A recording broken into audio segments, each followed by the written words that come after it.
See if we on.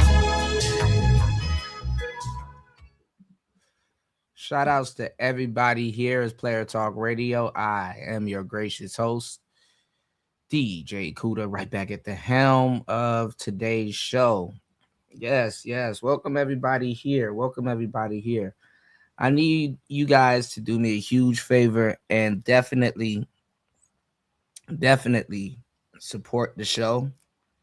You know what I'm saying? To keep the show running. I ran into some problems this week, and I definitely need y'all help to keep the show going. Not I was supposed to do a show yesterday, but man, I was under the weather, so not trying to take a bunch of days off. But what's going on, everybody? Shout outs to everybody here. Welcome to the show. Yes, welcome to the show.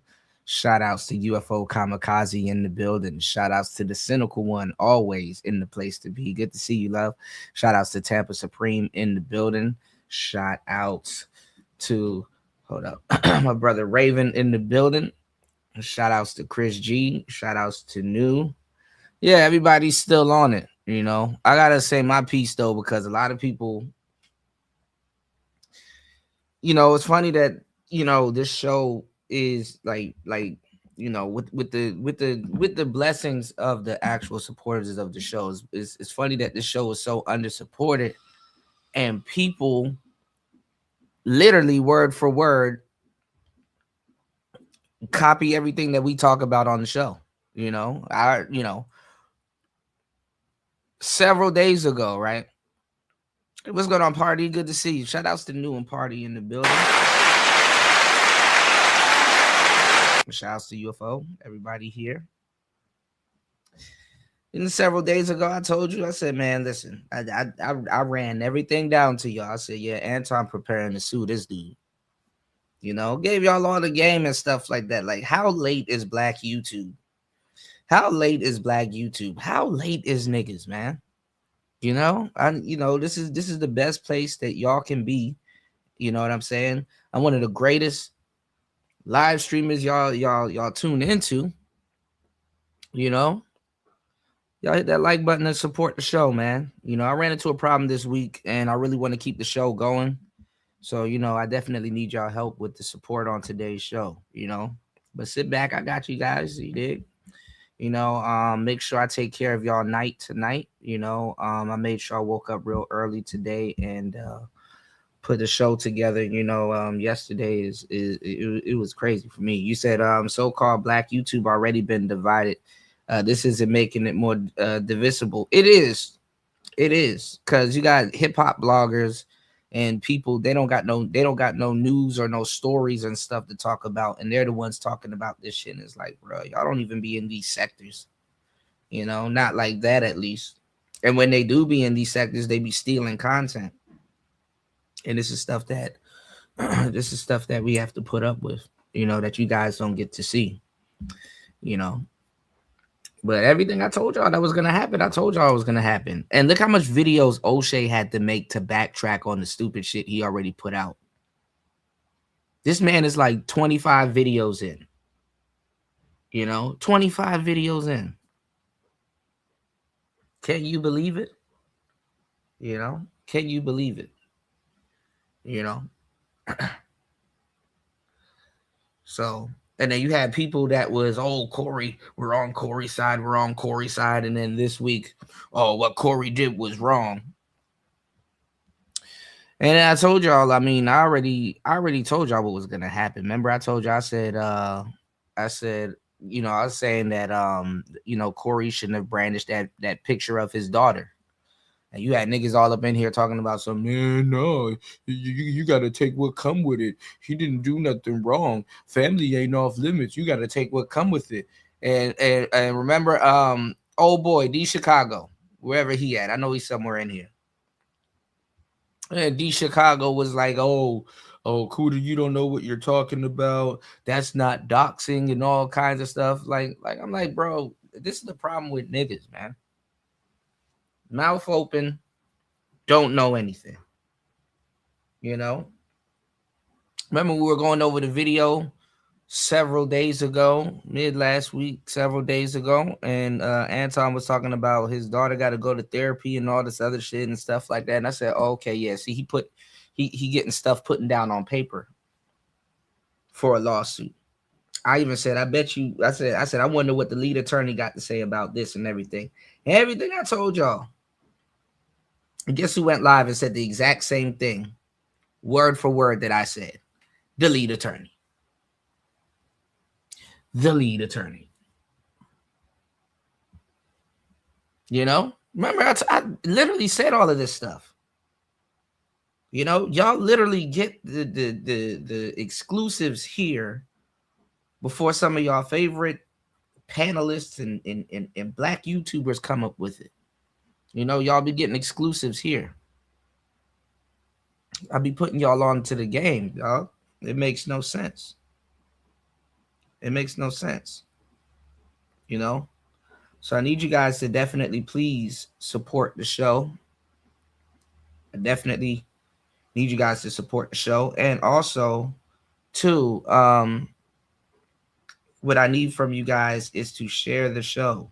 You guys are my algorithm, you know. I am shadow banned to oblivion. All right. So I need you guys to definitely support the show, you know.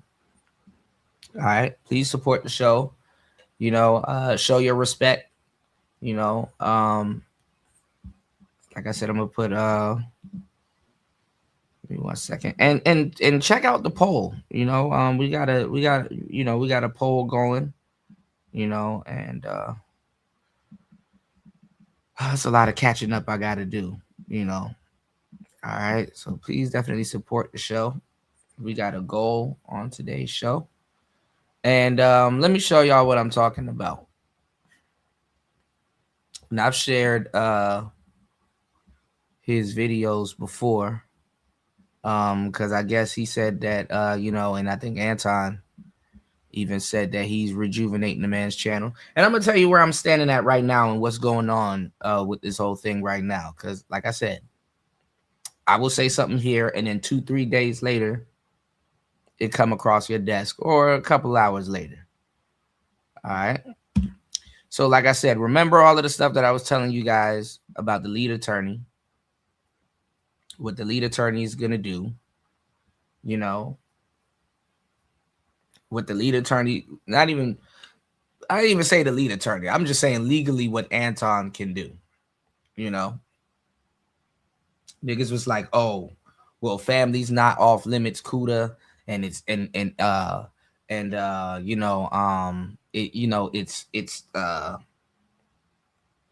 he didn't dox his daughter and all this other stupid shit. I'm like, man, you niggas are not content creators. Respectfully, you don't know. You know, stay in your lane. You don't know, and it's okay not to know. It's like, just, you know, sit back, you know, watch the show, you know, be entertained, you know. But you got a lot of people, they got, for some weird reason, because they're the audience, y'all are protected.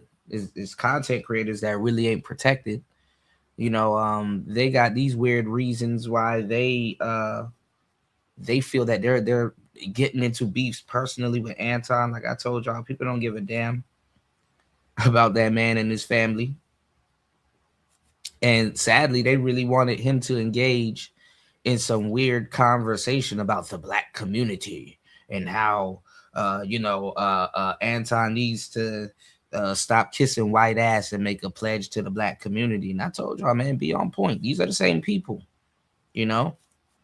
You know, we're not stuck on these old conversations. You know, I'm giving y'all the game, whether y'all want to call it red pill or whatever the hell y'all want to call it. You know, as a black man and a black woman that got some sense, you're free. You know, it's gonna be a little bit harder for the sisters though, like I said, because they got this race loyalty thing hanging over their head. It's like rite of passage for certain sisters to have this race loyalty thing hanging over their head, because they use that as a bargaining chip to get black men to do stuff for them. So I get it. You know, we're going to get into that. But it's Player Talk Radio. We're going to get into House of Hypocrites.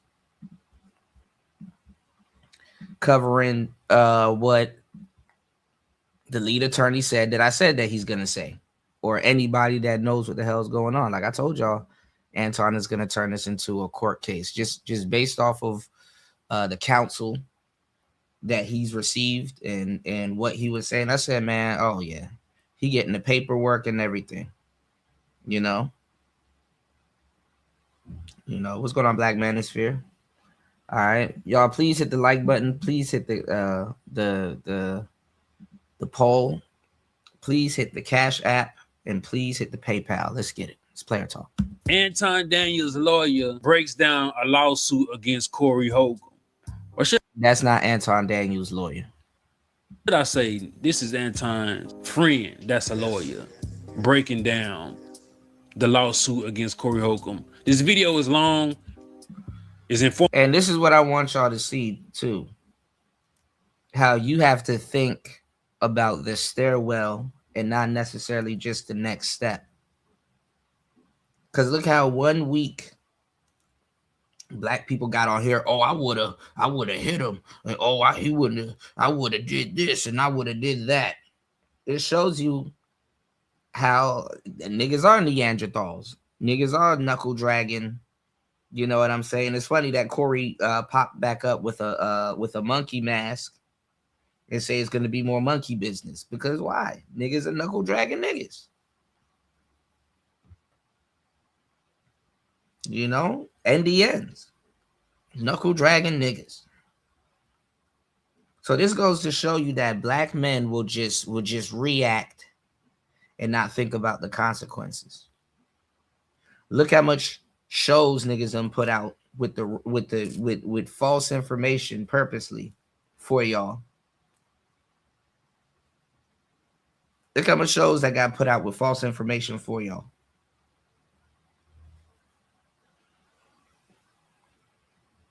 All right, let's go.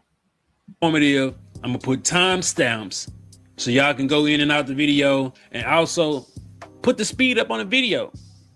Put it at 1.5 so you can get through it faster. But let's get into it. Now, what would Corey be subject to? Maybe, possibly, tal vez, quizás. First of all, you got IIED. What attorneys, we always file this. We're gonna put this in a lawsuit. What are we putting in? The intentional infliction of emotional distress.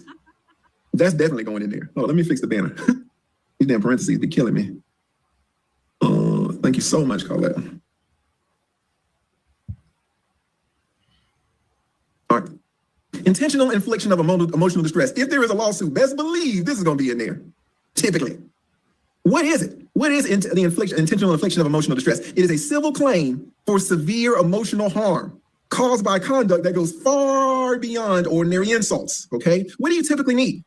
You need extreme and outrageous conduct, so beyond the pale that society won't tolerate it. Now, I'm gonna ask you, a lot of you 5150 people, shout out, man. When I was on the 5150 show, y'all roasted me, I will tell you that, but y'all treated me so kind and I appreciate it. I love y'all, got tons of love for the 5150 community, tons of love for Corey Holcomb. All right, get that out there. When Corey says, and this, okay, 5150 guys, I'm gonna need y'all to kind of step outside your shoes for a second and put yourself in the shoes of a 48-year-old white man. Put yourself in the shoes who don't know nothing about no damn Anton, don't know nothing about no Corey Holcomb, a 48-year-old white man just trying to pay his fucking mortgage. Put yourself in the shoes of a 67-year-old grandma. Maybe she had a Black nanny. Damn sure she don't know nothing about no damn 5150. She's conservative. She hears that Corey says, hey, when these other niggas call all these other bitches and the bitches don't answer, they're gonna call your daughter. Implying possibly they're gonna use your daughter, talking to the mom, they're gonna use your daughter for backup last resort sex. Your daughter, sex. Child, sex. Child sex.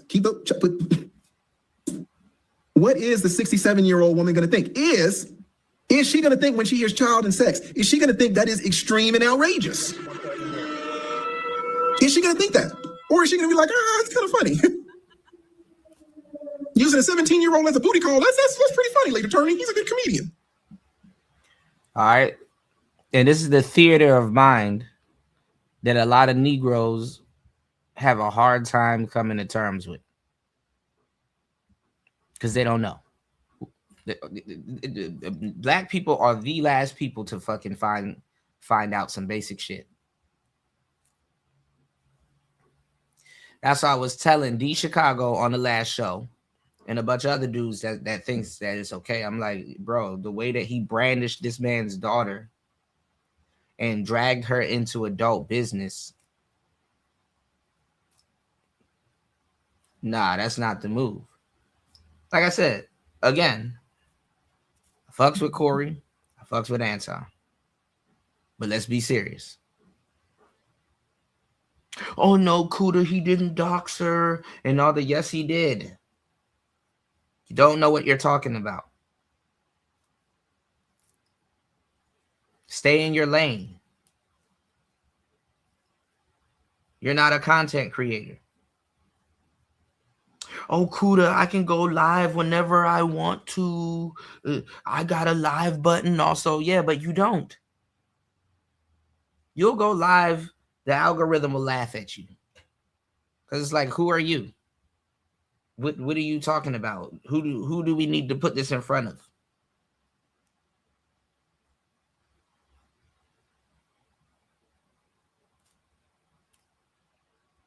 Who are you? Do your words count? Does anybody want to hear what the hell you have to say? Or do you have to entertain enough aloof trolls and onlookers before you can do or say something? Don't nobody got time to keep educating niggas that are willfully ignorant.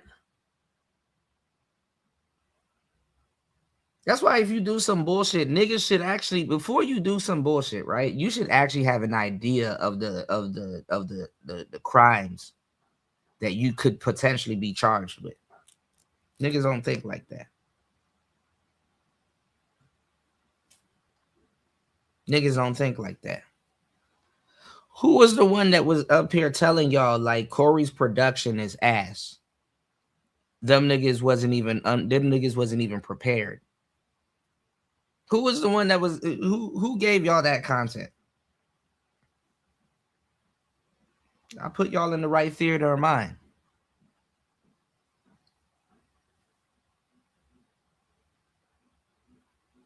All these people late. Let's go.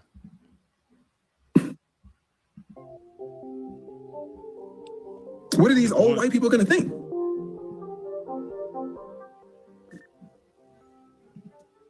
Are they going to think that this is extreme? Yeah, he called himself a dirtbag. He knew what he was doing. Intent to cause distress or reckless disregard of the probability of causing distress. Do you think that the jurors would believe that some of these statements would cause distress? And let me tell you something. His fucked up production, Corey's horrible production team is gonna get him in trouble because they kept popping her picture up on there. It was not organized. Remember, we went over all of that. It was not organized.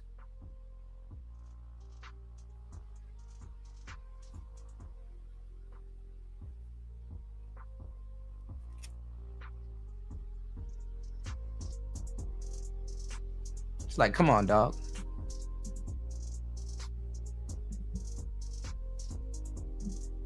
What does Anton say? Anton says my child is broken.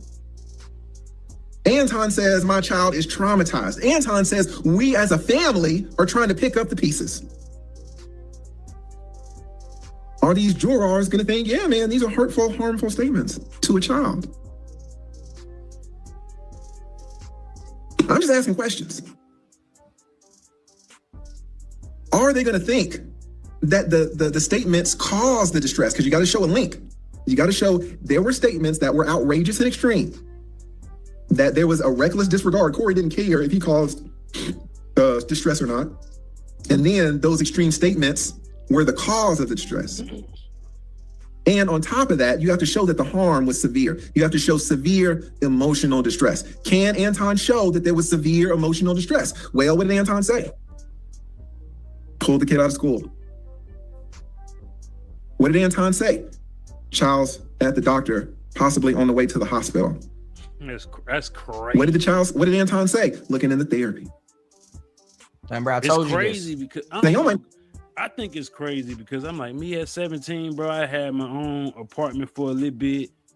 I was working. I don't know. Mentally, I was there at 17, but I gotta realize everybody ain't me, especially being a young girl too at that.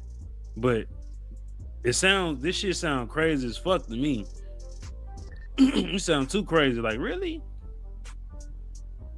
You had to take her out of school? She possibly. Now believe him, and that's fine. But at least on paper, it sounds like there is severe emotional distress. It sounds like all of these things are hit. To be honest, at least on paper, we don't know. We're speculating. This is just how attorneys would kind of mull over this situation. Corey, let me just say this again. Corey could be absolutely legally fine. I am not saying that Corey has any exposure, any liability. He could, shit, if he went to trial right now with you guys, Corey he would walk out of there. Anton would owe Corey money. If he went to trial right now in this chat, Anton would owe Corey money. So don't get it fucked up. So now this week, let me put y'all on game. There's two arcs going on. You have a lot of, I hate Anton campaigning going on. And I'm going to tell you where that's coming from. And you have a lot of, now we all of a sudden hate Corey Holcomb going on, because what I tell you, what were you guys getting mad at Anton about? Niggas are mad at they were mad at Anton because they were saying that he was a coon and he wasn't pro-black enough. And he identified himself as a Christian before anything. Basically, he denounced, it's like, he denounced his people because he claimed that he wasn't claiming his blackness, right? So now in this situation, Corey looks like he's the he looks like he's the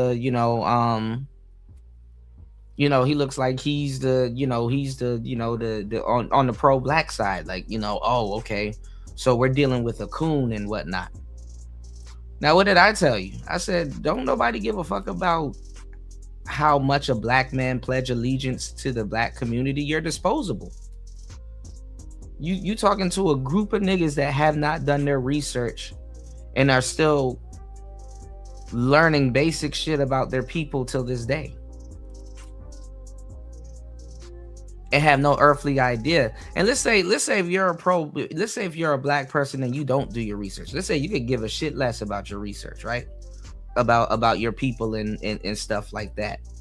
That still doesn't make you exempt to not know like what political party you may align with and blah blah blah. You understand what I'm saying? There's people that can give a shit less about their ancestors and their people and quote unquote, but they still know when it comes to politics where they stand. Does that make sense? So people was running around with, okay, Anton bad, Corey good. Cool, right? He's holding him to task. He's questioning his race loyalty. You know what I'm saying? He's questioning his race loyalty. And it looks like Anton's a cool, right? Cool. Then then Corey goes after, then Anton spends the whole week talking shit. And then Corey goes after,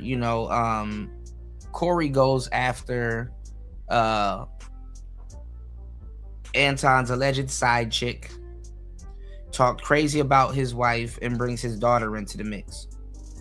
Then everybody in the black community that worships black women, by the way, turned a blind eye to that.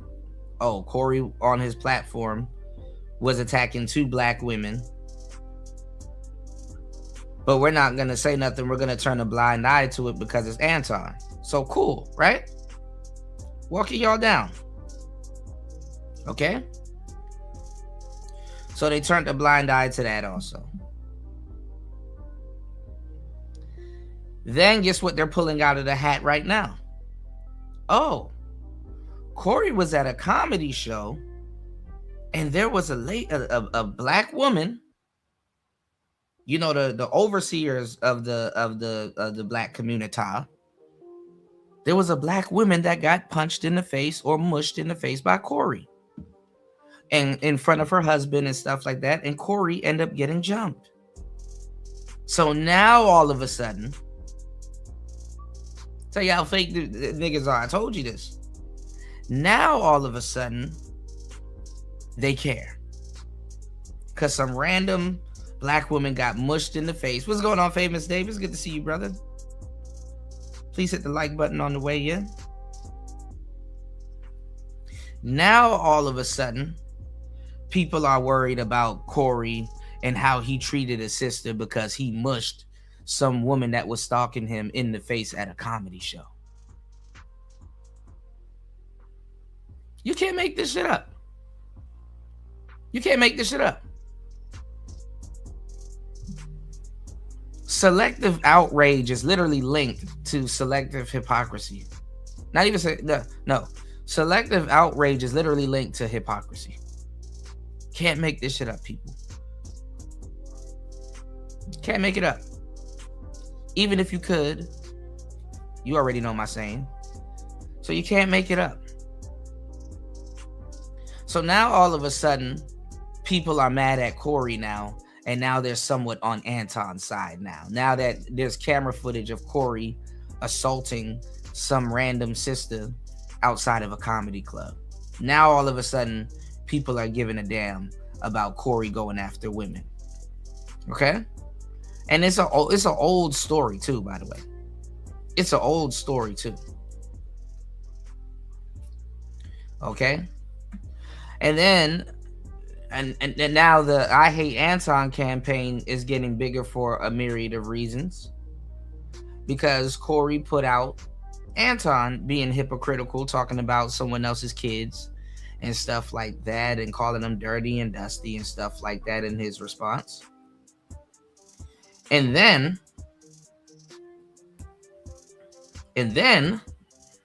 on top of it,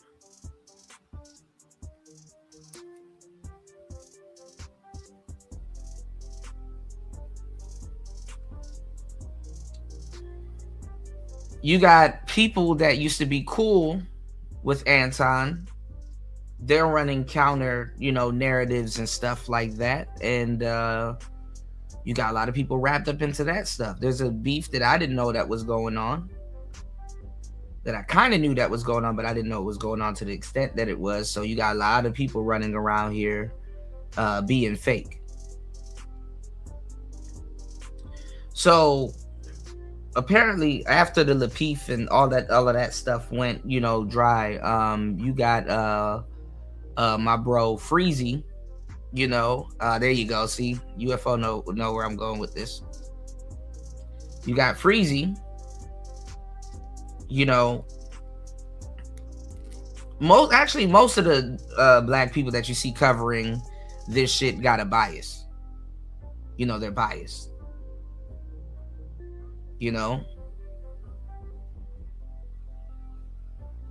Bias, super bias. All right. Shout outs to War Master in the building. War Master says DJ Kuda and I have two things in common. We didn't ride a one wheel today or play Xbox. Man, I took a fall on my one wheel. I'm in pain right now, man. I took a fall on my one wheel. Rest in peace to my left hand, y'all. I took a nice shiner, Shout outs to everybody here. Please hit the like button on the way in, guys. And please, I need you guys to heavily support today's show. I want to keep the shows going, and I ran into a problem this week, and I definitely need the support. The show has been in the red. And I appreciate everybody that rocks with Player Talk Radio. So please, if you guys can, please heavily support today's show. I got a great show for you guys. I'm just being thorough and giving y'all the game. Everything that I told you guys 3-4 days ago, lead attorney is literally going over the exact same thing that I told you guys. You know, I didn't have to put out 4, 5, 8 live streams going back on all of the research I haven't done. Just giving y'all the game and letting y'all know what's going on, you know. Oh, at least you're truthful about it. I think you did say something about it, War Master, that you took a crash, but it wasn't that bad, you know. You did mention something like that, UFO. You know, I haven't really talked to Freezy about it, you know, but I do understand, you know, a lot of people fell out, you know, with Anton. You know what I'm saying? A lot of people fell out with Anton. You know?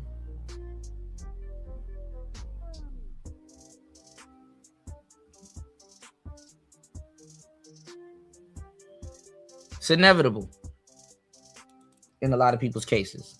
But let's get back into it real quick. I'm gonna get y'all hip on what y'all gonna be witnessing this week. Let's get it. Please do not. The attorney said Corey's gonna lose. No, in this chat right here, Corey would win hands down. You never know with juries. All I have is a helmet at this point, War Master. You never know. Any attorney will tell you. You never know with a jury. Never know with a judge. So don't say, hey man, lead attorney's over there talking shit. Because Corey go to trial right now and clean Anton's clock, apparently. So we just looking at it from both sides. What's it say in terms of the intentional infliction of emotional distress?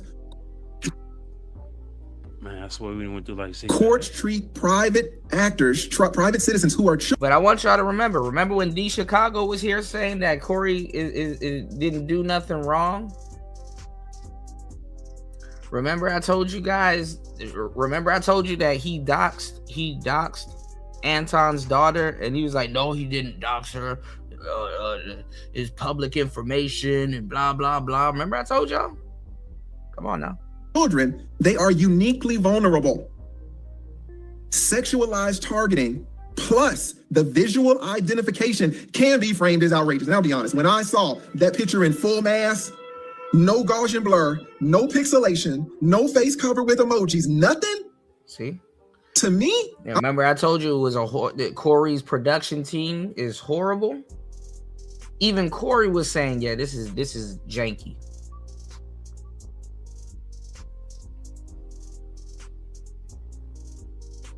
Me and War Master and a couple of the homies here, we was going in on Corey's production, like damn. It's not like it's hard for him. You know who doing shows is hard for? It's hard for me. It's hard for me. Single content creators. Do you know how much stuff I have to worry about just to run a simple live stream? Y'all have no earthly idea.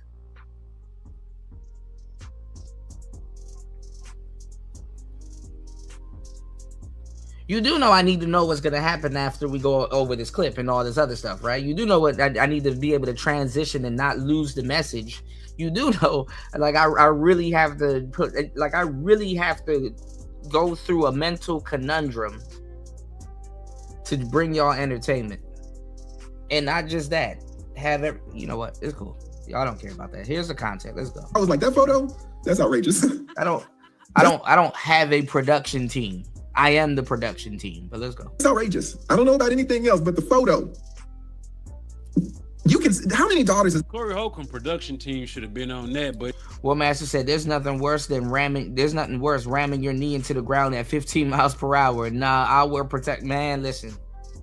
I done been skin to pavement. Thinking I'm some hot shit wearing shorts. Xbox will bring peace. I needed to talk to you about some of the games I've been looking at recently, War Master. You might be interested in some of them. Let's go. In the heat of the moment in his life, he just had to go with go with the I guess the punches, but I don't think he think or thought that was a minor, bro. I don't think so. But like I said earlier, and like the court would see, they don't. And that's the problem with niggas that don't know what the hell they doing. Oh, I'm gonna be foul. I'm gonna be a dirtbag. I'm gonna bring people's kids into it, and not take no type of. I have a whole week to prepare about what the hell I'm gonna say to Anton. And I'm going to bring his kids into it and not do my research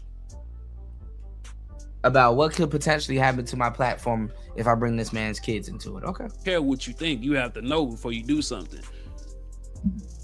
It would be worse, which it is now, that it is a minor. Yeah, that's you know, and that's what black people. That's the first thing you hear as a black man. Whether you've broke the law a couple times or whatever, ignorance of the law is no excuse. If any race of people have heard that the most, what race do you think should have heard that the most? If it was a dope, nobody really ain't just gonna be tripping on it. And she probably can still sue, but nobody won't be so, you know what I'm saying, adamant about minor. She's 17, about to be 18, but they won't be using the triggering words minor, underage. Anton have? Is it one daughter or two? Sometimes when he's talking, I get confused. But if he has 2 or 3 or 4 daughters, I don't know. You can say, oh, well, we don't necessarily know which daughter, even though, you know. But when you do the full identification from head to toe with no blur whatsoever on a child, man, to me, just on the photo, I'm not talking about the claims or the damages, but if I was on the jury just on the photo, I'd be like, Corey, you know you're my man, you know I love you. The fucking photo was outrageous. Yeah. That photo was outrageous, man. You couldn't even blur it. Now, to be fair, I think that your production people are some bullshit. And I believe that you 100% saw it. I believe that you were extremely frustrated with it. And I was surprised that you said you're gonna have to hire a production team while you were looking at your production team. They think laws are suggestions. Now, I be giving y'all the game and be telling you that laws don't mean shit unless they're enforced. But it makes no sense telling a group of people that's complaining about how laws are enforced on them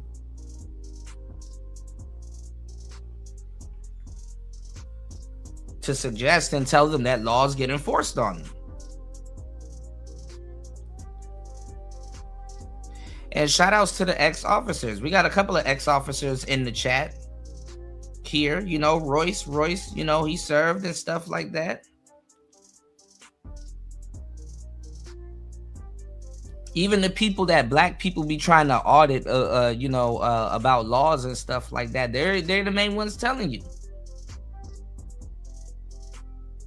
hey, these are laws. Like, you have a whole successful show that people love and support on YouTube, and people got to go back and tell you that, hey, you can't be posting people's children arbitrarily on your on your channel like that.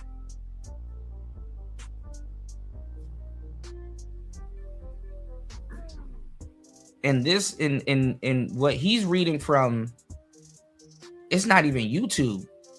You know, YouTube already got more policies and stuff like that. YouTube come out with policies every day.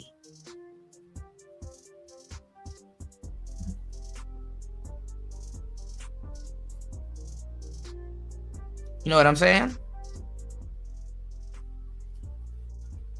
So he's just talking about live, lead attorney is talking about live stream laws, you know?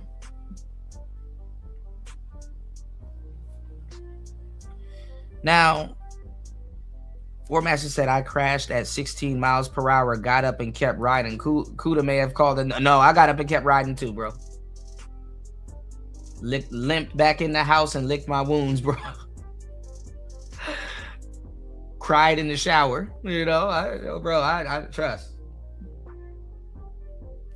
Owning the one wheel made me realize how tough I am too, because I'm like, damn, falling at like 15, 16, 17 miles per hour is no joke. But you know what? Randomly though, those falls don't hurt. It'd be the slow speed falls that hurt the most.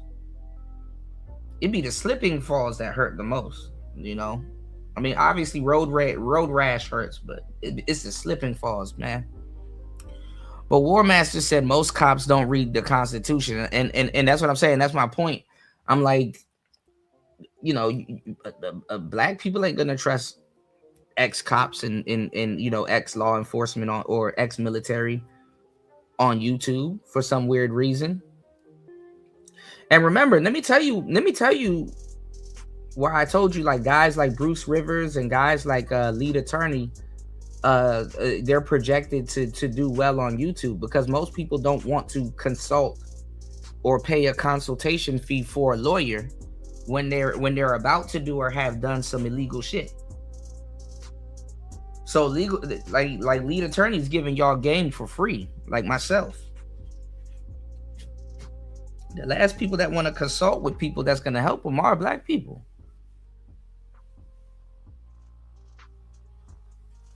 Yeah, road rash is no joke, you know. What messed me up though, War Master, was that I skateboarded before I had a one wheel, so I'm mentally deranged, you know. A week. Those Lead Attorney just threw Corey Holcomb a bone. Y'all didn't catch it. Oh, we caught it. He threw him a bone. But since it was a live production, and Corey Holcomb did say at one point in a joking way, get that dude up off the screen, because they put her back up there. But I think he realized, you know what I'm saying? Man, why y'all ain't blur that girl first? Or then again, his co-hosts need to be saying that too, because if Corey Holcomb can't do his show, what's going to happen with them? Because, you know, his co-hosts, they can come up in the lawsuit too now. And they would have to countersue and everything. His co-host should have been like, hey, bro, just don't even go that far. Like I said, I don't know. I'm not Corey Holcomb. He just threw Corey Holcomb a bone, though. Which could What type of skateboard did you have, War Master? Did you have a longboard? Those are cool. be a good argument. Constitutional law is primarily Putting that for shit the off on a legislative branch. production team. Cops but just enforce It's laws a within possibility, reason. though. For sure, That for sure, motherfucker UFO. fucked those fuckers had a week to prepare and fuck your shit all up. And you know they fucked your shit up and you were mad about it. And I would have been mad too. When my shit gets fucked up, it's fine, because I'm my production team. I blame myself. But your people had a week and still were fucking up the shit. And you were pissed about it. And I feel you. Because I would have been mad as hell too. So Corey, this might not be on you, because you might have thought that fucking face was going to be blurred. You were trying to have them pull up. You were trying to get your production team to pull up videos. They didn't even have the shit queued.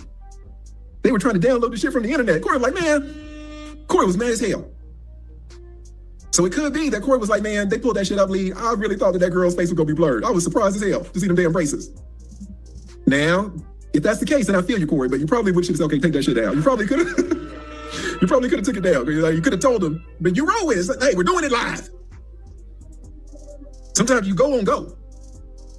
So I feel you, Corey. I feel you. Shit. When I saw that child's face, I was like, all right, this is outrageous. But who knows? I'm just talking about the photo. All right. And, you know, the photo, so we talked about the visual identification and the word outrageous. What does it mean? Outrageousness, clearly, it's easier to prove when an adult drags a child into an adult dispute. Guys, put a 1 in the chat if you think that an adult drug a child into an adult dispute. Did that occur? Some of y'all are like, hey, collateral damage. Some of y'all are like, hey, Anton should have been talking shit. Okay. But did a child get drugged into an adult dispute? Right. That's what I'm saying. The child getting so what drugged. evidence? How do you prove it?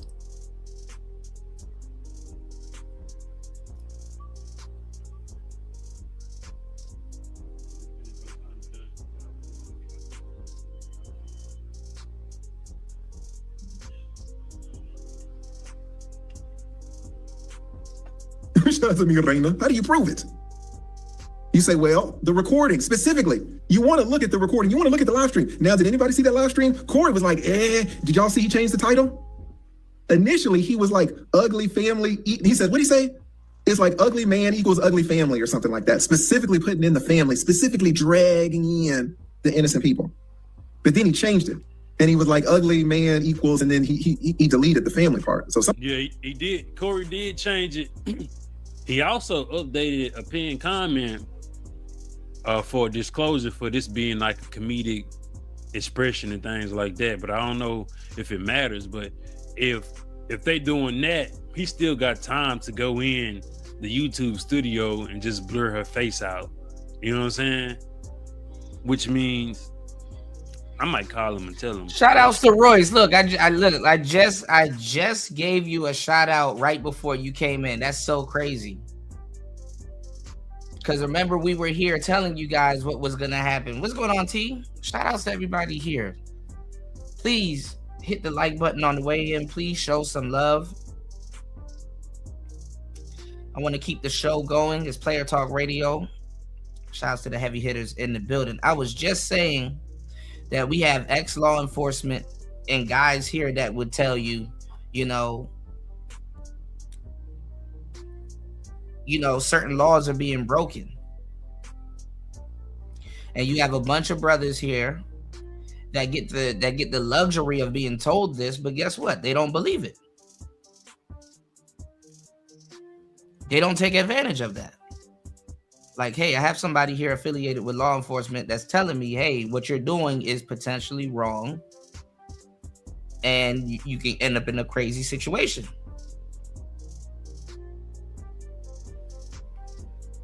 And we were just talking about how Corey Holcomb doxed Anton's daughter, brought a child into an adult legal, an adult in an adult dispute, and gave the brothers and sisters the game. Now 2-3 days later, these niggas going live talking about some, man, damn, that's crazy. I didn't. And then now all of a sudden, they're turning against Corey because they found out he assaulted another black woman. See, bro.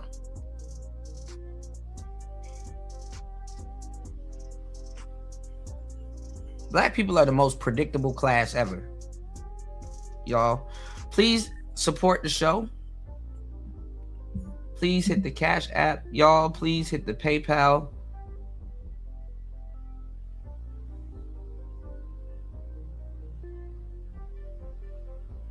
We do have a goal for today's show. Please support good content. Give me 1 second. I'm going to catch up on y'all comments. I'm putting together the show as we go. It's Player Talk Radio. Let's get it. Yeah, you your own man. But then it kind of seemed like you admitting guilt too, if you knew she was underage. So it's tricky. Somebody got to him. I don't think they got to him to cover that fucking kid. I don't think they got to him to cover those braces, which could have been done. Now, does anybody know why we don't like to edit live streams? Does anybody know that? Why is it that Corey's like, I don't want to take the live stream down? And I told y'all exactly why we don't like to edit live streams. Let's go. Now, blur out the kid and put it back up. What's the problem when you do that? Does anybody know? You're going to lose the chat. What's the major problem? Why don't we like to do that? It's very easy to do. Very easy to do. Take it down, re-upload it. Oh man, y'all don't want it. Shout out to Timeout. Timeout says exactly right. You lose the chat. Half of the fun of these live streams is the chat. So if you take the video down, blur it, and put it back up, the chat is gone. Y'all love the chat. Y'all go wild in the chat. And when y'all go back and watch it, y'all read the chat. I did a live stream, man, and I had to apologize. Do y'all know Jay Morrison? Jay Morrison came on and he was like, man, whatever, we can talk about anything, but just, after I leave, do not do this one particular thing. And I was like, fine, whatever. And then it was late at night and he left and, he didn't want me to bring up somebody. And I just totally forgot. I fucking brought the nigga up. And then right after the live stream ended at like 2 a.m, his wife called me. She was like, man, what the hell happened? And I was like, what happened? And she was like, you said you weren't going to bring this dude up. And I was like, oh shit. I just forgot. There was thousands of people in the chat. I was running the stream. I just forgot.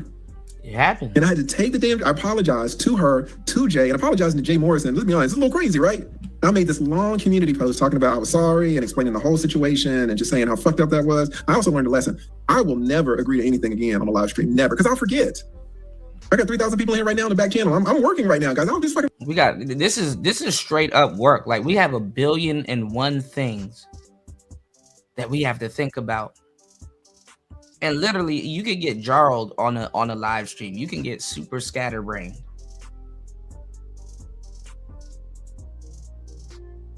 And you got to make sure you hit all your points. All right, let me catch up on the comments real quick, and then we'll head to the poll. See what you guys think.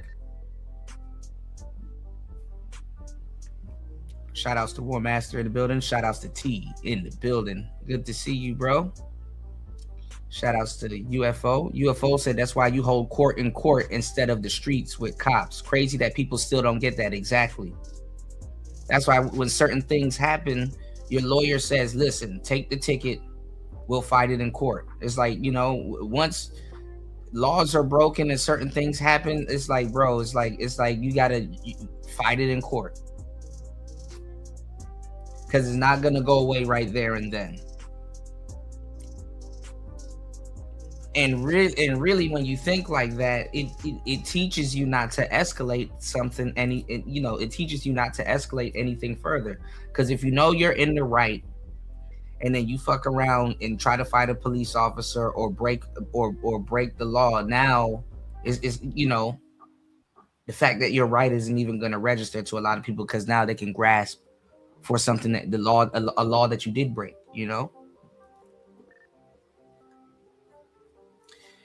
No, now all of a sudden they're calling Corey a coward.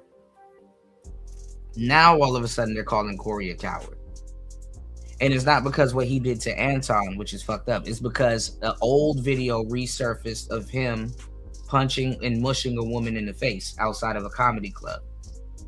And like I said, I'm telling you, I literally said this when I was covering the story the whole time.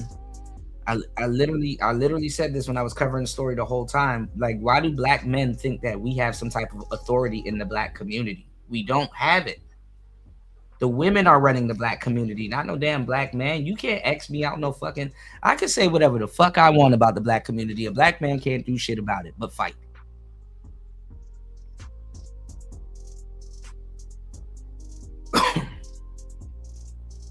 You have that right as a black man to say whatever the hell you want about your community. You're not even in charge of your community. That niggas are trying to fight you over. It's when you stop worshiping black women, or you are abusing black women, or you're not kissing black women's ass enough. Black women get you up out of here. Not no damn black man. So I can care less about what a nigga got to say that hasn't done his research. Respectfully.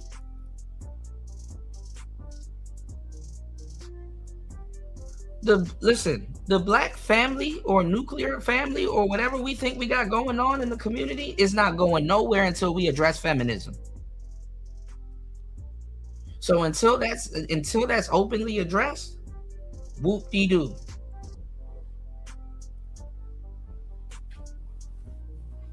Niggas are cooked.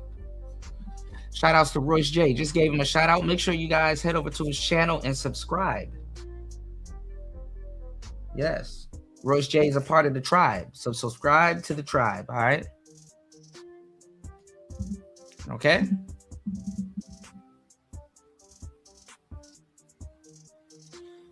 Please hit the like button, y'all. Today's show goal is 100. At least. If the conversations add value or makes you think, show some love. Every bit of support keeps the stream independent and consistent. Like I said, I ran into a problem this week and definitely need your support to keep the show going. It's Player Talk Radio. Let's get it. Royce J said, what up, Kuda? And chat. Most cops deal with local and state ordinances and laws, which with the expectation that the constitutionality of said laws and ordinances are already in compliance. For sure. War Master said, nah, the Constitution is the document that the states agreed upon to create the federal government and gave it its power and its restriction.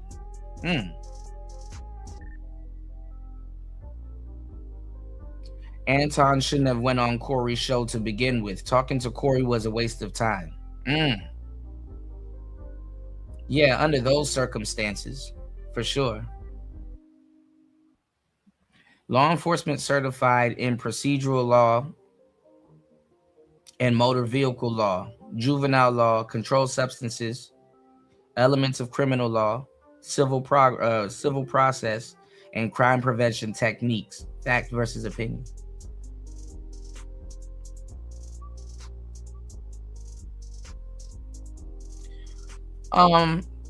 Remember when we were talking about the liberal lady that got shot, and somebody else recently just got shot in Minnesota, but remember when we were talking about the liberal lady that got shot, and everybody had their opinion on how a traffic stop should have been conducted?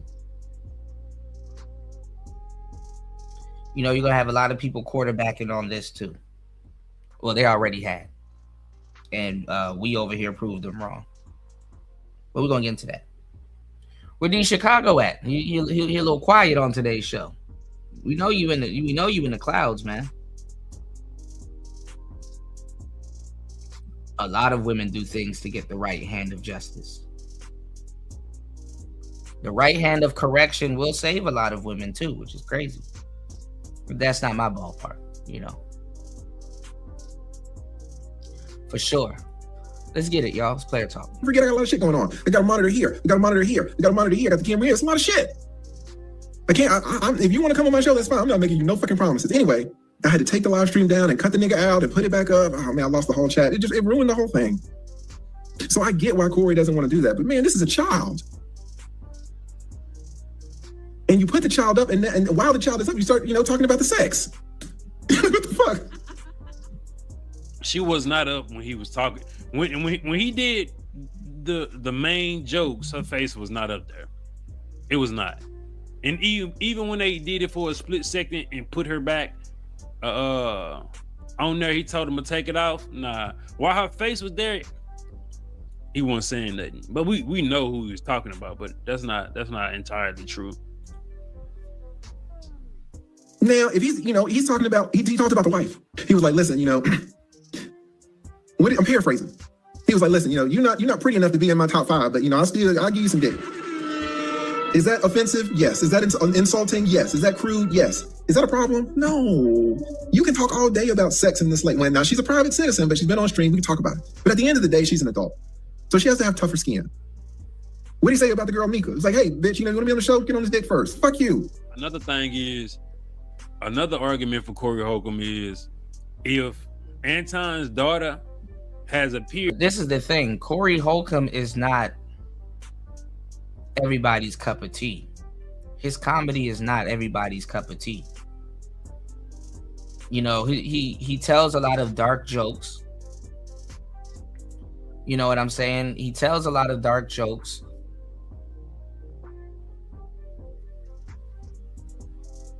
And a lot of the stuff that he's gonna say is gonna offend a lot of people. You know what I'm saying? He's not like a family. He's not like a family comedian. So y'all gotta keep that in mind.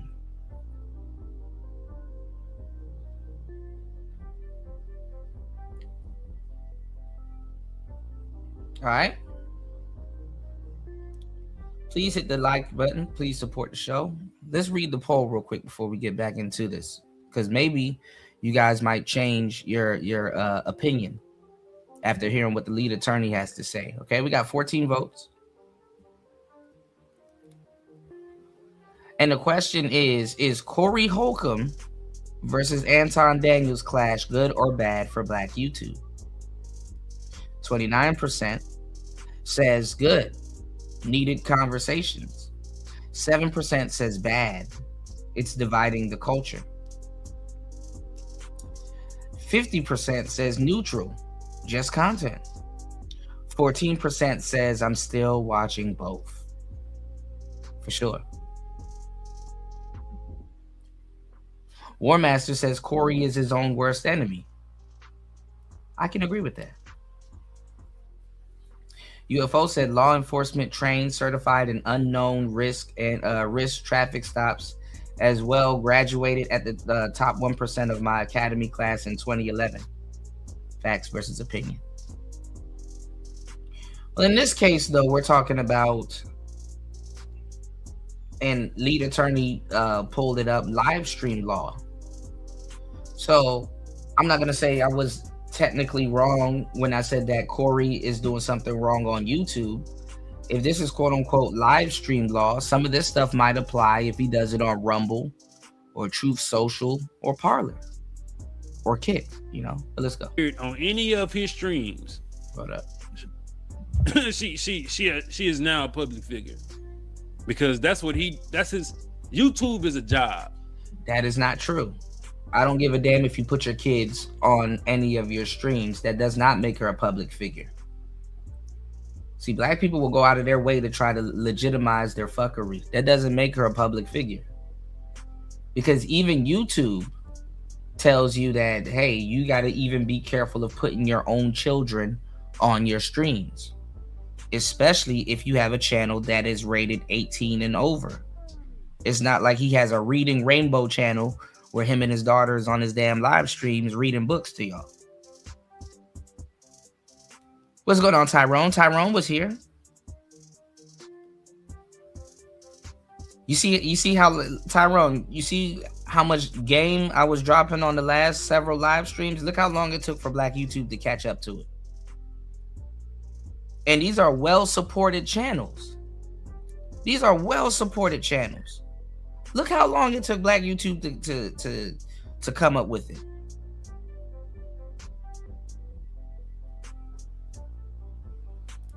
So these niggas will encourage you to destroy your life first and destroy your channel first. And then later on turn around and be like, oh, well, I didn't know there was some laws behind that. I didn't know, he did, Corey, I didn't know. And then now everybody's going in on Corey now because he punched that sister 3 years ago. Hypocrites, I tell you. It's 1099. You're in private contract. So if your daughter appear on screen on your stream, you feel me? She has contributed to your business, especially if you call that. No, that is not true. That is not true. Because if that's the case, then Anton needs to issue his daughter a 1099, meaning that she worked for him. And guess what? As a bookkeeper, I'm going to tell you, if you don't make over a certain amount of money, you don't need to issue someone a 1099. But you know, black people got to say it 50 times before a nigga believe you once. Hey, come here, Leslie. And I think he did it before.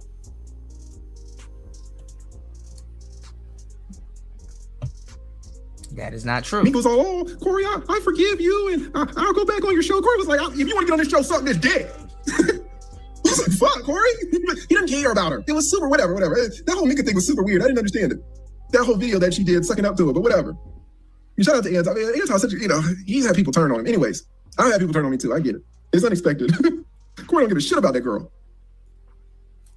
Whatever. The Mika girl, Mika woman, she's an adult. The wife is an adult. This is You got the kid, man. This is a kid. Shit. Right? A lot of people are gonna think, man, this is outrageous. This shit's outrageous. All right. D Chicago, where you so at, got the man? recording. He didn't want to take the stream. D Chicago, where you at? You said it wasn't doxing. You have a whole lawyer up here saying it is indeed doxing. Still up. The face, as far as I know, it's still unblurred. All right. You want to download any clips, any of that stuff? Now, proof of severe distress. You're going to need medical bills and stuff. What do you need to show? Anton, in a situation like this, or a person? So what did I tell you when he said that she's getting pulled from school and she's going to the hospital for therapy and all this other stuff to get looked at? What did I tell you? All of that needs to be documented. He's taking notes of all of those documents. And he can go for pain and suffering and a bunch of other stuff. But it has to be documented. And there has to be, you know, when those things are documented, there's a price behind it. There's a whole price behind it, okay?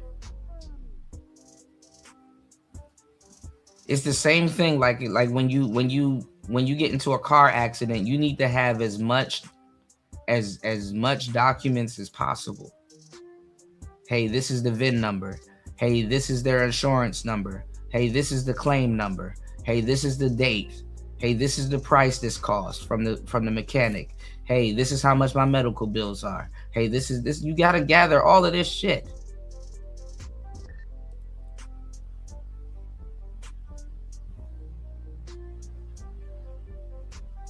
I'm talking to the wrong group of people.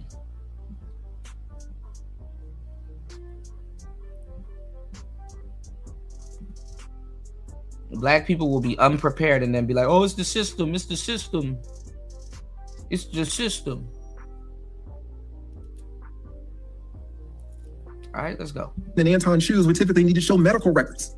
You would need to show therapy records. You would need to show school withdrawal documentation. What did Anton say? Oh, we're gonna have to pull the kid out of school. Show the documentation.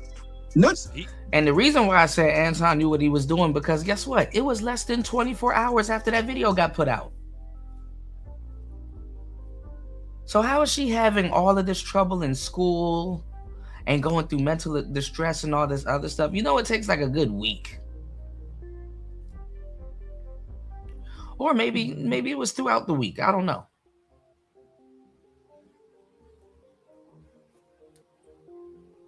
But I know legal talk when I hear it. It was like, oh, he posturing up for a court case. This is, I damn near think the lead attorney sent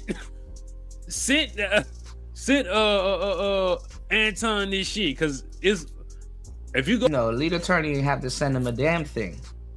If you're not a knuckle dragging Negro, you would already know that you were wrong. Niggas was up there worried about the fight. Niggas on YouTube was worried about the fight more than Anton was. Put that together. Black people on YouTube was more worried about the fight than Anton was. Okay? An hour and 24 minutes into the show. Please respect the show by supporting the show. Any little helps. It's Player Talk Radio. I want to keep the show going this week. So if you could please support the show. We're an hour and 24 minutes into the madness. And please hit the poll. Let me know what you think. Because this is starting a civil war within Black YouTube. You got the hip hop bloggers. They all of a sudden got an opinion. You got O'Shea doing 50 different videos. He's apologizing to Anton, and then now he's back on the hate train. I got a lot of stuff to go over with y'all on today's show. All right, let's go. And hopefully this will be the last show that we do on this, but let's get it. Go back and watch the live stream and the video. It's on my channel. You go back and watch Anton responding about doing a good job all week, all month, basically on this topic. But let's go. His daughter and things like that. This is verbatim, my nigga. It's verbatim. It's a play. So before he got on that live stream, Millionaire Morning Show, he talked to somebody. I could be wrong. I'm just absolutely why we're down as a race. Speculating, but how ironic is that? Took her out of school. You immediately schedule psychological and we look at the crazy part too. When I was talking about Anton, and it's not just Anton Daniels, I'm talking about, when I talk about Anton, I'm talking about the concept. Black people look at rich Black people as a traitor.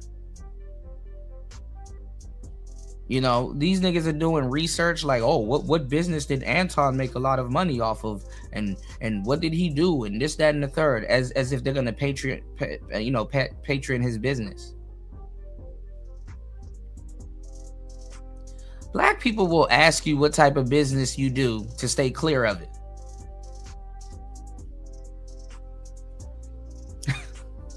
Let's go, man. Appointment for a psychologist or some shit like that. Immediately, it's a play, bro. But then again, is no love in war. It ain't no love in war.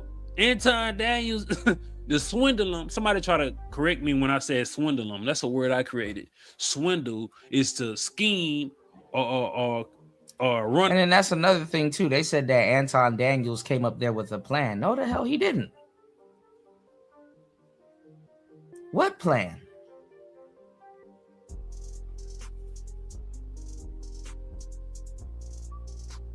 Anyway, play or fried, and the LUM is from the pendulum, because the pendulum actually swings. The swindulum has now fell back in the favor of Anton Daniels. Ain't no love in war. To YouTube, please don't show it to me. Show it to the jurors. Show it to the judge. Show the absentee records if the kid didn't go to school. Show the therapy records. What did Anton say, man? We're talking to therapists now. The kid at the doctor's office might be on the way to the hospital. Good. Why is that good? Because you prove up your damages. Yeah. You can't say, oh, my child was traumatized, and then when the judge says, okay, show me the medical records, oh, well, she didn't go to the doctor. Nothing to show, right? But she was traumatized, yeah, but she didn't go to the clinic. But she was traumatized, yeah, but she didn't go to get evaluated. But she was traumatized, yeah, but she didn't go to the therapy. Your child fine. Ain't shit happened to your child. You ain't take her nowhere. You don't have any proof. You gotta show the proof. He throwing, even if he didn't speak with Anton Daniels, he throwing Anton the bone. He throwing shit. He throwing them bones. Corey and he throwing Anton bones. They both his partners. It's not throwing anybody a bone. Anybody that got some type of sense, they're already thinking about if this goes to court. Sometimes you too rich to be hitting people. You too rich to be hitting people. You don't think paparazzi and people, they go after rich people or people that they know that have money all the time? Is like, yo, let me provoke this person into hitting me so I can get paid. You don't think businesses say, hey, let me make sure this person puts down a wet floor sign and make sure I teach these people how to properly mop up the floor, because anybody can come in here and slip on the damn floor and now have to pay. Sounds to me like Anton's got the proof. Child's not in school, going to get therapy, going to these doctors, these hospitals. I don't know if Anton's gonna file or not, but if he does choose to do something, it looks like he's kind of getting his ducks in a row. He's gonna have the medical records, the therapy records, the school withdrawals. Oh my God. Right? Then you need to show timeliness. All of this. Hold on, I gotta put a big pause. As always, shout outs to War Master dropping the and sponsoring. As always, I gotta put you on the banner, bro. Dropping the huge 100,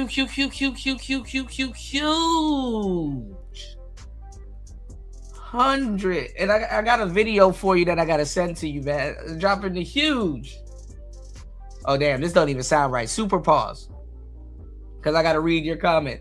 Shout outs to War Master sponsoring today's show. Let's keep the support going. Dropping the huge $100 on the Cash App, as always, supporting the show and keeping the show going.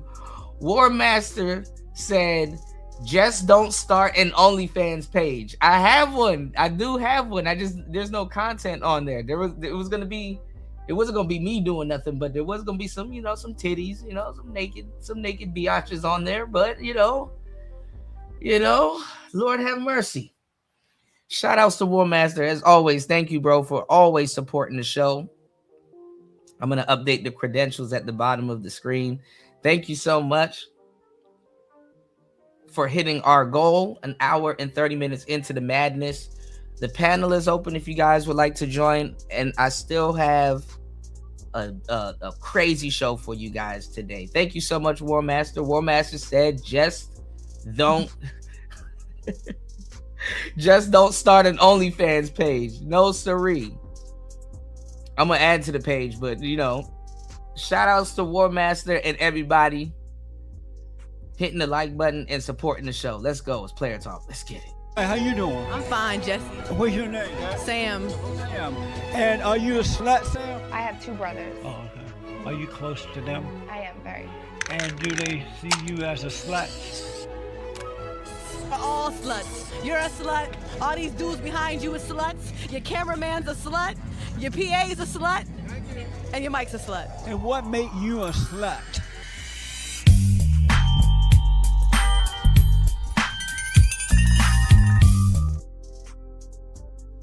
Shout outs to War Master. Let's go.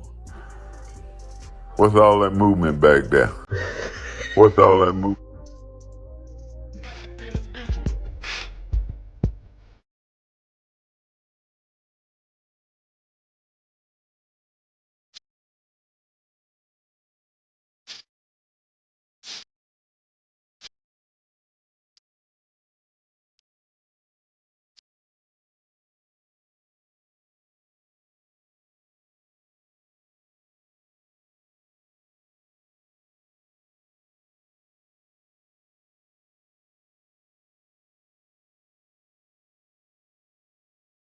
She said, and your mic is a slut. Lord have mercy. You said the Corey dance. Man, look. I'm telling you, black men, you are free. Okay? I'm telling you, black men, you are free. You do not determine where you stand in the black community unless you start your own black community. We've been talking about this for years. This is where the original concept of the old, SYSBM came from. This is the original concept of save yourself, black man. It's just that a lot of brothers didn't know because, Mad Bus Driver was openly just saying, hey, go date white women. You're free. You're free to go as the black man.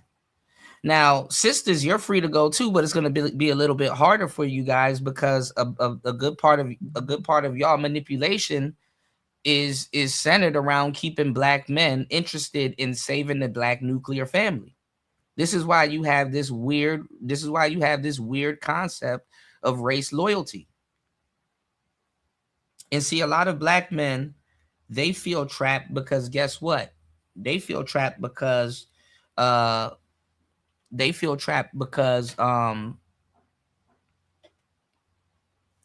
grow up with a lot of women in your family that you respect. You grow up with your mother, you grow up with your aunties, you grow up with sisters, you grow up with nieces, you grow up with, you understand what I'm saying? Whereas some of you guys, it's questionable if you grew up with a father figure or you grew up with an uncle that's not in and out of jail, that hasn't been affected by the crack epidemic or some weird fentanyl epidemic or whatever. You understand what I'm saying?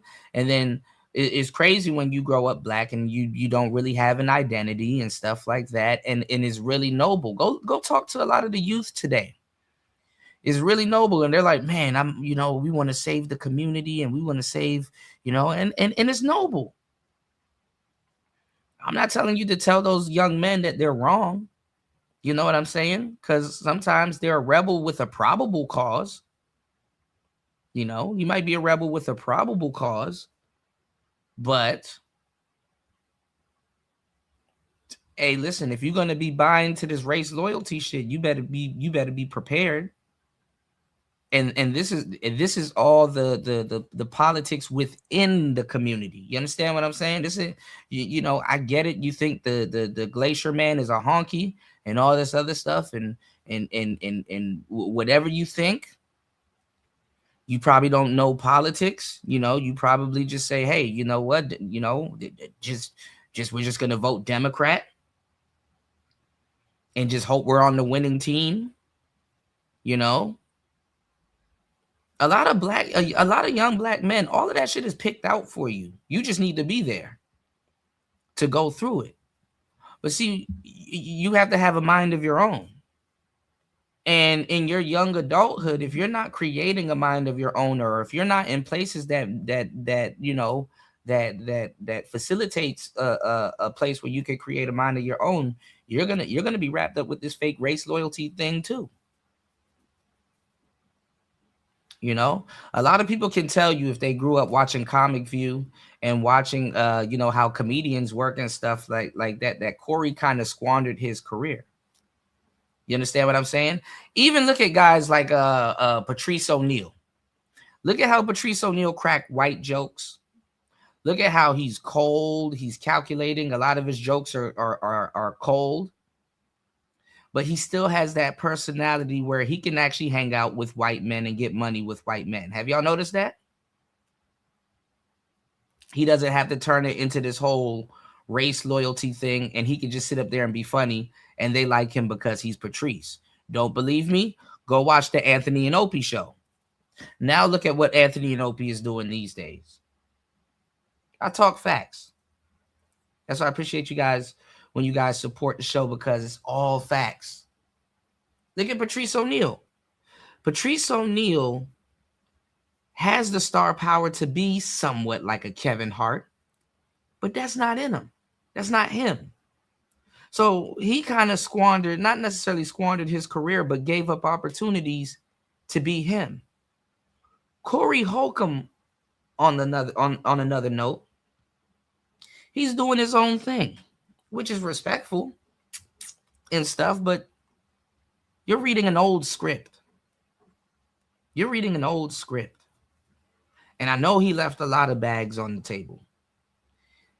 Kevin Hart, you know, because aside from The Rock, you know how we were talking about The Rock and we were talking about movie stars and people that, you know, got pushed in Hollywood. Kevin Hart can't do no wildly insane, super rough white people jokes or denounce white people like that, because guess what? He gonna miss out on a stupid bag. You know?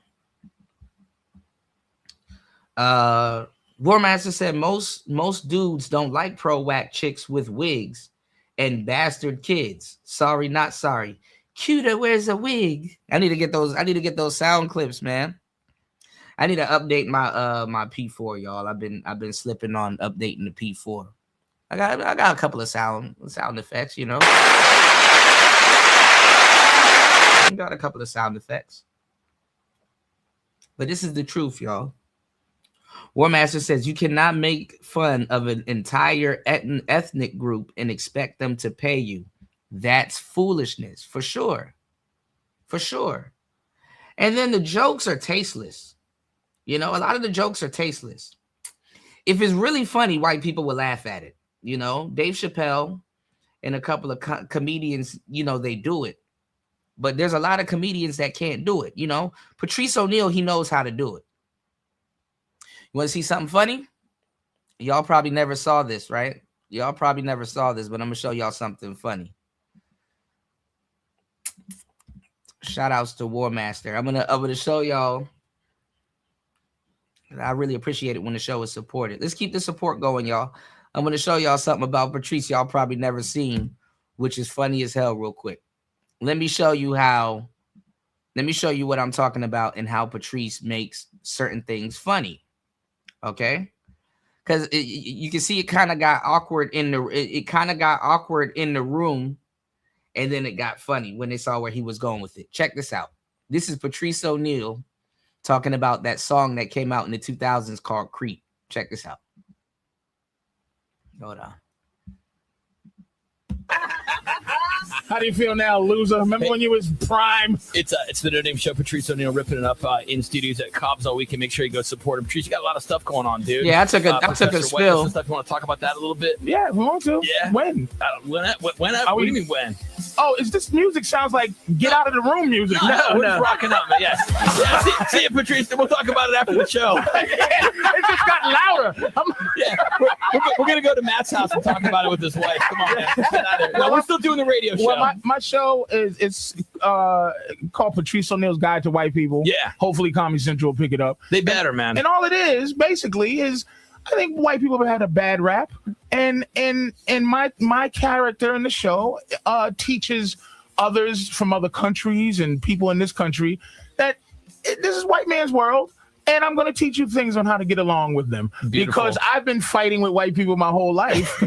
So the best way to know is know your enemy, and I'm pretty good at knowing white people. So I'm just going to go and make sure you understand the music, the what passive aggression is. It's very important. Yeah. You cannot meet passive aggression with aggression. What does white people music? What does it mean? You know what? It's like music that means things to them. Like for instance, I love quote unquote white people. Now look how awkward it is. The guy in the white shirt on the left, he's looking at him crazy because he don't know where he's going with this. And look at the woman to his left. She's in pout mode. There's a big black guy in the studio who's a comedian, who's funny, talking about you have to study the enemy. Basically, like, he's studying us. You know, he's trying to figure us out. And he has something that he's presented to black people ain't gonna watch that shit, but he has, you need a patent pout mode. That's the perfect term for it. You need to patent it. So look, right? That's why I say it, because I know you're here and you will get it, right? Inside jokes, y'all. If y'all don't know what pout mode is, hey, holla at new. But listen, she's in pout mode. And look how he saves it. Look at this. Music. I mean, you know what I'm saying? Yeah, hip-hop is black people music. Yeah. But not just rock and roll, but like, okay, here's a couple of things I didn't know. I didn't know Neil Young was such a beloved white figure in music. He's beloved. And he should be investigated, and people should know, like black folks and any other should know how important Neil Young is as a artist to white people, and how important the song "Creep" is. Oh my God! Don't you say anything bad about that. The magic of this song "Creep." It's when I heard it, I'm like, oh, it's a good song. And then I seen video. No, but the thing is though, when people are in pout mode, it's like they have a disposition or a disagreement, or they disagree with some of what you're talking about, but they're interested in it. So they look at you with like their arms kind of crossed. You know what I'm saying? The same thing, like I give y'all the game on body language with women and people. When you're talking to somebody, if their toes are pointed towards you, especially both their feet, they're listening to what you're saying. When one toe is pointed towards you and the other toe is pointed in the other direction, they're halfway listening, but they could be listening. When somebody's in pout mode like this, they have a little bit of a disposition with what you might be saying or with something or a certain topic, but they're kind of listening or they're open. But their arms crossed is a defensive position, but let's go. And it's mesmerizing to white people. They start floating. I'm a creep. I'm a loser. There we go. Dude. It just comes on when you talk about it. I'm telling you, 7 people just crashed into the bay just now. They pulled over to cry or jump in the water. It's like the sensitive side of white man. But it's something about this song. It digs deep to this loserdom that all white people have. That white people have this innate thing where they want to feel bad. That's why they voted for Barack. It's just like, I'm a creep. I didn't own slaves, but I'm a weirdo.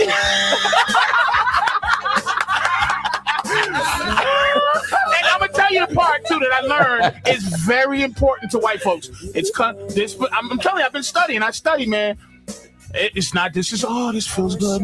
Yeah. I wish I was special. You're so effing special. That's whatever that little part is. That digs into white people's soul. That part, it does something to you. Look at him, he's crying.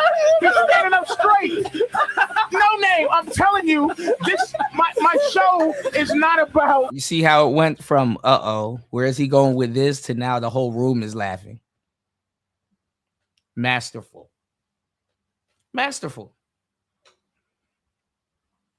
And respectfully, like I love Corey Holcomb. I love his style of comedy.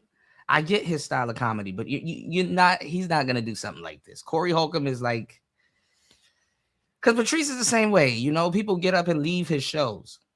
You know, but he's figured it out. Corey Holcomb, he'll probably curse you out if you leave his show. You know, but it's not the same. So, and you got to understand with comedy, certain people get let in, certain people don't get let in. You know, a lot of people they actually were afraid of Patrice O'Neal. That's why they didn't really let him in. They were afraid of him because he punched you in the chest. You know. Yeah. I hope you guys are picking up on what I'm telling you. You know, it's some real good game that I'm dropping. All right, let's go. Trash and white folk. It's about understanding. I think white people don't get enough understanding. We need to understand. That was Patrice O'Neal dissecting Radiohead's Creep. Creep Nobody means. wants to be Let me dissected. tell you something. How important that song is. At least 7 big time bands have did a remake of Creep. As if it's from the 1920s. It's just from 1993, and other bands with bigger names have done a cover of this song. It means something. People should know this. Thank you. I'm learning a lot about my white self just from hanging out with Patrice O'Neal this morning. Patrice, thanks for rolling in the studio, dude. Thank you, man. Always fantastic to see you at Cobb's Comedy Club. People, trust me, you will worship Patrice for the rest of your life. If you go see him live, he completely rules. Patrice O'Neal, everybody, let's hear it for him. Thank you, guys. Good to see you guys. Thanks, man. Now that's the thing, though. A lot of black people do not get white humor. You know, white humor is dry, but it is funny when you get it. It's like oh, this is it's one of those things. Some of it where it's like it's so bad it's good. You know, it's like it's the whole point of it being bad. The whole point of it being good is that it's bad. You understand? The nature of the joke. Yeah, man. You know what, War Master? That's what I was saying. I gotta talk to you about some of the games that I've been looking at because I was looking at the golden age of Final Fantasy and just like 90s and 2000s nostalgia. And 2000s did have a look, you know. The 2000s did have a look. A lot of stuff were bright. We were even looking at like the Need for Speed games. If you go look at the lore of all the games, most of those games are at night. And the colors and everything that they were using and stuff like that. There's just a whole nostalgia with just the aesthetic. And go look at the music now. They're all copies. And they need samples from like the 2000s and the 90s now to even chart. There was a interview that just came out recently with Neo, and he was talking about it, like the death of R&B and stuff like that. So yeah, we're gonna get into more music topics too. You know, let's go. It's not like Corey can talk about the child and then 2 years later the child thought, oh, I'm hurt. If you heard about it 2 years before, you got to show, man, there's a relationship. Corey said the shit on Tuesday. On Wednesday, the child is full-blown breakdown, full-blown traumatized. It's bang bang. It's what you got to show. Some people were saying it happened too fast. Like, man, y'all don't like Anton at all. Yeah. So looks like Anton has got that. Yeah, now it's weird, but you got to kind of think of a child too. I'm like, well, I was gonna say, well, how long does a psychological thing happen? But then that would be me trying to gauge somebody's mental state, because she could have possibly already been in therapy and already experienced certain type of things that she needed therapy for, and this could have added on to it if it's real. You feel me? But we'll see. It's lame for Anton to file a lawsuit, but at the end of the day, it is his child, bro. It is his child. But I don't know how this nigga so rich. See, this is the thing. They're trying to say that it's a play. And by play, they mean that Anton is using his child and her mental state to, to as grounds to file a lawsuit against Corey and stuff like that. You know what I'm saying? And y'all don't know. I mean, are you in the household with his child? You know, I mean, what if his child is mentally messed up about what was said about the mother? What if the child met Mika? You don't know. What if Mika was cool? You know, Christmas just passed. What if they received some Christmas gifts from Mika? You don't know.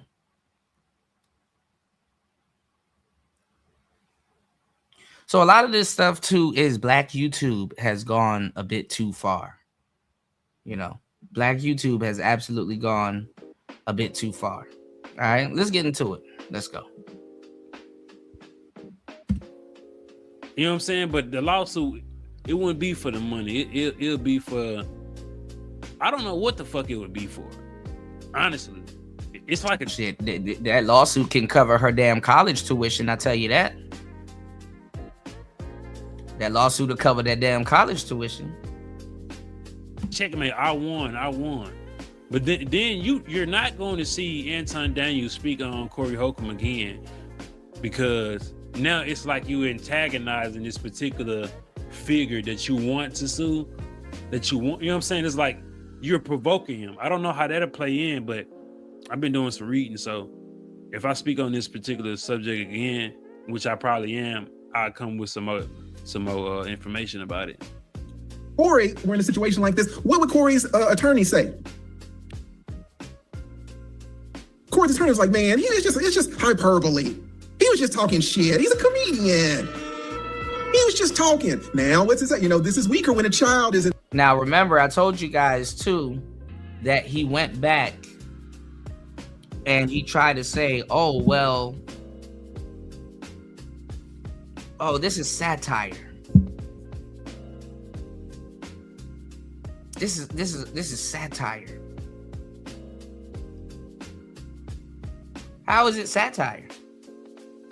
Well, he's gonna say it's satire because it's comedy. But it wasn't satire. Y'all know this. You know, he wanted to get up under Anton's skin because Anton got up under his skin. That's why Anton was like, Corey's not comfortable right now. So how's it satire? Huh?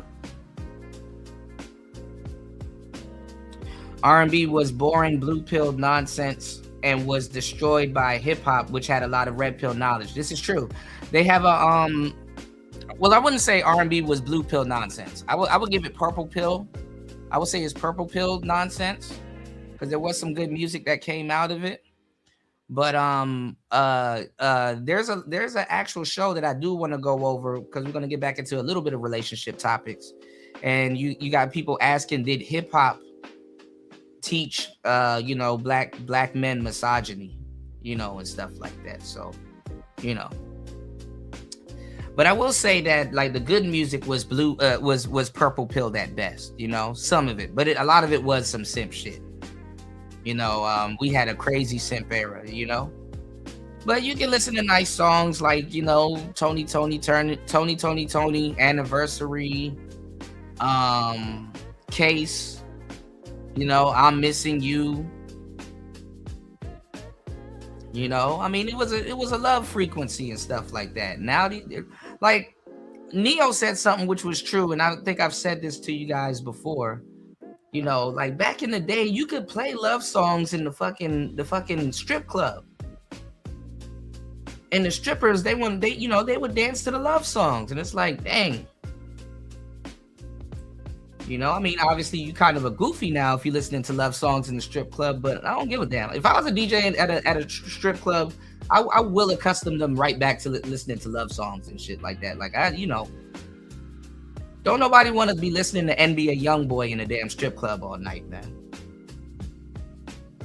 This ain't Grand Theft Auto, you know? Yay and nay. I wouldn't say it helped dudes get the box without tricking, because they were talking heavily about tricking in those songs, but you know, a group of dudes, yeah, you know. War Master said compared to hip hop and metal, R&B was boring simp catnip. Simp catnip is crazy. You have to patent that one. Simp catnip is wild. But for sure, yeah, you know. I think, you know, with R&B, it made dudes want to do a lot of good things for women, a lot of sweet things for women, you know, show up with a little bit of flowers, show up with a little bit of roses and stuff like that. You know, once real R&B disappeared, courtship and all of that shit was out the window. Foreplay, courtship, all of that shit was gone. You know, all of that shit was on, you know.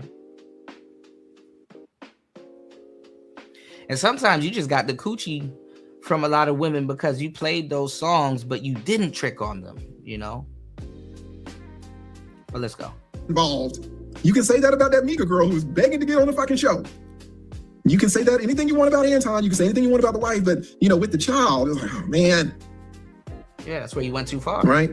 And then, you know, what if the child was already getting therapy? What if the child was already damaged? Yeah, then you would be like, well, how much did this world is Jadunsky. Did Corey really cause? There's some pre-existing conditions. In this world is cooked. Doesn't seem that way to be at all. It seems like this kid was amazing. Going to the Olympics, possibly, the Olympic trials, 300 something medals, 200 and some gold medals. The child was fucking on it. You don't get 300 fucking medals and your mind's fucked up. The child was on it. Now the child's not. That's called it. We don't know that after a few days, though. That's what I'm saying. If no, but Corey contradicted himself. You listen, respectfully, y'all. You can't go somewhere, right, and try to chastise a black man about race, loyalty, and being black,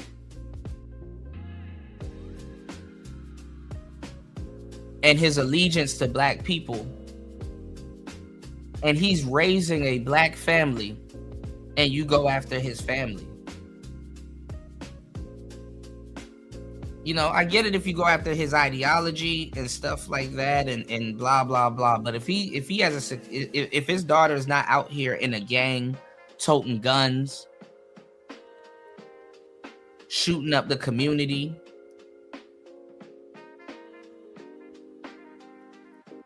he has a little bit of paper, he can put her in a nice school and stuff like that. That's the family that you choose to go after.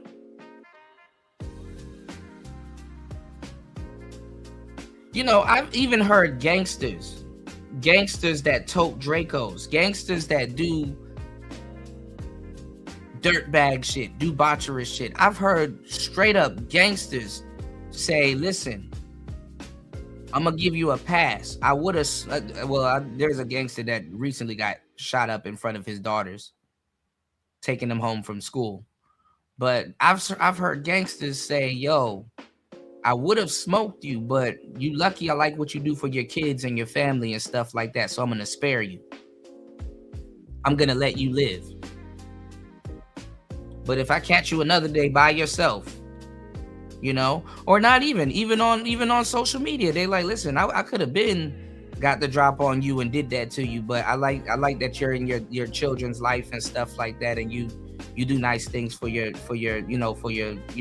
family. Because they, you know, a lot of times they're in the same situations trying to do the same thing for theirs. And I'm gonna tell you some real shit.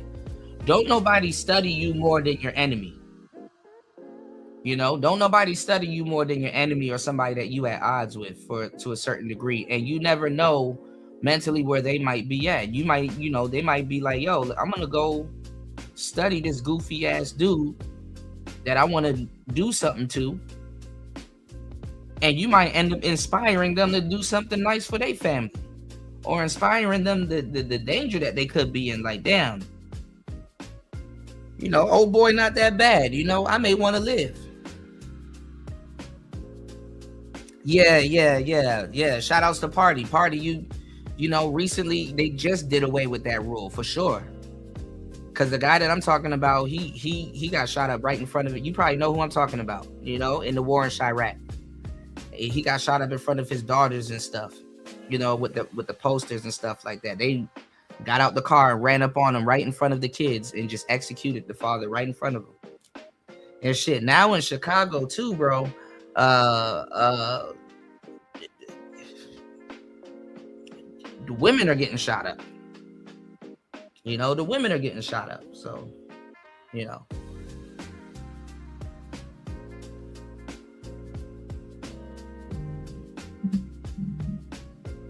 All right, 2 hours into the madness. Please hit the like button, y'all. Please support the show.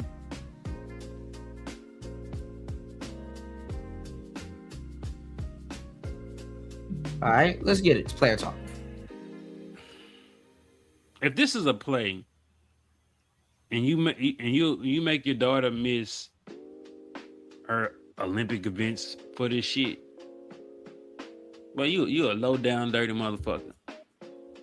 I don't know, bro. I just, it's hard. It's still hard for me to wrap my head around it.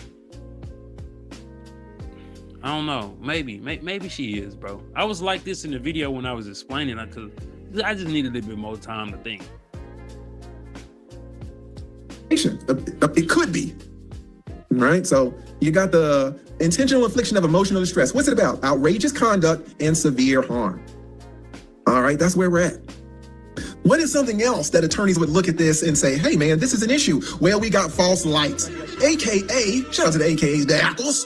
Shout out to the AKAs, invasion of privacy, right? What is invasion of privacy? It's a claim that someone who was publicly portrayed in a highly offensive false position, even if the statements are not classic defamation, all right? Now, when we file lawsuits, guys, sometimes we just throw spaghetti at the wall. We don't know what we're gonna hit on. So it's not like we're just gonna file a lawsuit and we're gonna file one claim. It ain't never like that. We're gonna file a multitude of things. We're gonna leave it to y'all, see what y'all say. Spray and pray. So you got the intentional infliction of emotional distress, but we ain't gonna stop there. We're gonna make up something else. Well, what else are we gonna put in situations like this typically, generally? False light or invasion of privacy, right? Now let's look at this. What is the invasion of privacy talking about? The elements, or what the ingredients, you would say, it's publicity placing the person in a false light, okay? The false light would be highly offensive to the reasonable person. If you were a 17-year-old and you hear a damn near 60-year-old saying that men are gonna use you as backup last resort booty call sex,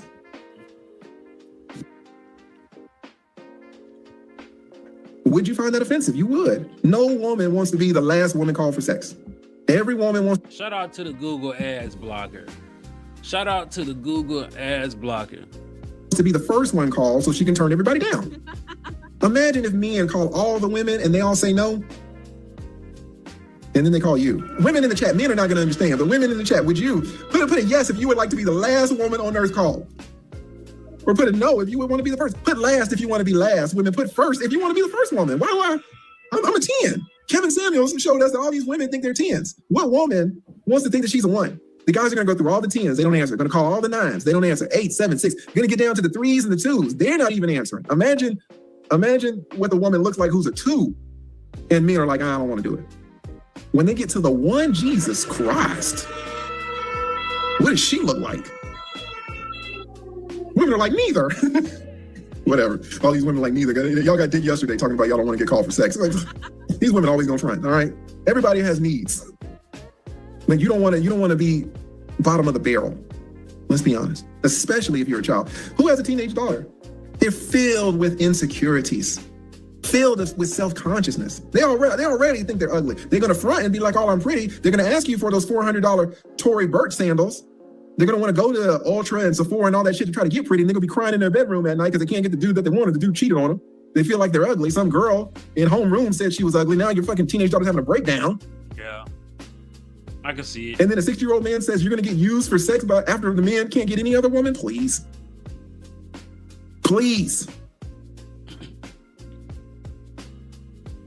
Would Corey's statements be highly offensive to a reasonable person? Right? If you put it like that, yeah. And then you got to show fault. Well, if you can show all this, the person who spoke it pretty much is going to be at fault. Supposed to put it. Now, why does it fit here? Listen. Displaying a private figure who is a minor, displaying that private minor's image, full mass, and then pairing it with sexualized insinuations can place that child into a false sexualized narrative. Did Corey do that? Did Corey place that girl into a false sexualized narrative? Yep. When he said, oh, well, you know, after all these other niggas gonna call all these other bitches, if the bitches don't pick up, they gonna call you. Did he place her into a false narrative? Her and the mother. Some of y'all are gonna say, hell no. Some of y'all might say, maybe. Kids are by property. Oh, lead attorney, you're just hating. I'm reading you fuckers the law. Not reading it, interpreting it. We're talking about it. Now the laws in Detroit are going to be different than the laws in Pasadena. We don't know which laws are going to control. Yeah, party got you there, Chris G. A lot of those liberal women's that are out there in Minnesota, those Karens. Yeah. This is just general information. It could be it's certain that the statutes in Michigan say something different than the statutes in California, and who knows where the case is going to be held. We don't know. This is just opening up the doors to kind of think about backdooria. No, opening up your mind to think about how these things can be sorted out legally. That's all we're doing here. This is just a mental exercise. He's putting you in the shoes That's of a all. juror. Was there a false sexualized narrative? If so, then that could be false light. Could be false light, invasion of privacy. Put them in a false light, yeah. What can strengthen this claim? Well, detailed evidence of exactly what was shown and exactly what was said. What was shown? Like a video recording. You know, the camera's been men and women's worst enemy. On screen, full mass, and what was said. I bet you, I don't know, I haven't talked to Anton. I bet you $100 Anton got a whole download of that stream. I bet you cash money. And if Anton ain't got it, Anton's been sent it by his subscribers. He already said he downloaded. Nah, Anton said And if Anton's got an attorney, what did Anton say? He has been advised not to talk about this. If those people advising Anton are attorneys, I bet you $1 million they got a copy of that damn stream. You supposed to screenshot and you supposed to screen record and download it because people will take it down.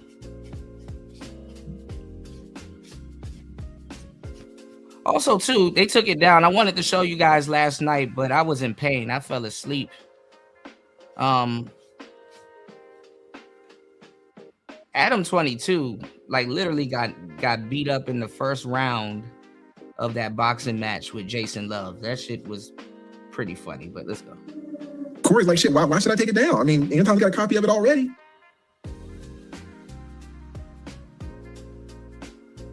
So can he show proof? Well, she's gonna know exactly what was shown and exactly what was said.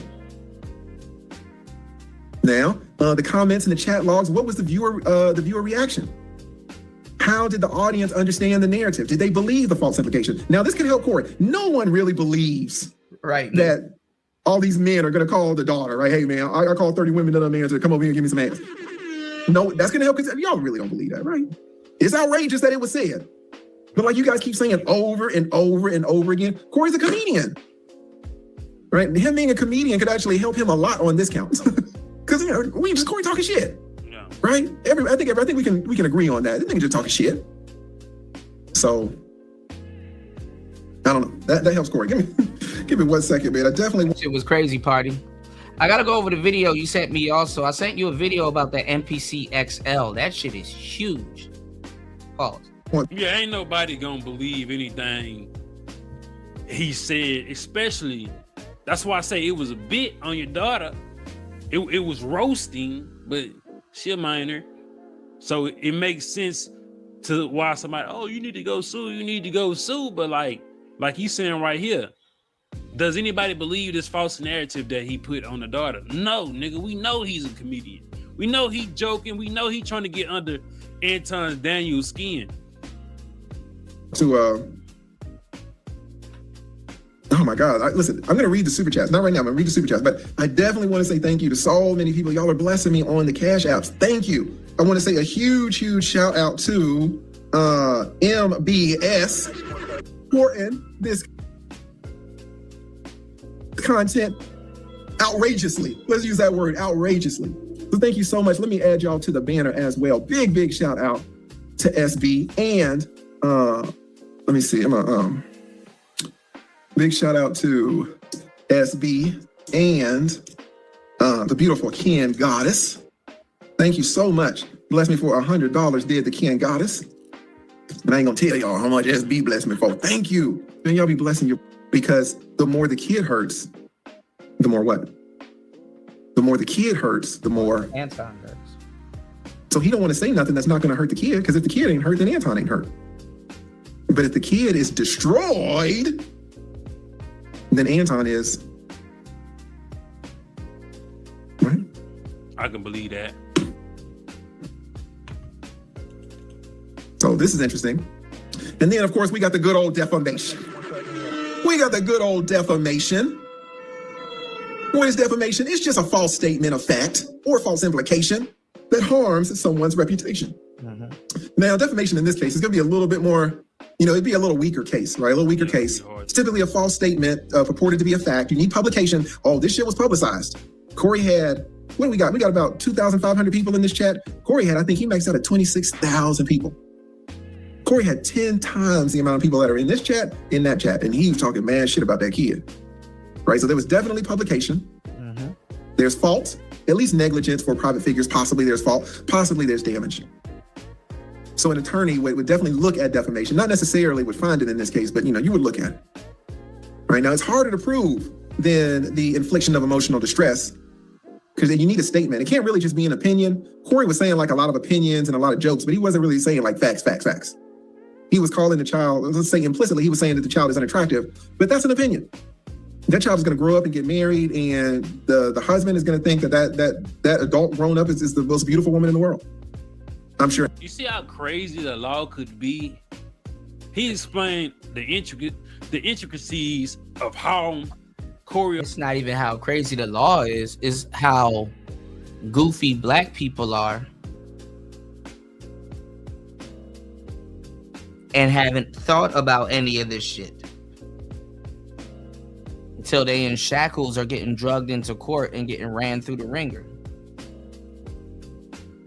Anybody could have told you as soon as that kid popped up on the stream, it was over. That's the first thing that I said.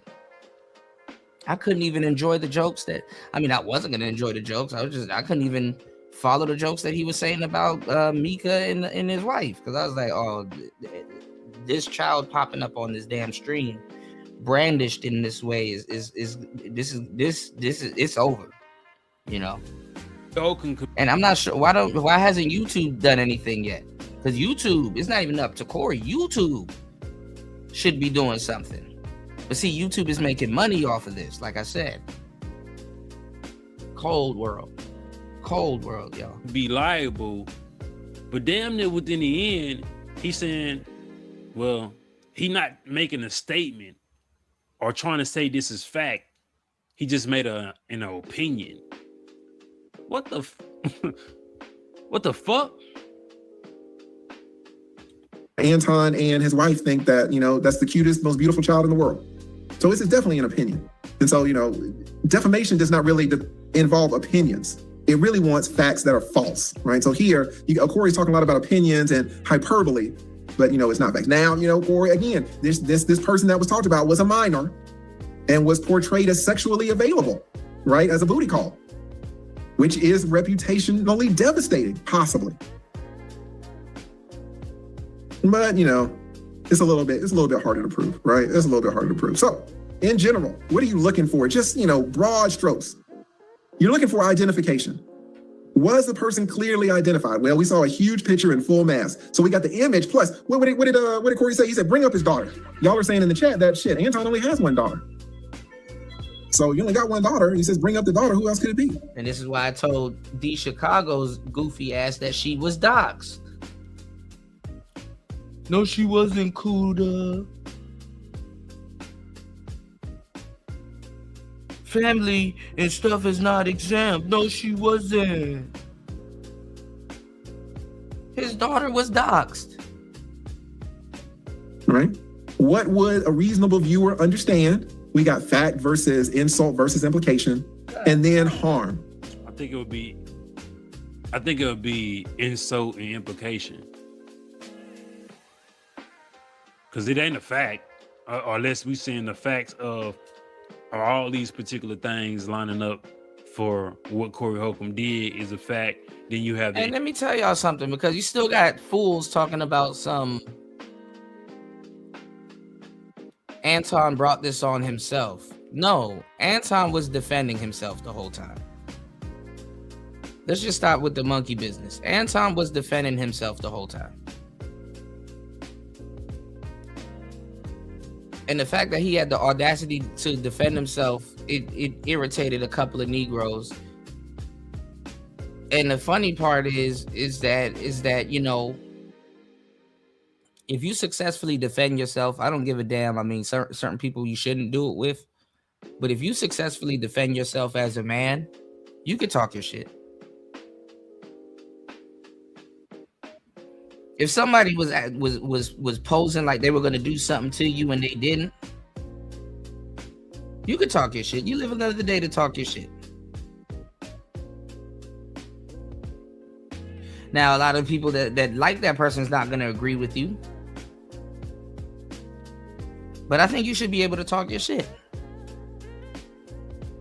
If somebody pulled out a gun at you and you disarmed them, and you took their pole and you sent them home gunless, you should be able to talk your shit. Now they might attempt to do something to you again, but hey, it's up to you to talk your shit or not. There was a story of a young man that lost his life that was a rapper. What was his name? He basically was doing bank fraud and stuff like that, but he was making a lot of money. And what is that rapper's name? Well, anyway, some older blood dude tried to rob him, and he ended up getting like shot in the arm.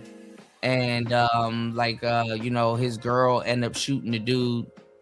And the thing is that, you know, I guess you know, it was just a failed robbery attempt. And I don't think the guy's gang knew that that's what they homeboy was going off to go do, and it was a failed robbery attempt.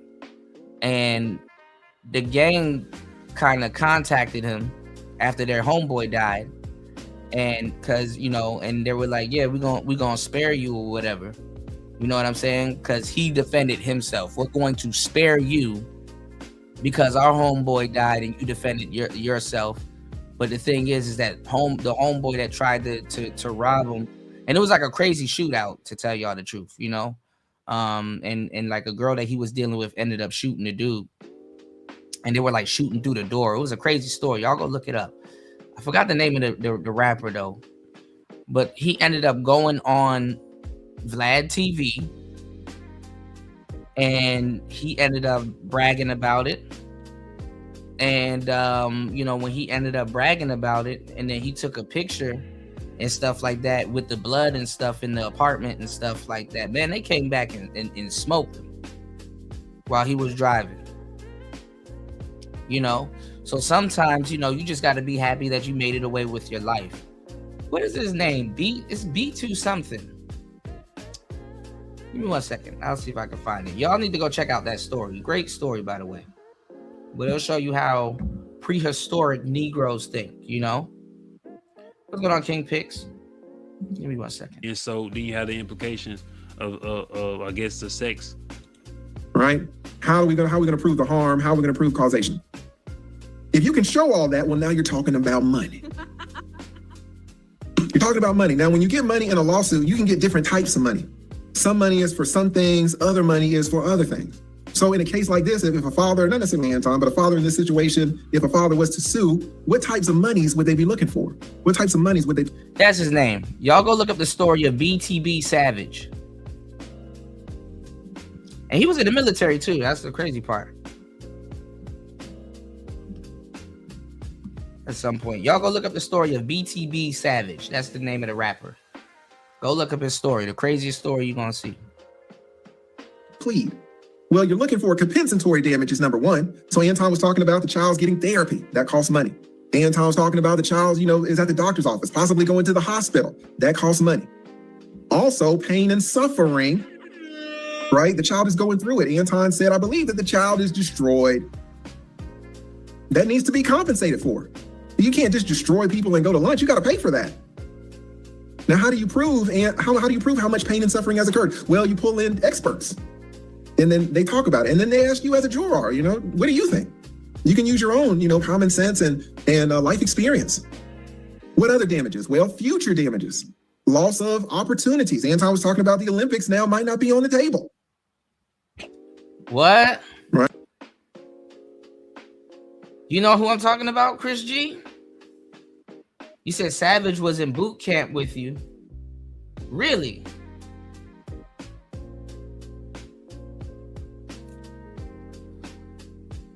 Which boot camp did you guys go to? Because I know there's one off the coast from the DMV area. I think it's called Paris Island. Now is the worst time to go there, you know, springtime. Yeah, they say he was 26 at the time. And he was shot in March 30, 2023. Okay, I was going to say, oh, you never know, you know? Right? Gaps in training, in our athletics, all of that can be compensated for. Plus, it doesn't say here, but, you know, future medical bills, future therapy sessions, future counseling, all that goes into it. It's not here, but it goes into it. Then the punies, the punitive damages. This is where it gets deep. This is about punishment. This is about showing the community this will not abide. We will not allow community members to speak like this about our children. We need to make a lesson of you. The churn. And that's when shit can get heavy, right? So we're talking about the punitive damages available in some jurisdictions. And then if you're sexualizing minors, what is that message going to be? Is that going to go down? Is everybody going to be cool with that? That's pretty much what all the lead attorney had to say about the Anton Daniels and Corey Holcomb situation. I'm gonna leave a video. So yeah, I told you guys, shout outs to House of Hypocrites. I told you guys every single thing I told y'all was gonna come up. I was listening to Anton. He was advised not to speak. I'm like, okay, he already seek legal counsel.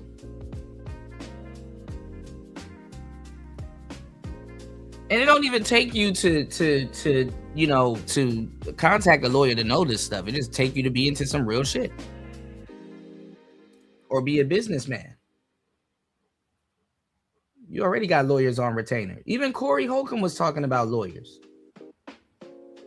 About why he couldn't fight.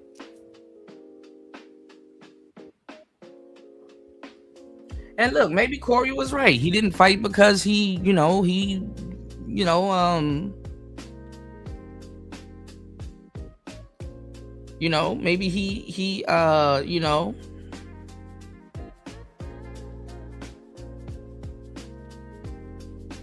he was fighting this case that we about to talk about, you know. He said, Kuda, there was a dude called Checkin' For You that would be in Black Ram's chat that was on the same ship as me for some time. Shout outs to Checkin' For You. Checkin' For You is a part of Player Talk Radio, old school Player Talk Radio. And a lot of people don't know Black Ram was the guy. Black Ram was Black Ram was the guy that actually initiated me into the manosphere space. He knew about me for years, but he didn't know I was making content a long time ago. And Black Ram was the one that blessed me into the space. Even though I was around before Black Ram, what we called it now, the quote unquote Black Manosphere, Black Ram was the one that really co-signed your boy. So I appreciate Ram for that. But shout outs to Checkin' For You. Yeah. I don't know what happened when y'all was over on Agon shit, you know.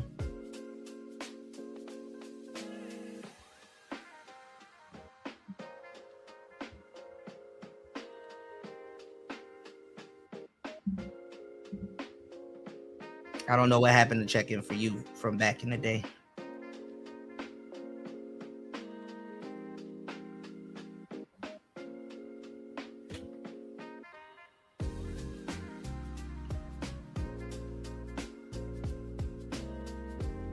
All right, let's get it. 1 second. Now, let's get to the next segment. I want to show y'all how fake a lot of black people are. But listen, this is O'Shea's billionth video on Corey Holcomb. I want to show y'all how O'Shea is going back and forth. 1 minute He feels sorry for Anton. Next minute is F Anton. And it's on some girly shit too. And listen, like I said, O'Shea is a very jealous individual.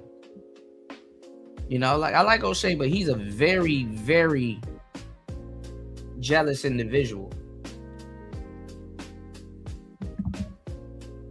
Super jealous.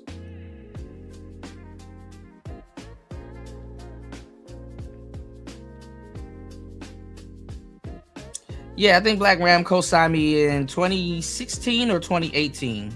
Around that time, yeah. Yeah, but O'Shea is a very jealous individual, you know. You know, he'll be talking about somebody and then he'll be like, that person passed me up. It's like, bro, like, what the fuck? Why do you think you in competition with everybody? Like, why can't somebody just be successful and you be genuinely happy for somebody? You know, I'm genuinely happy for somebody's success. I don't sit there and try to insert myself into the situation as if I'm actively competing. I'm not competing with nobody. My success gonna come when it comes. Am I upset about not getting credit for things that I've done? Of course, but whatever. Keep working. You're really competing with yourself at the end of the day.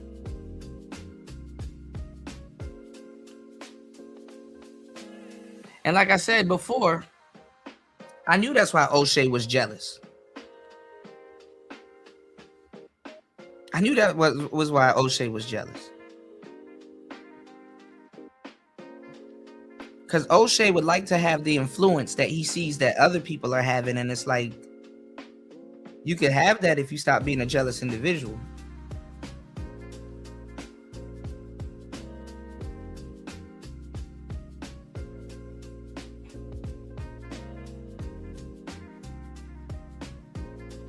You block your blessings when you're jealous.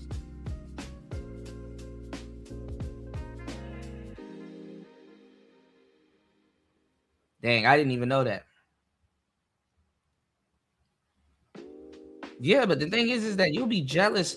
You'll be jealous over a lot of fucking people that's like they're not even thinking about you.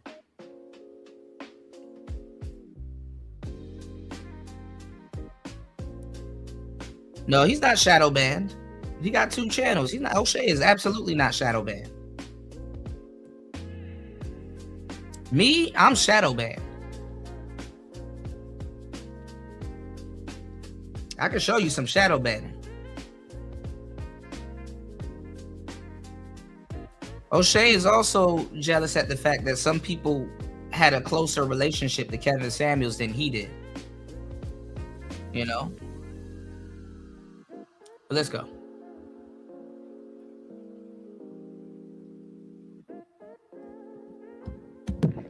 Corey Holcomb has lost a lot of respect.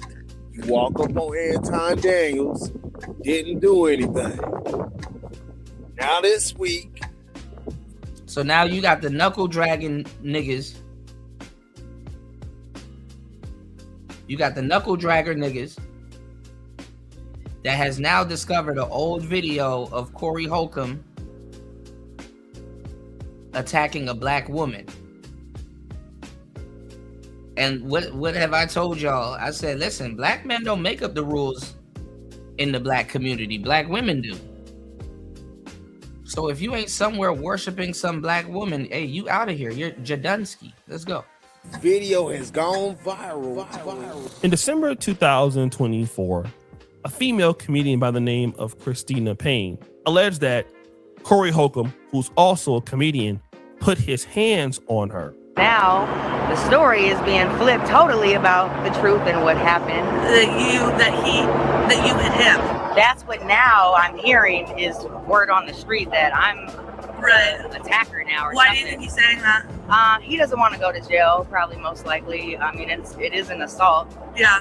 And at the same time, there are witnesses who saw what happened, but he also has people who are willing to lie for him as well. Yeah. When Christina Payne came out and said this, she went to Instagram with the post.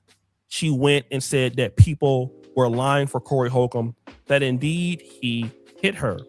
And then she continued. Footage shows Corey Holcomb reaching over 2 people. And this woman full of shit too. I listen, I be getting tired of watching videos, but I mean, they gotta say it. It ain't gonna change your life. All right. I be getting tired of videos of women talking about oh, he assaulted me and this, that, and the third. She ate that punch or whatever he did. She ate that shit.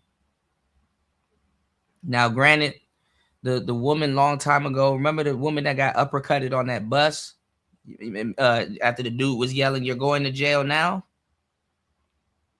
I'm not gonna lie, that uppercut did come from the shadow realm. You know what I'm saying? You know that transit uppercut did do some damage, but she ate it. She ate it. She ate it. She Scooby snack ate it. This woman's head didn't go that far back. Not whiplash far back, but let's go. And she ran into the fight, but hey. People and punching me out, and my whole head goes back, and it's a whole horrible whiplash thing. It's horrible. It's like, Royce, they not gonna believe us, bro. Okay, they're not gonna believe us. People not gonna think that you talked to Kevin Samuels. They're not gonna believe that he's from our sector. I get called, "Oh, Kuda, you're lying. You never helped that man out with his studio. You never talked to him.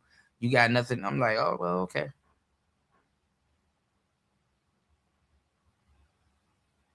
I never helped Kevin Samuels out with his studio. Okay. punches me at 30 miles an hour over the security guard and another person who's trying to keep him away from me. Right. So it's horrible. When you see it, when you see the footage, it's going to change your life. Why do you think he's lying? He doesn't want to get in trouble, / he just got put on a new tour. So of course there's money that is going to be made. What she's describing is in pretty good detail if you think about it. But again, people were asking certain questions. Why didn't she file charges? Why didn't she go to the police? All right. Corey Holcomb would then come out on December 19th on his show and say that it was false. He brought on several witnesses. You guys can go and look up the video. But that's what was said. But after this incident, Christina Payne would go on to several platforms outside of TMZ and describe the relationship that she had with Corey Holcomb. Wanted to be a co-host on his radio show, right? So I flew out here from Washington, D.C. And mind you, I'm from California, but I was going to Howard University undergrad. Why is all the people that's going on Corey's show from Washington, D.C.? That's crazy. Okay. Grad, so that's why I was still in Washington, D.C. So I come back to have this meeting with him. Then he says he got me a hotel room. So I'm like, okay, I didn't flew myself out here. I guess that's the least he could do, get me a hotel room or whatever. All of these brothers flying these sisters out. Well, D Chicago, where you at? D Chicago gonna try to pop up anonymously, y'all.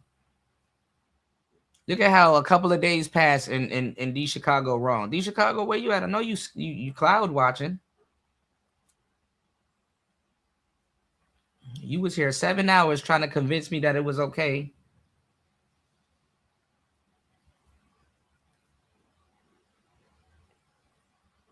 Telling y'all, man.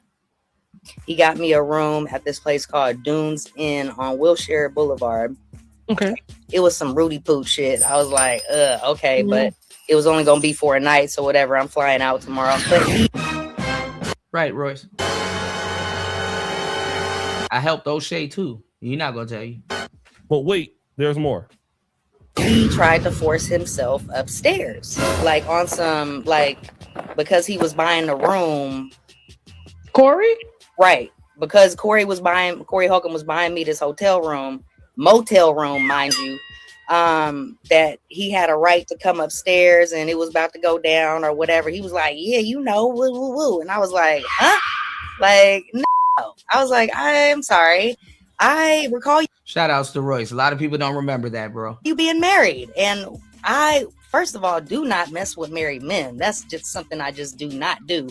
Woo! But this was the most important thing. Now, would you have to gave him some if he would have got you the W?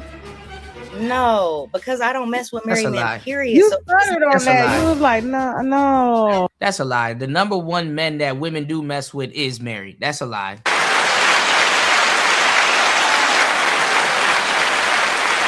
That's some bullshit.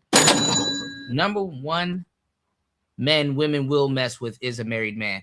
They will turn down a man living in his mama's basement before they'll turn down a man that got a wedding ring on his finger. Trust and believe. It's a lie. All right. Oh, you had to think about I it gave him for a some second. examples. I was like, dude, But if he wasn't married and he got that W hotel, would you have gave Corey Holcomb some? I probably would have made Look him. how she looking up to the right. Well, looking up to her left.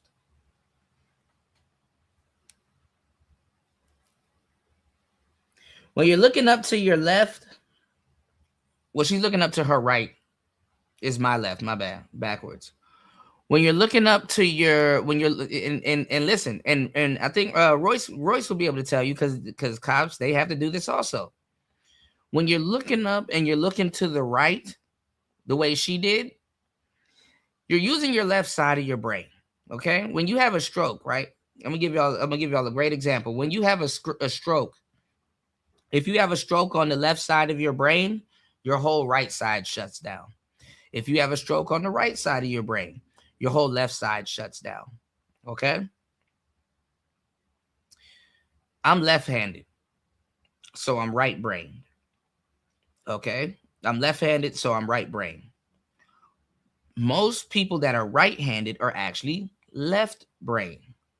Okay? Now, with your eyes, right, and body language, I'll give y'all some game. When somebody's making up a story and they look up and they look they look up and they look to their left,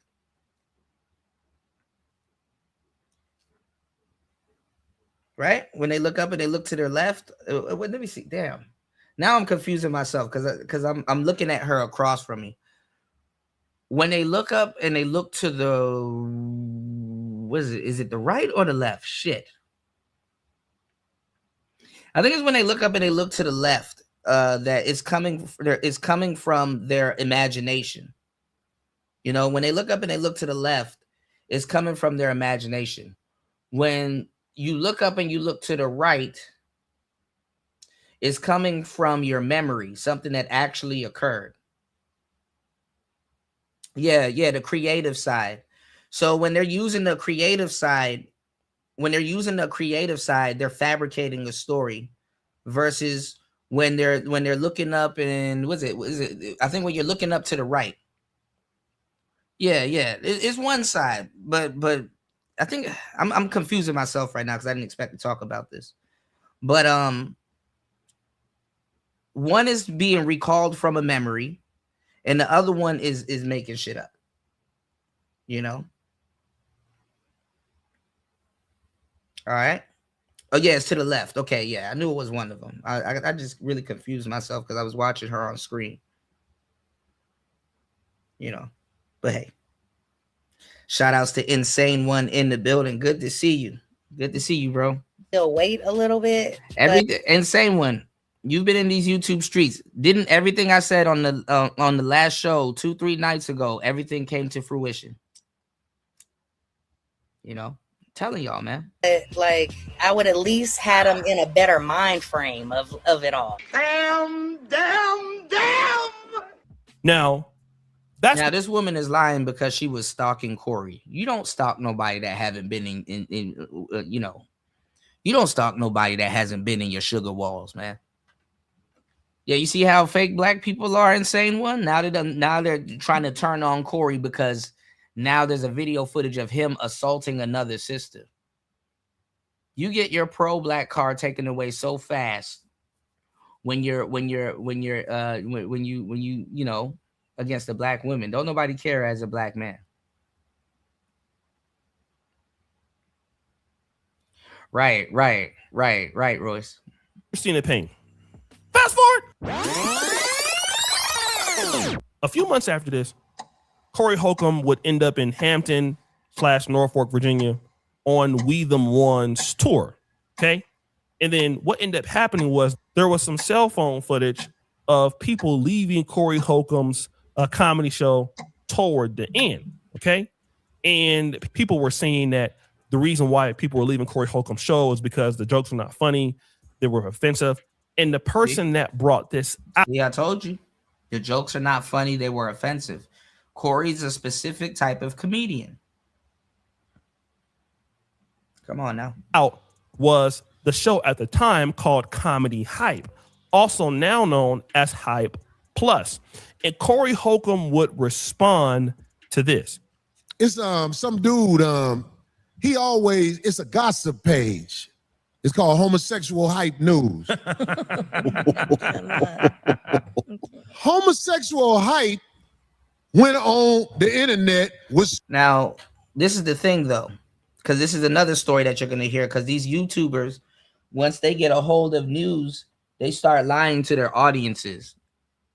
Once they get a hold of news, they start lying to their audiences. They're trying to say that this footage resurfaced because of Corey's beef with Anton, when I don't think that's the case, because this is an old case. You know, the fans will have resurfaced this shit before Anton would, but let's go.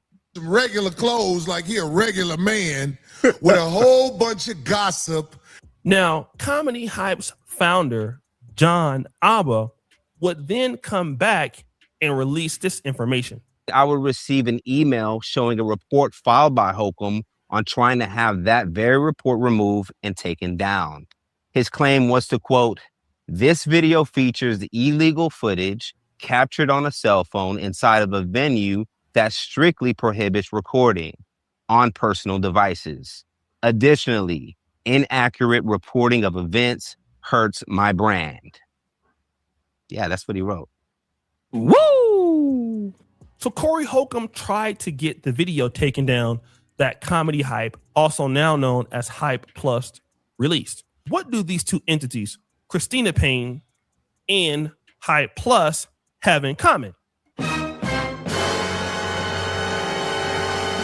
On January 23rd, 2026, which is today, Hype Plus. Now look at this footage, because the woman said it will change your life. Tell me if she didn't eat this punch or mush. Not saying that he should have done it, but let's get it. Released this particular video called Corey Holcomb Caught on Video Hitting a Woman, Surveillance Footage Released. And I'm not going to play the entire video, but you do see Corey Holcomb outside arguing with the woman by the name of Christina Payne. So you see they're out there. A lot of people are there. Okay. You then see Corey Holcomb walk up to her, and then he does strike her in the face. Okay. She points in his face before, but we do see that.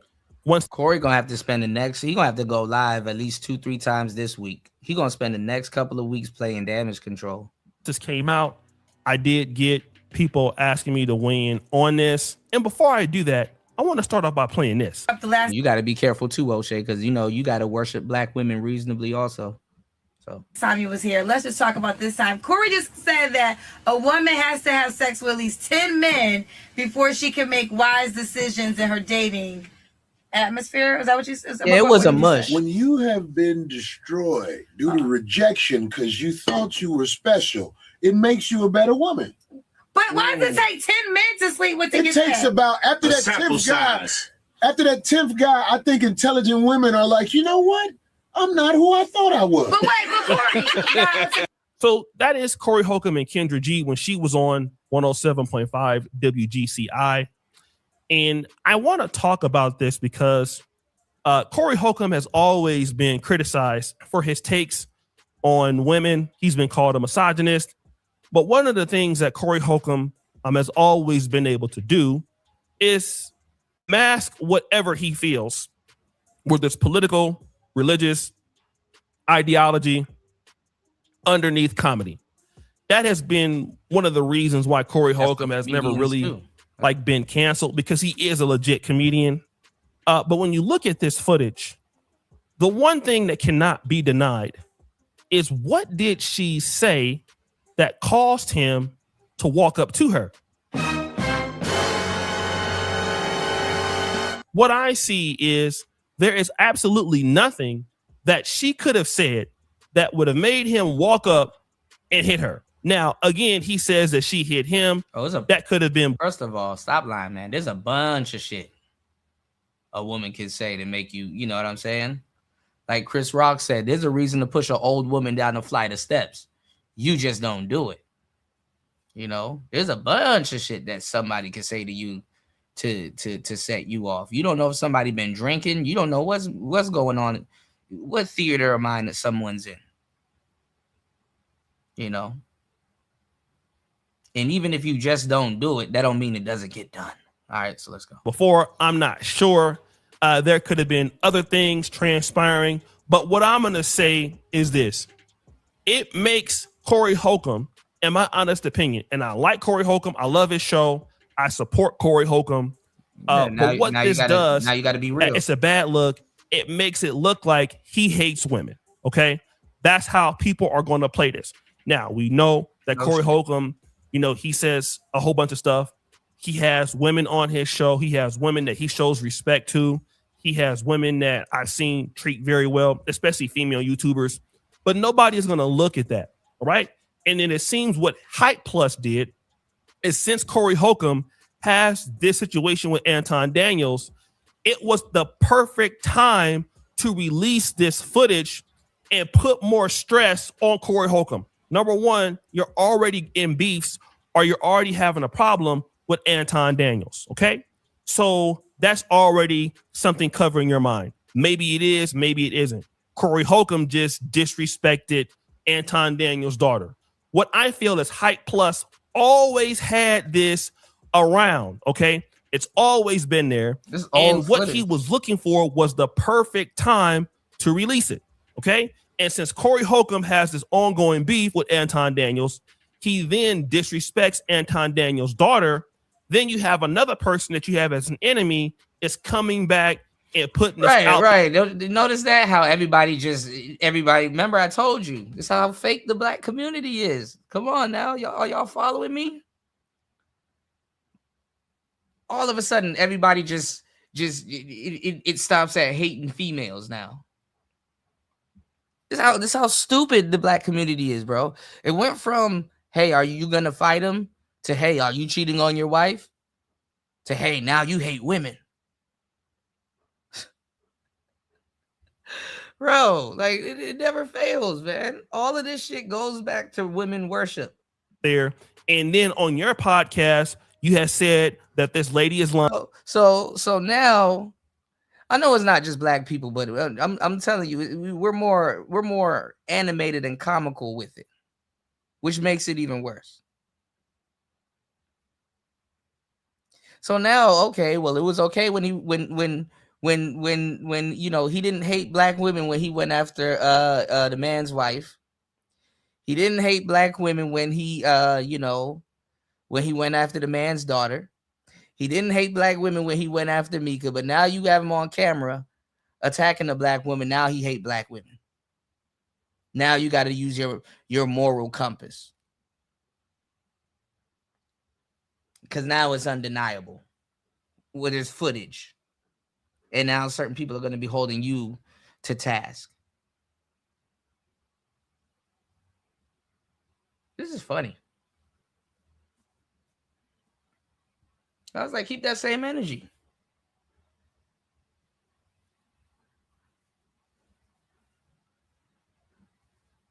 This is funny.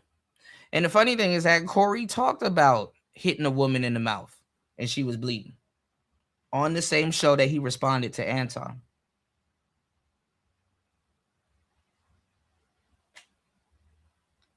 Black people are some of the most fakest people. So you got to learn as a black man, young, old, silver or gold. Do you want to be disposable for this group of people? There's something you can say if you're a truth teller, cool. But are you willing to throw away the bag in your career for this group of people? That's what Corey wanted Anton to do.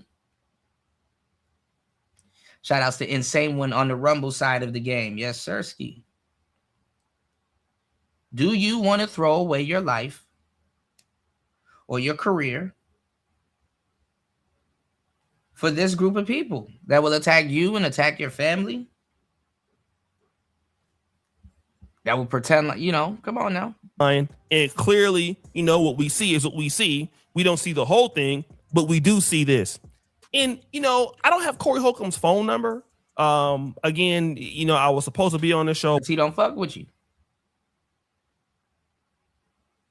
He don't fuck with you. I would love to one time go on the show in the future, but there is really no excuse for what I see here. If that lady put the fingers in his face, all right, that's one thing, okay, which he clearly did.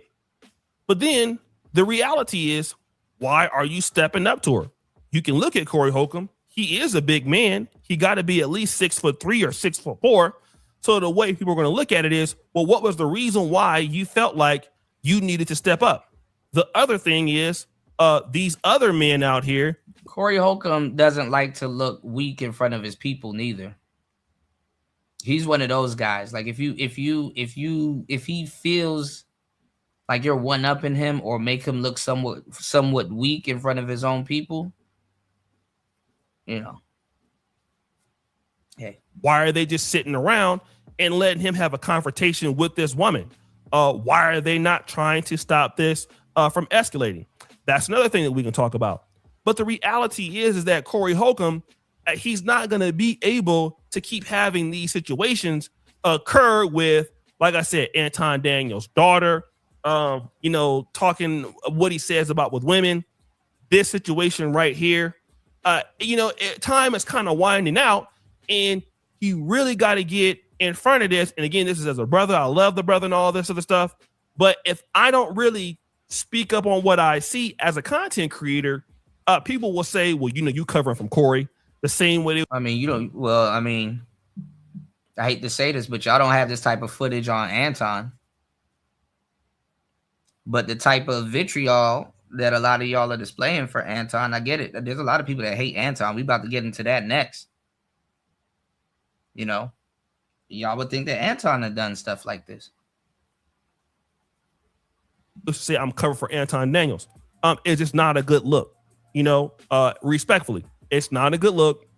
Corey Holcomb definitely needs some people, and maybe he does have them in this corner that will just talk to him and say, look, man, there are certain things that you're not going to be able to get into it with nobody for the next year. You're supposed to be one of those people. You are exceptionally too hot. All right.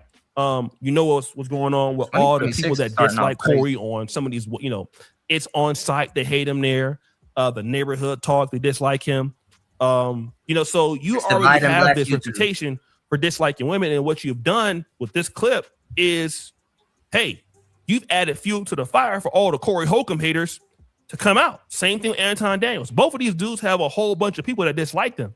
And again, whatever the woman said, unless you got evidence that the fact that she hit you before, and even if she did hit you before, it was broken up then why didn't you leave? If she hit you before, why didn't you call the police?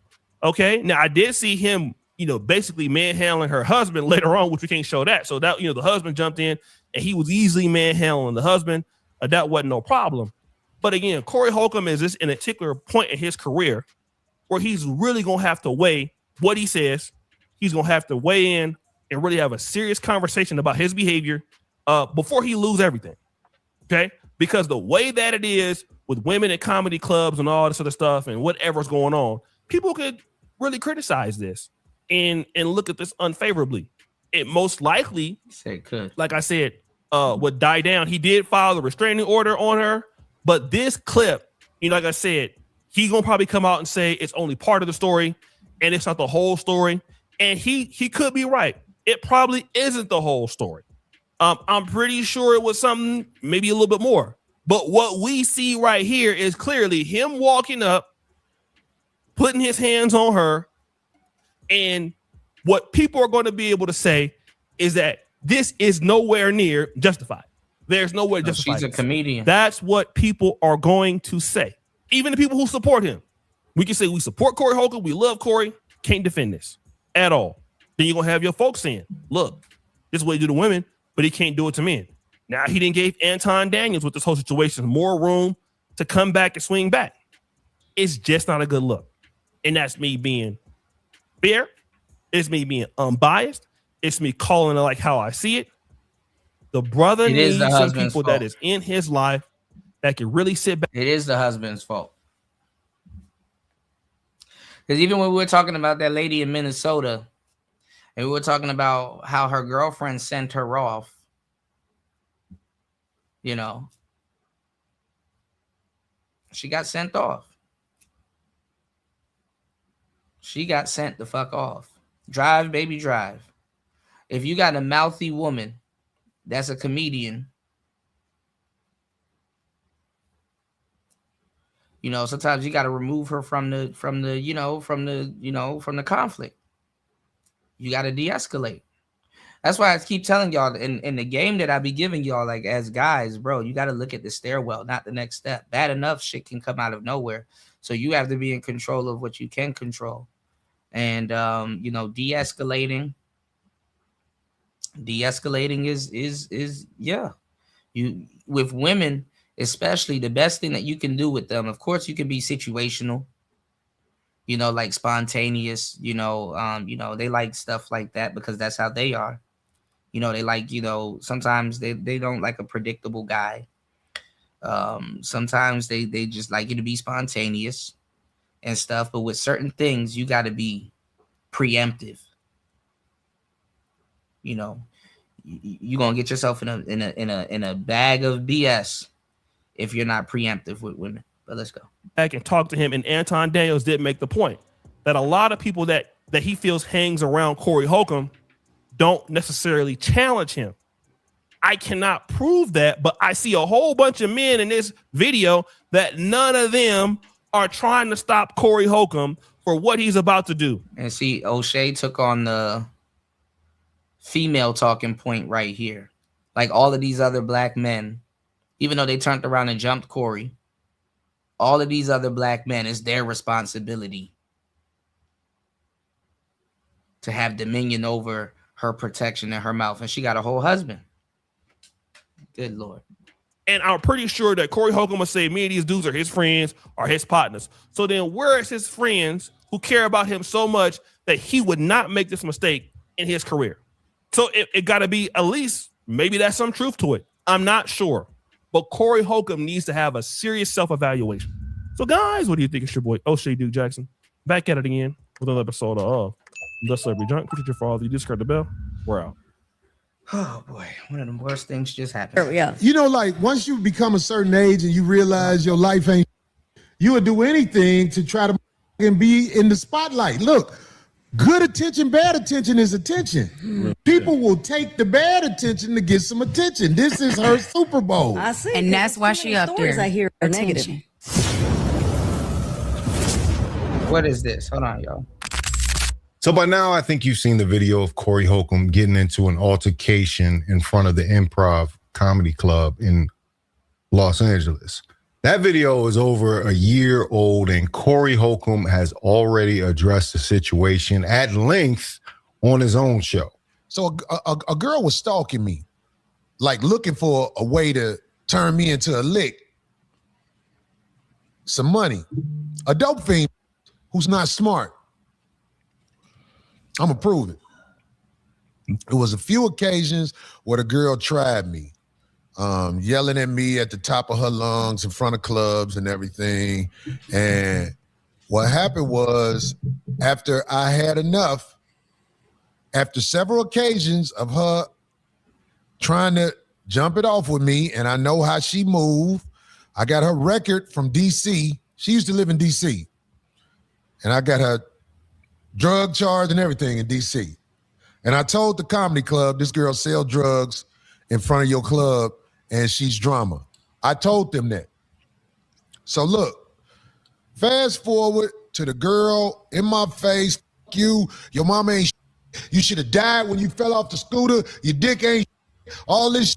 And so I was just like, Corey, you're not going to do nothing. Even people were like talking to him like, Corey, you ain't about to let her hype you up and woo, woo, woo. And then I was like, Corey, you didn't learn already from the last time? And he was like, you talking about? I was like, you don't remember the last time you said you were going to super sock me? And you didn't see what God did to you then?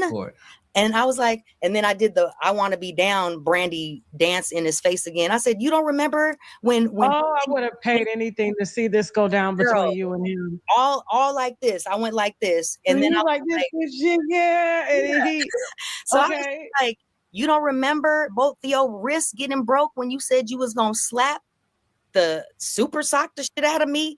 I was like, God didn't tell you I was one of his favorites. He didn't tell you to leave me alone. I said, please believe you keep this up and it's only going to get worse for you.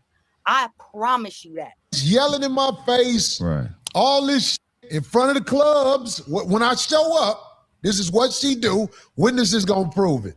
That's why I let the bitch talk, because she piled up a lot of evidence against herself. Of course, we was down there. She was with her little boyfriend, nigga. We was like, man, get your bitch on me. Please get your bitch.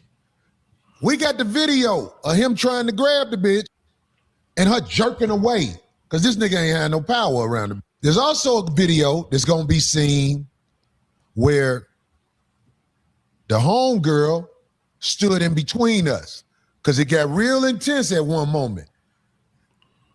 But I'm going to say the homegirl name. The homegirl name is Trina. Because Trina, you part of it. I hate you part of it. I had to grab Trina and put Trina to the side and say, don't get involved in this.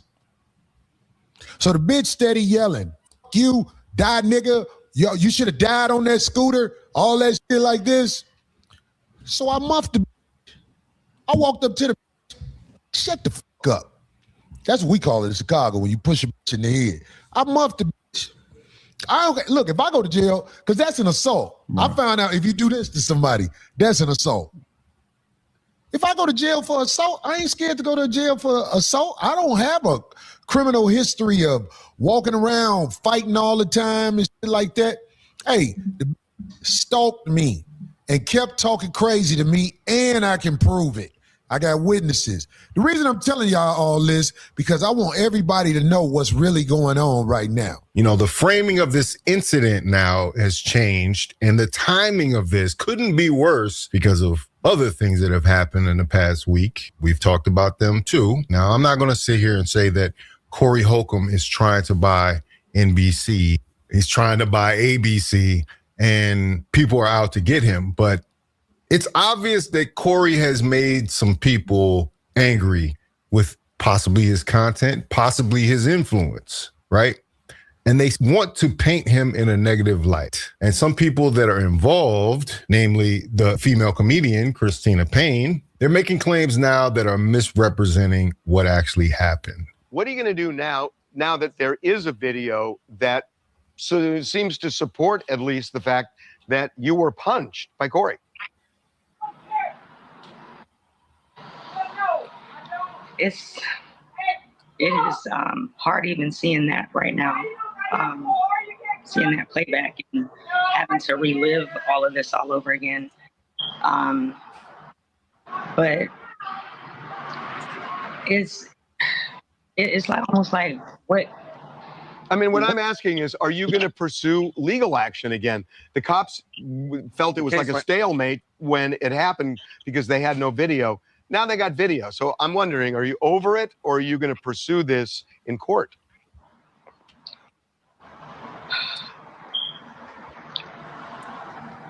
So this is the thing, y'all. She didn't take him to court for it. So I've heard. All right.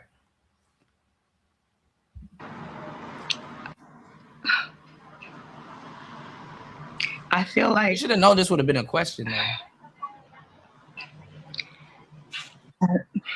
It's see, and this stuff like this will squander a lot of your comedian friends too. You know, get blackballed in the business. You know, especially for women. Women go through hell in the business. So, hey. She's working hard to get those tears What's up. the difficult? What's making this so difficult, Christina, to go forward with it?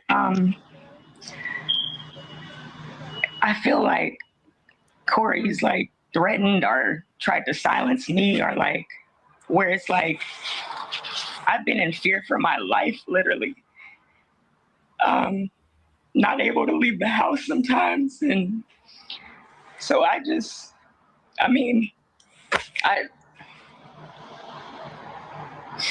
If Anton get her on the show, that's gonna be crazy. I know you say you're in fear for your life. We mentioned the fact that he got a restraining order against you. We have a restraining order against each other. And you have one against him as well. Since because then, he brought the liars to court and confused the judge, and we didn't have the video yet. So we literally got the video the day after court, literally. So I never went back to pursue like, oh, let me get an appeal or nothing like that. Like my attorney literally kind of gave up after. In fact, the video that was released is a limited piece of an ongoing harassment that she provoked Corey and other comedians. That's what's also being left out of this. There were some other comedians that have similar stories to what's going on with that. Okay, there was a brother who is a witness to everything that happened by the comedy club. Both times with this lady, which is not what she said. She wanted to make it seem like it's an isolated incident. No, this is a crazy, and I became one of her victims. It's a lot of people that's victims of this, but this brother was a witness to both things. In fact, the same thing she did to me, she did to him. And I hate putting people on the spot like this, but I got to tell the truth. I want somebody else to know what happened, because if I say it, it's just my word against hers. Witnesses mean something, everybody. I never wanted to taint what he finna say, so I didn't talk to him that much, but this is my brother from Detroit, the D, Corey Sherrill, who is a better man than me. You all right, brother? Yeah, I'm good, man. I'm good, man. It's crazy, but yeah, I'm good, bro. I know, man. That look, don't feel weird. The one thing my people told me is the truth has no alibi. So we just finna tell the truth. Homeboy, the first night, we ain't even talk about the night where it turned into a physical altercation. The first night when I came up to the comedy club, it was the middle of a whole bunch of with you and a crazy lady. What didn't she get physical with you? Yeah, she did actually. She walked up to me and snatched my phone out my hand. And she was talking crazy about all the men outside, like, you know, saying it was a comedian outside. She was like, can you take a picture of it? So I have the new iPhone. I'm like, yeah, I'll take the picture. And so I've taken a picture, and she just come through, snatched my phone out my hand. I don't have no type of relationship with her, with anybody out here that I play like that. And so then she's like, girl, do you know him? Somebody sent me a picture of you before. These comedians are weird. I wouldn't keep them outside with my 12-year-old niece. And I just was like, hold on. I was like, hold on. Like, you know what I'm saying? Like, how you just come in my life with this energy? So I told her, I'm like, chill out. I'm like, why you putting me in this color? Like, I don't even play like that, you know, like at all. And so from me and her going, she said, I said what I said, all these niggas out here. And I was just like, you know, I got to defend myself, man. Like, I mean, so I said something to her. I'm like, you got me fucked up. Like, this ain't even how women from Detroit, I don't even, this, that. Well, Auntie Gina say this is that motherfucker, a drop behavior. Right. Pussy don't act like that, dog. Like women that the women that I interact with, they cool with being in their feminine energy. We outside roasting. I can count on one hand how many women I've seen out there, even in our atmosphere. They really just watch us because we can handle it. It's you know what I'm saying? We ain't really out there trying to. So I haven't heard nobody but her say, yo, mama. She was talking about my mama, man. Like, you know, in my comedy, you share what you go through in your comedy. She like, your mama's a crackhead. That's why you went to prison. Just like all over me telling her I got about it. So I'm not allowed to say, hey, I don't play like that. Hey, Corey, do you ever go back and forth with her like how we go back and forth joking? Have you ever gone back and forth with her joking? Never. I've never seen anybody out there going back and forth. Because everybody knows you're crazy. But I'm not trying to put my but no. So when that happened, you was down, you was talking, like maybe like let's say 20 feet away from me. You called my name. You was like, Corey, come down here, man.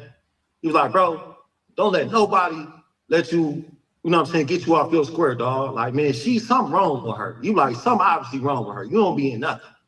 And then when you did that, we talked. She was still down there loud by herself. We down there talking. At this point, I'm not saying nothing no more. OG said, hey, man, I'm like, bet, you right, dog. Out of nowhere, she gets ready to say bye to everybody. Now, mind you, none of us, we all like, we're uncomfortable because her dude can't even control her. You got her dude, he's security, so he has the right to tell me, hey, man, you need to leave. He's telling her to leave. So he's using his security skills, telling her to leave. But hey, she still, she runs the shit. She runs shit. I don't even understand what's going on. I ain't never seen that. Shout out, I'm being honest, bro. You don't even know how to explain it. So she come in, she go say bye to one comedian. She get real close to Corey, in his face, like, bye. I'm like, then she gets to me. She's like, bye, nigga, bye. I'm just like, and Corey like, and I'm standing there, bro, because I don't know. Like, I just want to just tell jokes. Like, you know what I'm saying? Like, I don't know what's going on. And Corey like, somebody need to if somebody love her, man, get her, man. This is what you said, bro. You didn't even go there, bro. You was like, if somebody love this, get her. Like, somebody need to get her cousin out there. Everybody's scared. And anyway, so, okay, that was one incident. That wasn't even the incident that happened last week. No, it wasn't. Last week. And I gotta remind you of an incident. We went to a Caribbean restaurant. I bumped into you. This is a coincidence. And she was there. If it was drama, bro, it would have happened there. We enjoyed our food.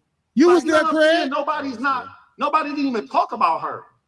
Nobody's not thinking about this lady. That's the thing about it that I want to say. I'm so glad you brought that up, Corey, because see, that's why this past week when she was doing that thing to start some shit with me, that's why I was like, man, what is the problem? What's going on? Because I thought that shit, I was like, fuck it, it's over. But you brought up the incident when we all was at the restaurant and you happened to come in there and she was over there, but she was quiet that day. Maybe she was on her meds. That's what I'm saying. What can we say? But this past week at the Improv is the main one that I wanted to ask you about. Didn't I tell her what we found out now to be her husband at least 3 times? Hey, man, come get your bitch. Did I say that? And he tried to, and she did too. It's on video that she tried to. It's because all that's on video. It's on trial where he tried to pull her away, and the bitch was like, just like you said, I'm glad this is on video because I did everything I could to de-escalate it because this is the second time it happened. But the bitch is acting like, oh, a nigga just did something to her. No, your man was out there. So let me ask you this. Do you remember after everything happened, didn't that say this what I wanted to happen? Am I lying? That's the first thing she screamed out, man. It was, everybody looked at her like, what? Like, I was waiting for this to happen. I was like, what? That, man, you don't even know. See, it's like most people don't have witnesses. Unfortunately, when you get into it with somebody like a female, it be people at home. Like if you get into it with your lady and it's a domestic situation, it's your word against hers. This cuckoo, I am about to destroy this today, not because I got time to do it, because I have to do it. This a lying ass. Now, I just wanted to say one thing, man, that was weird. That I just want to put emphasis you better than me also, because that knocked that phone out your hand. I don't know what would have happened if that did that to me, but I'm just saying. That made me nervous, man. I don't know what's going on, dude. Because like this is, but the thing that was the most weirdest thing, man, is the disrespect she was just speaking on your mom, dog. Like, but anyway, I say this why it was weird is because like you didn't even say that. Like usually something said to make somebody go there. She said whatever, dog. Your mama. She was trying she was foaming at the mouth, bro. We was just looking at her like, Corey. Hey, Corey, I just want to add one last thing, man. When the thing is this, we all got in the middle of everything before anything could happen. Like she's a light-skinned woman. Like if you would have hit her, bro, the drama that she's trying to already create, she would have had eye exams, her face being shown. And that's what she wanted. She really wanted to be punched by you, fall, hurt, injured, you know, and it's, I don't know what's going on at home, man. You know, I don't condone. The police was at her house that night, and she don't know I know. The police was at her house for something else. And when the police come to your house, it's a report. So, come on, trying to make it seem like I hit her. I'm a woman beater. Her to leave. You asked the security to leave. He's like, you work here. At one point, you like, you work here. You can't make her leave. Man, like, we was all looking like, what is he there for? Hey, y'all, because like the reaction, because he came so wild at you, Corey. You an OG legend, man. You know, man, me and West hold on. legend. Did I have that nigga on the ground? Did I have that nigga on the ground? Bro, it was with up wrists. I was waiting on that. That's why I was telling him, hey, homie, get your. Damn, man. What? It was bad, man. It was bad out there. It was bad. We done been out there for years.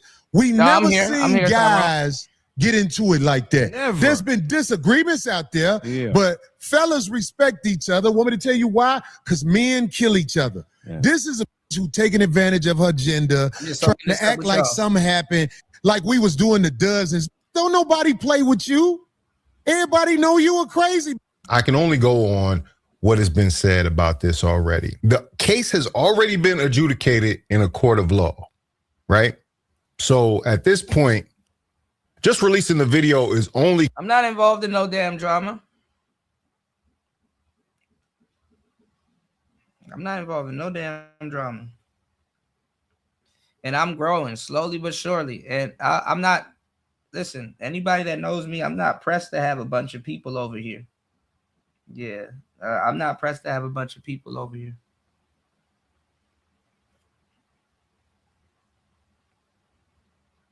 It's the smaller channels that got the more real content, you know? The bigger the channel is, sometimes the creator got to be fake. Causing people who already had a bias about Corey Holcomb to double and triple down on said biases. Hey, it's no big deal because Corey actually has been through adversity his whole career. He's always talked about having to make his own path, and this is no different, you know? It seems as if every time Corey is about to do something, like last year, this time when this case came out, he was going on tour, the We the Ones tour, and he was set to have a bigger stage and a bigger audience. Well, of course, this comes up, right? This incident happens. So I think it's also interesting that what people are leaving out of this statement is what she said after the altercation happened. Yeah. You know, like once you become a certain age and you realize your life ain't, you would do anything to try to be in the spotlight. Look, good attention, bad attention is attention. People will take the bad attention to get some attention. This is her Super Bowl. I see. And that's why she up there. I hear for negative. attention. It's the worst. Say it again. What you say? She's up there for attention. It is the worst representation of a woman. Most people come up there to network, have a good time, support that comedian that's on stage. But you up here for attention. And I can't stand that for women. I can't stand that for her. I don't like it. That bitch. Now, the video that was released obviously has no audio, right? It's a surveillance footage, right? Surveillance footage from the Improv. But the witness testimony that Corey has here actually bolsters his claims on what the motivation for this altercation was and what actually triggered it. That's what I'm saying. Corey Holcomb's already spoken about this thing. So why are we now all of a sudden having to go back and relitigate it just because the video came out? Coincidence? Who knows? You got some interesting players involved. Obviously, there's a connection to TMZ. There was a random Instagram page that had about 1,000 or 1,500 followers that released this video. And for some reason, we're supposed to believe that this is just all above board, right? Now, personally, any altercation that I've had with a woman has been resolved quickly and did not have to go to the violence path, right? But in this case in particular, context matters. Men, we are way stronger than women, so our force is always going to appear excessive. So that is why there's an imbalance. And I wish that people like this woman who decided that she wanted to make her name roast battling Corey Holcomb, right? In this moment, actually had thought twice and had thought about that fact. Because you can't determine how somebody reacts to what you said. I'm glad Corey stopped hanging out in front of this improv club because, 50 Cent has famously said, I have security to save you from me, right? I have security for you to not get hurt, right? Because if I have to handle it, I'm going to hurt you, And so luckily, all this is highlighted by the fact that there was actually some physical contact that you can see in the clip where Christina Payne puts her finger in Corey Holcomb's face before he muffed her, right? We're not going to listen to what TMZ said. TMZ actually says that Corey jabbed her. What are we, 12 years old? We can't see what happened here. Corey Holcomb actually admitted what happened already, right? It's exactly as he. But see, this doesn't matter. None of this matters. Black people and people in general, but especially black people in this case, they love lies. Me and you, 6 ways till Sunday, y'all, can sit down here and show that he mushed her, he muffed her, or whatever. And people are going to still say, guess what? No. Content creators are going to tell y'all saw what y'all saw. And they're going to be the most supported ones, not the ones that are thorough.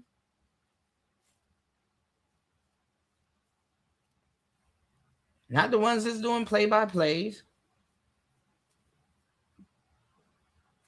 And people are going to run with it because guess what? A lot of people aren't ready to say, hey, I don't like Corey anymore. A lot of people aren't ready to say, hey, you know what he did was wrong. They were spending the whole week defending him. And now you got a lot of fake people now that was defending them saying, damn. Now I got to kind of back up off of it. And they were defending him because it's like, okay, well, as long as he's causing harm to Anton and talking about some other women, cool. But now some random woman and the violence is on tape. Now it's like, damn, now I got to prematurely pretend like I don't like him or I'm disappointed with him. Because in reality, there's a lot of people that find all of this shit funny. Like Corey Holcomb's fan base, I see a lot of new niggas, but Corey Holcomb's fan base is a niche audience. Like it's niche.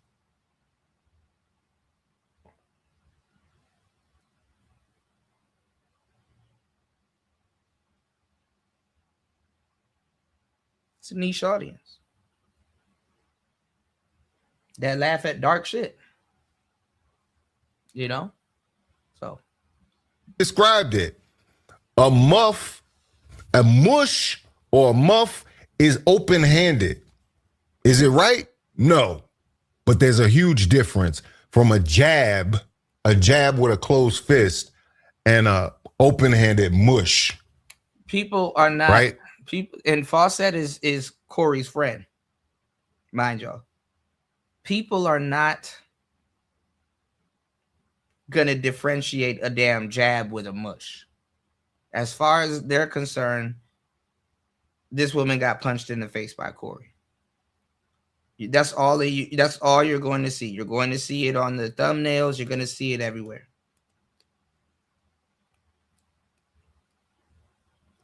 Y'all listen to people that don't give a damn about no goddamn truth. All right? Even these audience, they don't give a damn about no damn truth. You want to know why? Because they would have told the content creator to change the title once they realize they've been clickbaited. But they're like, no. let it rock. Like I said, keep your hands to yourselves at all times.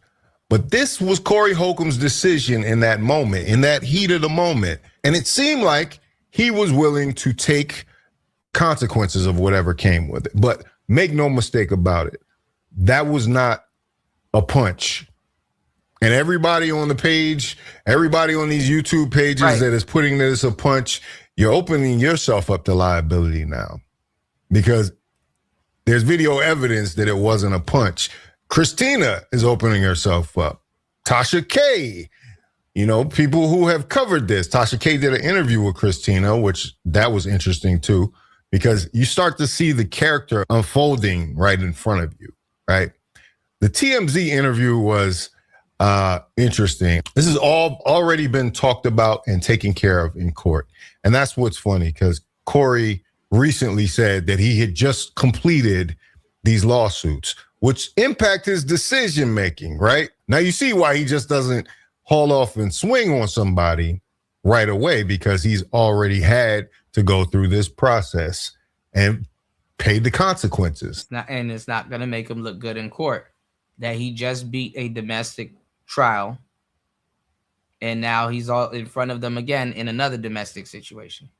But as we see, Corey Holcomb isn't locked up. Corey Holcomb wasn't in jail. This is a situation that was prolonged over a period of time and deemed as harassment, as both of them, as Corey Holcomb initially filed for a restraining order against this woman, and she then in turn filed against him. So who's right in this situation? The moral of the story here is you have to keep your hands to yourself. I don't care what anybody's saying. I don't care what the culture is saying you should do. It just leads to more problems. And especially in the realm of entertainment, right? Because Corey Holcomb, from all I know of him, is a good dude. I don't want to see this impact any opportunities that he might have coming up. But like I said, coincidentally, always something is coming up. Always some type of scandal comes up when there's a possibility of something big happening, right? You understand what I'm saying?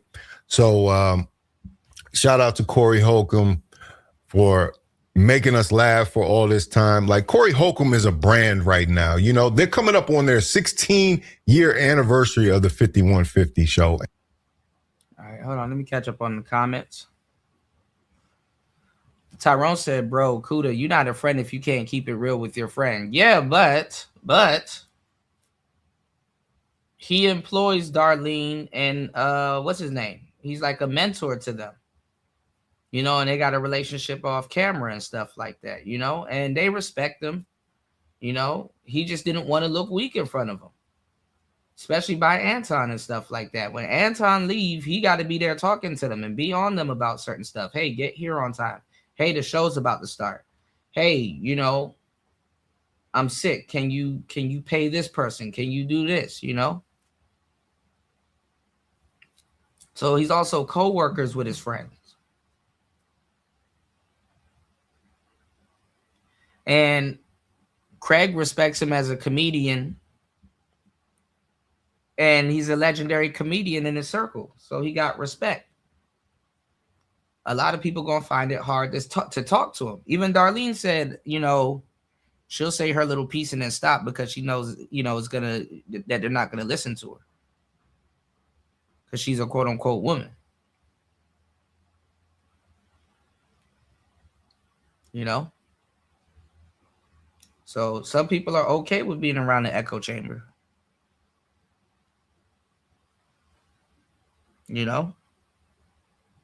And then at the same time, too, they looking at it as that he's protecting them. You know, because you do have people that will come around you and your crew with ulterior motives. And, you know, they'll try to get y'all to fight or disagree with each other and break up the crew and stuff, you know. So it is what it is. I mean, it happens. You know, and if it's lucrative, then, you know, you gotta keep it going. You know, I feel you, Tyrone, in the same way with y'all. You know, I you know, that's why I'll be dropping, you know, I just give y'all the game straight up and tell y'all what's going on in this situation. Put y'all in the shoes of where people can be coming from. I know where both Anton and Corey's coming from. You know? Honestly, a lot of brothers agree with what we have to say. They just haven't gotten caught up to speed. And then when you're older, you know, you're kind of less reluctant to change because you have your own testimony of things that you've probably gone through, things that you've seen, you know.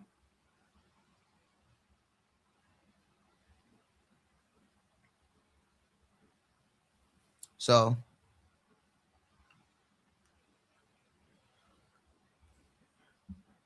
show you what Corey sent to Anton. All right, he in the park on the monkey bars, and this is his message to Anton. I'ma tell you right now to your face. Listen to what I'm trying to tell you, man. You want to talk about everybody else, wife, kids, and everybody, but when somebody say something about you, y'all got to go to therapy. Our chicks was looking dusty as right? And so I'm looking at these women, and the women's breath stink. The kids is dirty and nasty. Kids is dirty and nasty. Hey, look here, boy. I'm gonna give you an out. You leave me alone, I'm gonna leave you alone. But if you don't, it's gonna be more monkey business. I'm the bad guy. I'm a Christian first. I'm a Christian first. It's gay. I'ma tell you right now to your face. Listen to what I'm trying to tell you, man. You want to talk about everybody else, wife, kids, and everybody, but when somebody say something about you, y'all got to go to therapy. Our chicks was looking dusty as right? And so I'm looking at these women, and the women's breath stink. The kids is dirty and nasty. Kids is dirty and nasty. Hey, look here, boy. I'm gonna give you an out. You leave me alone, I'm gonna leave you alone. But if you don't, it's gonna be more monkey business. I'm the bad guy.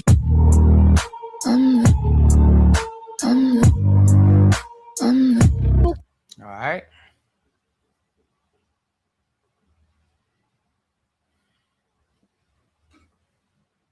The irony is it that I call what is that? What was I saying all week, y'all? Knuckle dragging niggas. Put them gorillas in the chat. Knuckle dragging niggas. Now Corey shows up in a gorilla mask, telling Anton is gonna be more monkey business. See, I be knowing what I'm talking about, man. This came out what, last night? Gonna be more monkey business.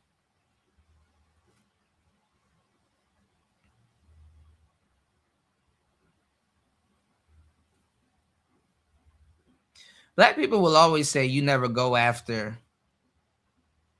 white people the same way, when they never go after white people the same way.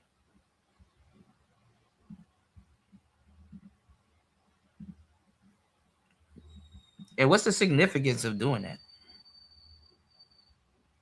You know, that would imply that you're trying to prove something to somebody. There's nothing to prove.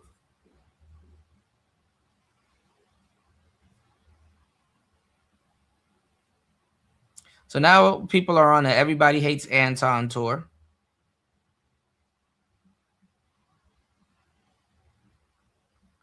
And now people are on a Everybody Hates Corey tour. There's another O'Shea video. Let's check it out. A few hours ago, I saw this video from the House of Hypocrites that said, Anton Daniels, I got money for war. Yeah, they'd be sneaky. And I thought it was pretty interesting because somebody emailed me and asked me, did they think that Anton Daniels was going to sue Corey Holcomb. I saw the video and I pressed play. Just how broke I am. Pac said, don't go to war unless you got your money right. I got my money right, and now I'm ready for war. This is interesting because Anton Daniels did say this about Corey Holcomb. Now, there's another video also, because it's not just you have celebrities inserting themselves into the stupidity. You got Kwame Brown, who done turned against Anton. So Kwame got a lot to say about it. I think Anton talked about it during this stream. You got Kwame Brown. He got a lot to say about Anton.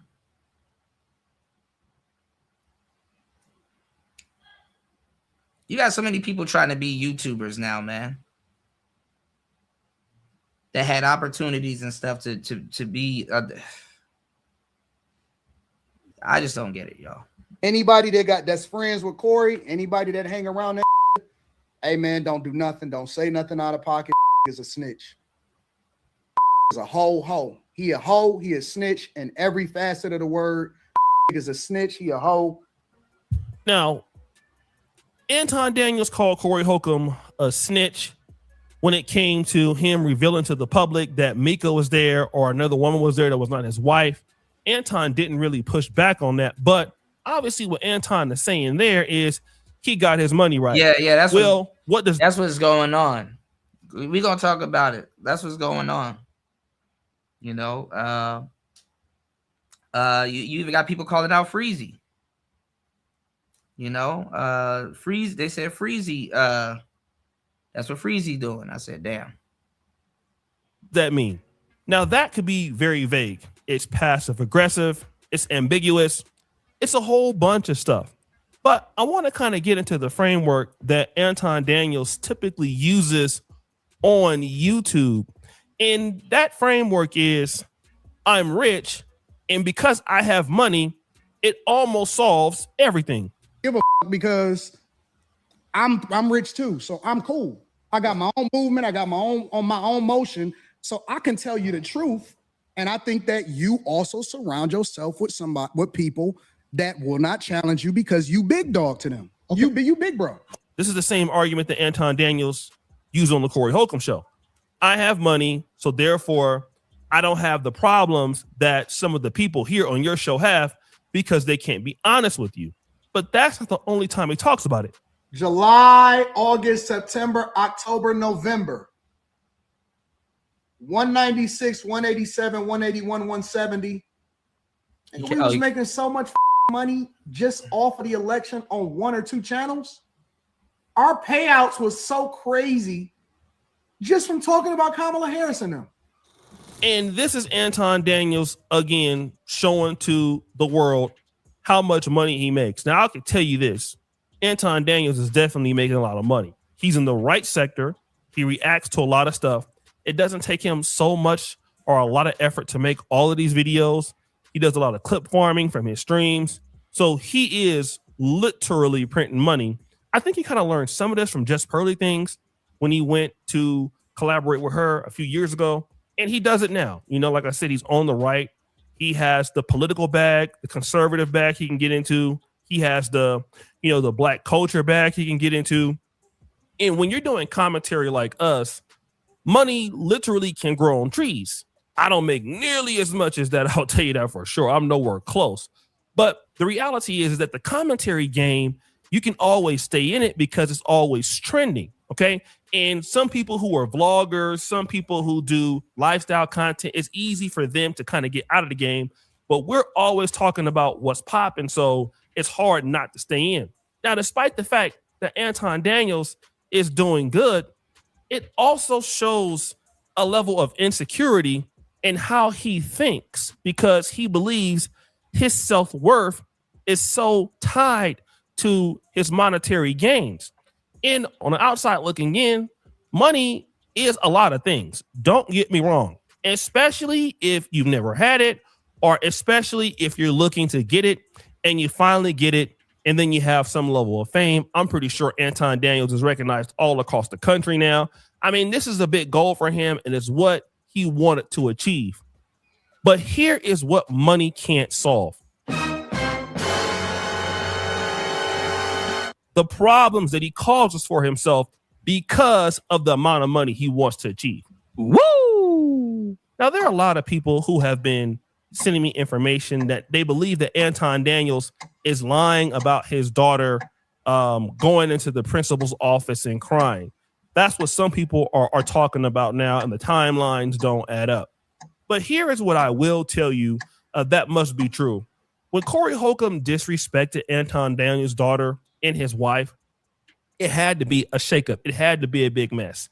And when somebody comes after your family, when somebody comes after your mother, when somebody doxes your daughter or your wife or your kids, there's no amount of money that you can spend that can take that hurt away.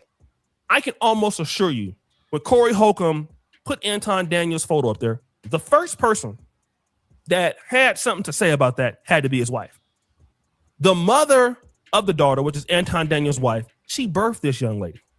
So somebody is talking about my daughter. Whether or not his daughter was crying or not, or in the principal's office, I'm not necessarily sure. Would he have any reason to lie about that? I don't know. I don't think. I mean, the thing is even if he's lying about that, that's the most strategic move. I mean, if you planning on suing somebody, do you wait till people find your daughter? He doxed the daughter. I can see if he doesn't make it a legal thing, but even YouTube was supposed to spring in and do something. Corey aside, YouTube was supposed to spring in and do something. I can't play 2 seconds of a song without getting taken down or copyrighted. Bitches could be on here bullying people, showing their birth canal, twerking the music. You never heard women complain about no damn copyright.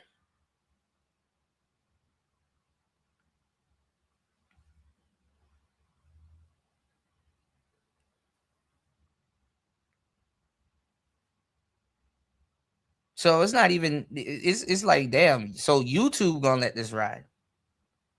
They making money off of it. YouTube should have kicked in. Hey, there's something in your video that violates our policy, whoop-de-whoop. Nah, they make sure they get their bread off of it first. And maybe kick in. They make money when we beef on the back end.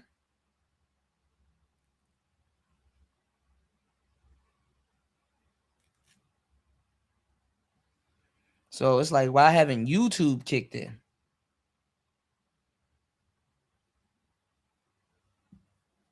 Things that make you go, So, I mean, Anton Daniels did lie on me earlier, but that's okay. Woo! I'll get to that in a minute. But for sure, I know that his wife was hurt, and his wife confronted him. His grandmother, his aunts, his uncles, anybody living that loves him and his daughter called him. And ultimately, the situation is this. He is to blame for part of this, if not at least half of what's going on right now. This is what you get when you defend yourself, black man. Anton didn't go up there inciting violence. Corey was the one asking Anton the questions. Anton didn't ask Corey the questions. Anton was defending himself. You can't defend yourself as a black man. I want to blame them all because Corey Holcomb made a choice. But then he's making it worse. So not only do people hate you on the internet, you decide after that your daughter has been disrespected to come online and post your earnings, adding more fuel to the fire to people that hate you. And again, this just goes to show you that Anton Daniels, number one, he's misappropriating his leverage, and that's something I'm going to deal with. Anton Daniels feels that he has more leverage than he really has. I mean, he still got a business to run. He still got a business to run. You done took the whole Anton stimulus package and did about 50 videos. He still got a business to run. You still gotta advertise, hey, you know, sign up for this. If you want to make money, or if you want a piece of this pie, come over here, do this. He still got a business to run. To a certain degree, he can let his feelings consume him as much as he wants to, but he still got a business to run. And that's why I said black men is really, a lot of these dudes are jealous about the money, because listen, when shit like this happens, it's not like he's stuck in the hood, so his family is stuck in them circumstances. You still run your business and you still ensure that you stay successful. Being rich is not a destination. You still have to maintain it. So it don't even matter. At least he's making money to put his family away somewhere where you knuckle dragging niggas can't reach them. Because usually when black people are going through this shit, they're stuck in the hood or at a public school or in a place where people can still harm them. So, you know, you got to put your folks out of reach. Because they would have been done called his wife's job and all kinds of stuff. I said, you got to be the black sheep of your family and literally have nothing to lose when you get into some of this shit. But money doesn't buy leverage. I mean, when you get your money from YouTube. Yes, the fuck money does. One of the first things money do is buy leverage. What is O'Shea talking about? Or anything else, you know, in this business, money doesn't buy leverage.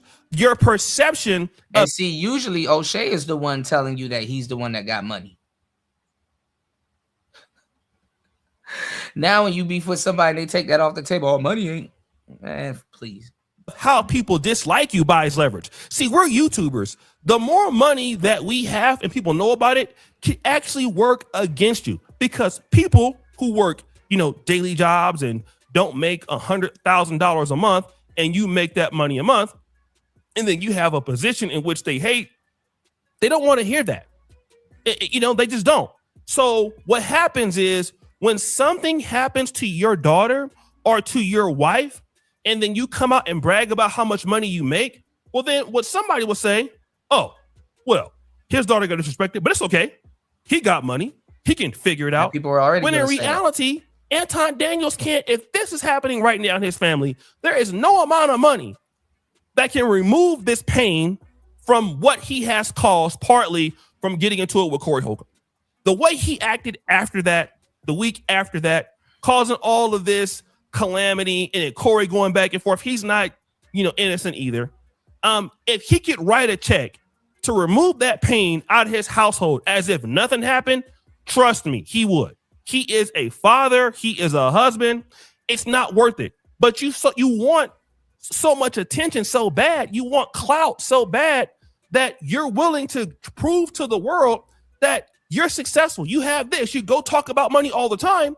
And then the problem is, once money can't solve these issues, then you don't look like you have another alternative but to threaten somebody with a lawsuit or to threaten somebody with, you know, I got my money right.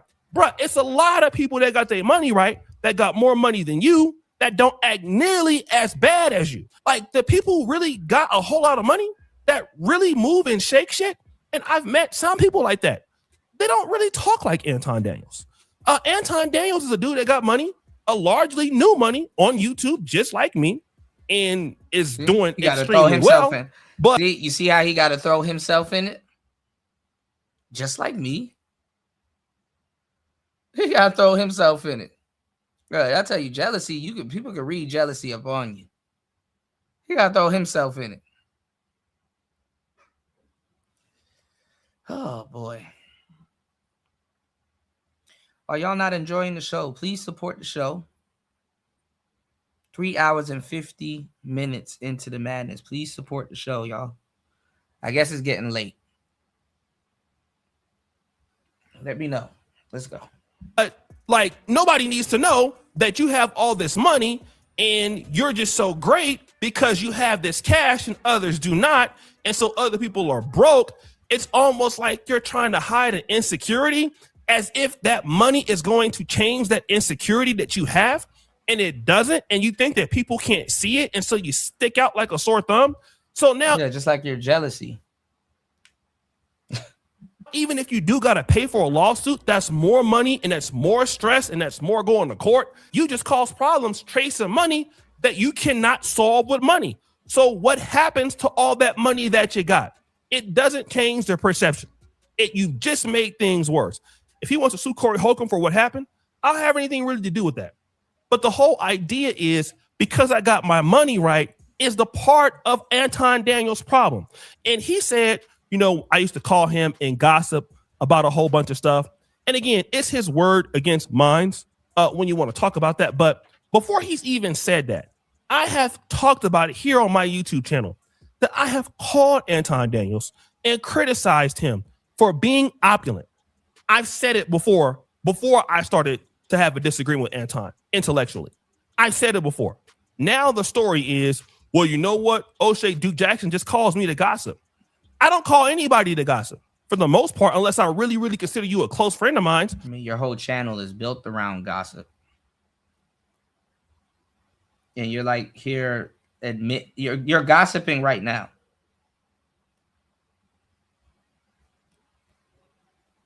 And you're admitting that you do call men to gossip.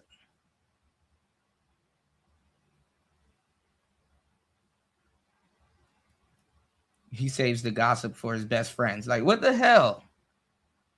Yeah, you do gossip content. You do celebrity junk content.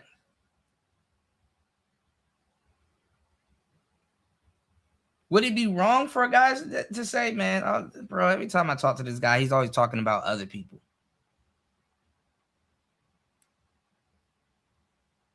You know, I want to get a bag. I want to do this. I want to blah, blah, blah. Like, every time I talk to this guy, he always got to bring up other people that he's probably jealous of. Or think he's competing with.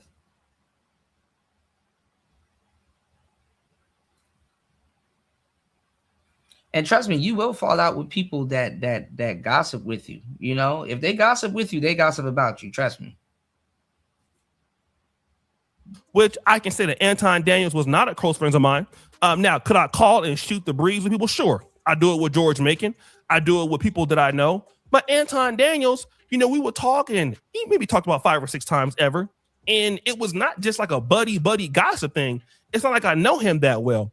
But these are the things that I tried to warn him against. People, and listen, let me tell you something. People would rather gossip with. The reason why it blows a lot of people out of the water, unless it's like a crew, like it's like a social circle, people will gossip with strangers. Strangers actually are the best people to gossip with. Strangers love gossip.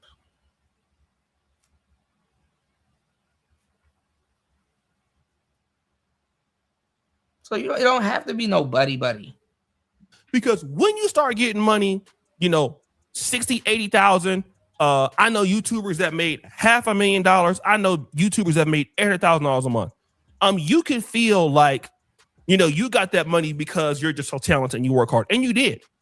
But at the same time, you forgot that you have a paying audience, and your audience who helped you get that money, if it were not for them, you wouldn't have it.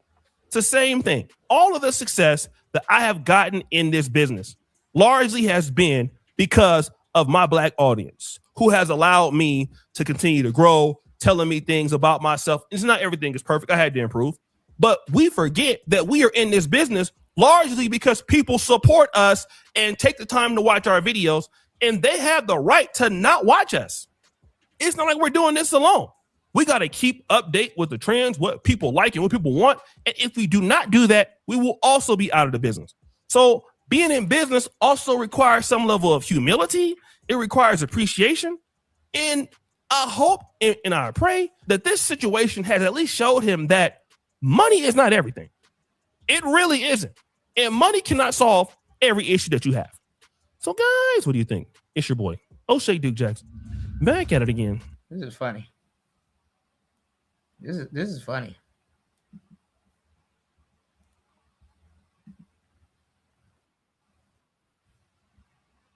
I actually got the live stream right here too, but all right, here's Anton versus Kwame. I want to show you all of these hit pieces. Just to show y'all this little civil war that's going on in black spaces. Going on, family. We're back with another one. And listen to this, because we really got to talk. Anton Daniels has officially responded to both Corey Holcomb and Kwame Brown. And today we're breaking it all down with my full take.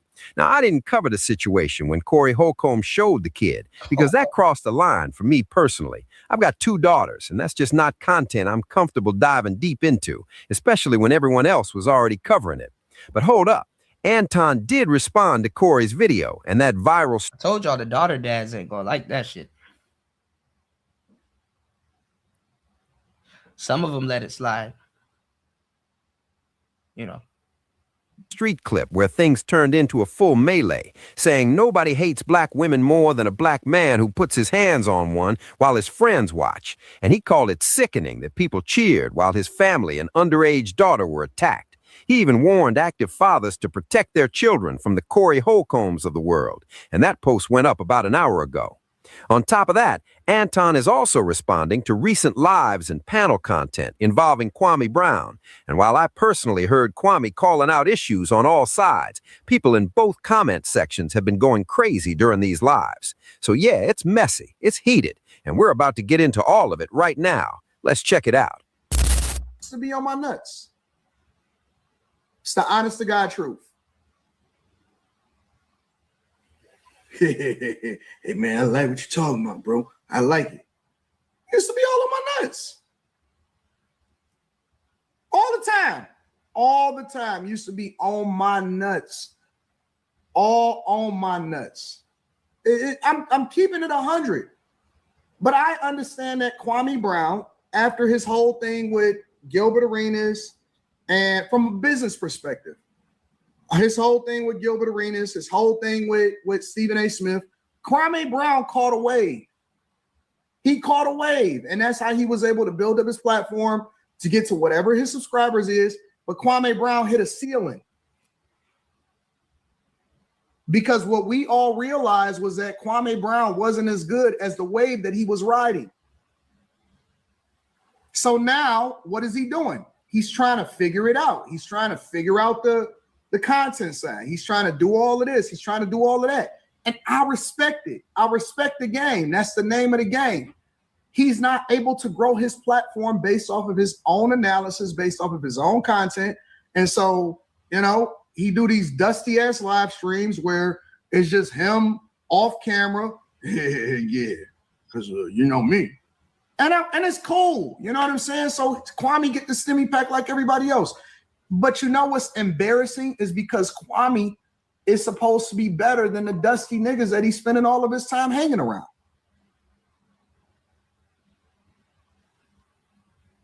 Kwame Brown is a fucking former #1 pick in the NBA. What are you doing panels with randoms that you don't even know? That's for regular, everyday people like me that didn't have the back.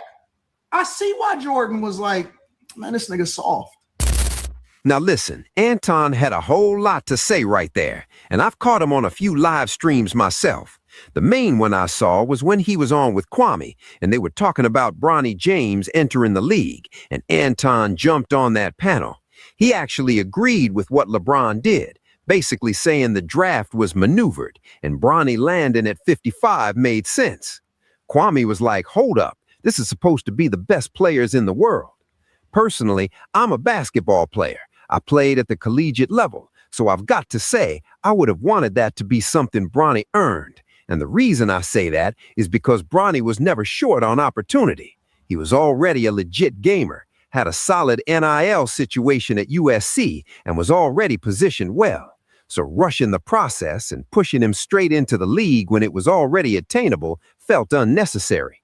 Man, y'all in these damn AI videos is ridiculous. If he put in the work, landed in the right situation, and had the right development, he probably should have gone to a UAB or even a UC Santa Barbara, something like that, a lower tier D1, especially since he's kind of a tweener. I really would have loved to see him get the chance to truly earn it. But that's one of the lives I saw Anton in. The other one involved Gilbert Arenas. You remember when all that Kenyon Martin stuff was popping off with Anton Daniels, and they were going back and forth. That was the other life I caught. All right, let's keep it moving.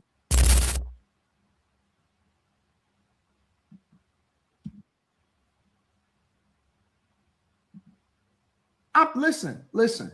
You can't tell me how to analyze and respond to what I am observing.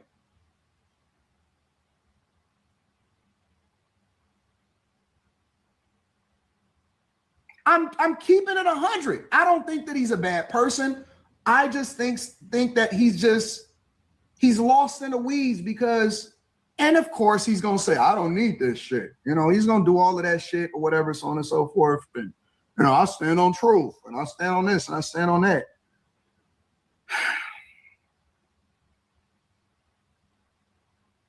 Yes, he does. He wants to be successful in this shit just like everybody else. That's why he live stream every day. We all want to be successful. We all want to be great. We all want to grow our platform. We all want to be great. But Kwame Brown, he should have got a coaching call, and I would have helped him build his platform more effectively by giving him the game on how he needs to get his platform together. But he keep trying to do what everybody else is doing instead of understanding that he's supposed to be much greater than that.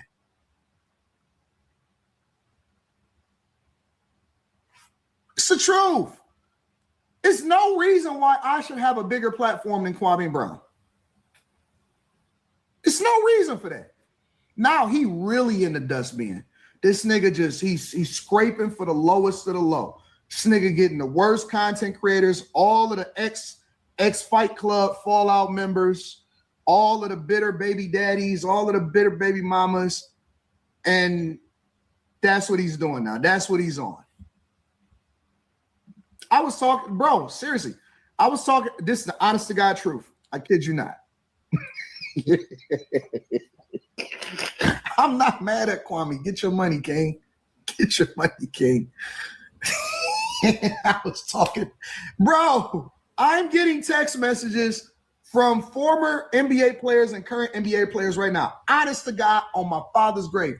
I'm getting text messages right now. They said, what, man, I don't know what happened to him. I was at the game the other day and I'm kicking it with, I'm sitting courtside and I'm kicking it. And they said, man, what the fuck is going on with Kwame? I can believe Anton on that for real. Because listen to this. People always come with messy energy, asking what's going on with this person and that person. And next thing you know, they're fishing for information. You might think everything is cool and cordial. The whole time, some folks are just waiting for the first chance to talk about you behind your back. But hold up. This is where I'll say something to Anton. People who willingly volunteer negative info like that need to be watched too. Because if they're that quick to spill, don't trust them when things get shaky. They'll turn around and do the same thing to you without blinking. So yeah, that situation teaches you a couple of lessons. Because even if they're giving you information it seems valuable, you still got to side-eye it. I'll be sitting there like, why would you even offer that? You knew that person longer than you knew me, so why are you so eager to bring their business to me? That's how I look at it, because I've seen some wild situations in my life, and I'm pretty sure y'all have too, on both sides. So yeah.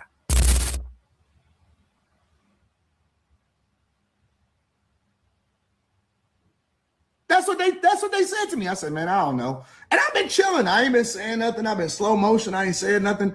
I'm just observing. I'm just watching. People send stuff to me. I said, I'll check it out for 5 minutes. I said, oh, wait, this is the type of time we on. Okay, cool.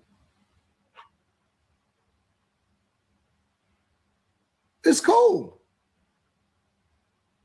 But that's the age that we live in.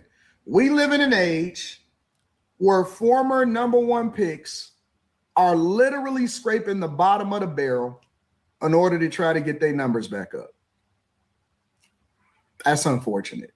It genuinely is unfortunate. You said Kwame don't give a fuck what y'all think. Yes, he do.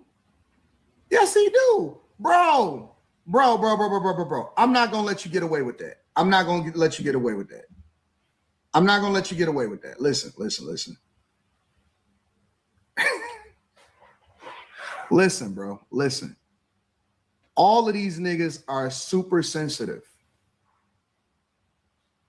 Me, I don't give a fuck.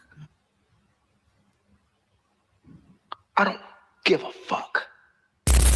Yo, when Anton said that, I don't know why, but my mind immediately went to that movie clip, and I couldn't shake it, so I had to throw that juice clip in there. But listen, we really need to normalize the idea that it's okay to give a F. Like, for real, it's okay to care. I even watched it play out in real time on Corey's platform when he said, "I'm going to respect your platform, so I'm not throwing hands on here," even while things were heated. So yeah, be comfortable giving a F, because when you do, you're less likely to make reckless decisions purely off emotion. It's okay not to always move emotionally, and it's also okay to be sensitive about certain things. When your sensitivities are controlled, they actually act as warning signals, keeping you out of harm's way and letting you know when to react, because there are moments when it's time to... Nah, this is the thing. You can't be around a bunch of niggas talking about some I give a fuck. Because the moment you give a fuck around some of these knuckle dragging niggas, the moment you give a damn, what's going on, D? The moment you give a damn around some of these knuckle dragging niggas, that's it for you. The person that gives a fuck in a situation has least control of the situation. People will pounce on the fact that you give a fuck. That's some bullshit. React, especially if there's imminent danger. A lot of that awareness comes from sensitivity. So being sensitive isn't a problem as long as you have control and you're not out here reacting to every feeling with a weapon or crashing out at the first trigger. The issue comes when you can't compartmentalize your emotions and don't know when something simply isn't worth it. But those sensitivities exist for a reason, just like how he's sensitive when it comes to his daughter. We're all sensitive about something. Just throwing that out there. I'm going to, it's no point in saying what it is that my plans are. I truly don't give a fuck. I genuinely don't care. These niggas are super sensitive. Fluff Bunny says you started all of this and I'm gonna finish it too. I'm gonna see it through. I'm going to see it all the way through. I'm gonna finish it. I am going to finish it. I got chess moves and I'm playing, I'm doing multis right now. I don't know if y'all know what a multi is. A multi is when a chess player goes through and he's playing multiple different boards at the same time. So it could be 10 different people that he playing. And he goes and he moves and he goes to the next board and he goes to the next board, he goes to the next board. We're doing multis right now. I'm going to see it through. I'm going to see it through. I don't have nothing to lose. I'm the underdog in everything. I don't have nothing to lose. I came from absolute nothing. I'm not even supposed to be here. I'm not even supposed to be here. Oh, this is going to, listen, 2026 is going to be a fucking year. It's going to be one of the best years ever. Best years ever. All right. Well, this is the game that you wanted to play. All right. We'll get there. We'll get there. Now, one thing I do want to address is Anton keeping that same energy from a Christian perspective.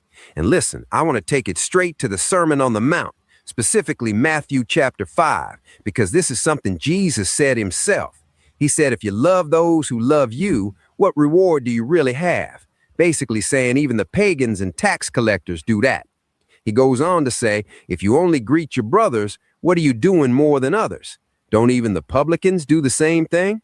In other words, if I'm only showing love to people who show love to me, then I'm not reflecting the kind of love my Father in heaven shows. Then it says, be ye therefore perfect, even as your Father which is in heaven is perfect. Now, obviously, that's... All right. Niggas start reading scripture and shit. Like, bro. Anyway, you also got comedians calling out Corey. And I remember this guy. I just can't remember what movies and stuff he was from. I think I've seen a couple of stand-ups with him. You got comedians calling out Corey, but they back cool with them, so hey. All right, a couple of comedians hit me up and asked my opinion about the Corey Holcomb situation. So I gave it to him, so I decided I'm gonna come on here and give my opinion on here too. If you think this is gonna be a Corey Holcomb bashing, it will not be. I do not condone what he did by no ifs, ands, or buts. He will get a punishment and he will have to handle the punishment as it comes. A shout out to Christina Payne, funny female comic that went through the situation with him putting his hands on her. Look, if you can't handle a verbal altercation, then don't make it physical. Walk away. If you can't handle it without your temper getting pushed to the point where you have to put your hands on somebody, don't do it, and vice versa. No one puts their hands on each other at all. If you can't handle verbal, get out of that situation. In fact, the last couple of weeks for Corey has been crazy with the Anton Daniel situation and all that in the studio. Then he stepped. I could watch that. That was a little wild, but he stepped over his boundaries when he put the young 15-year-old Anton's daughter online and clowned her. She had nothing to do with it. She was a 15-year-old young lady. Now she may have to face all that stuff, you know, in school, being teased or whatever. Then again with the Christine Payne, when the video just came out. You know, she mentioned it before, but no one really believed her the same way. And then now it came out. Now it looks a lot worse. It is, you know, it's worse when you see it. So all that needs to be ratified and fixed. But you know, me and Corey has had our beef. You know, we've gone back and forth, but it kept it on social media. Never really hated the brother, but you know, you come to me, I'm coming to you. And if I come to him, you'll come to me. So it was what it was.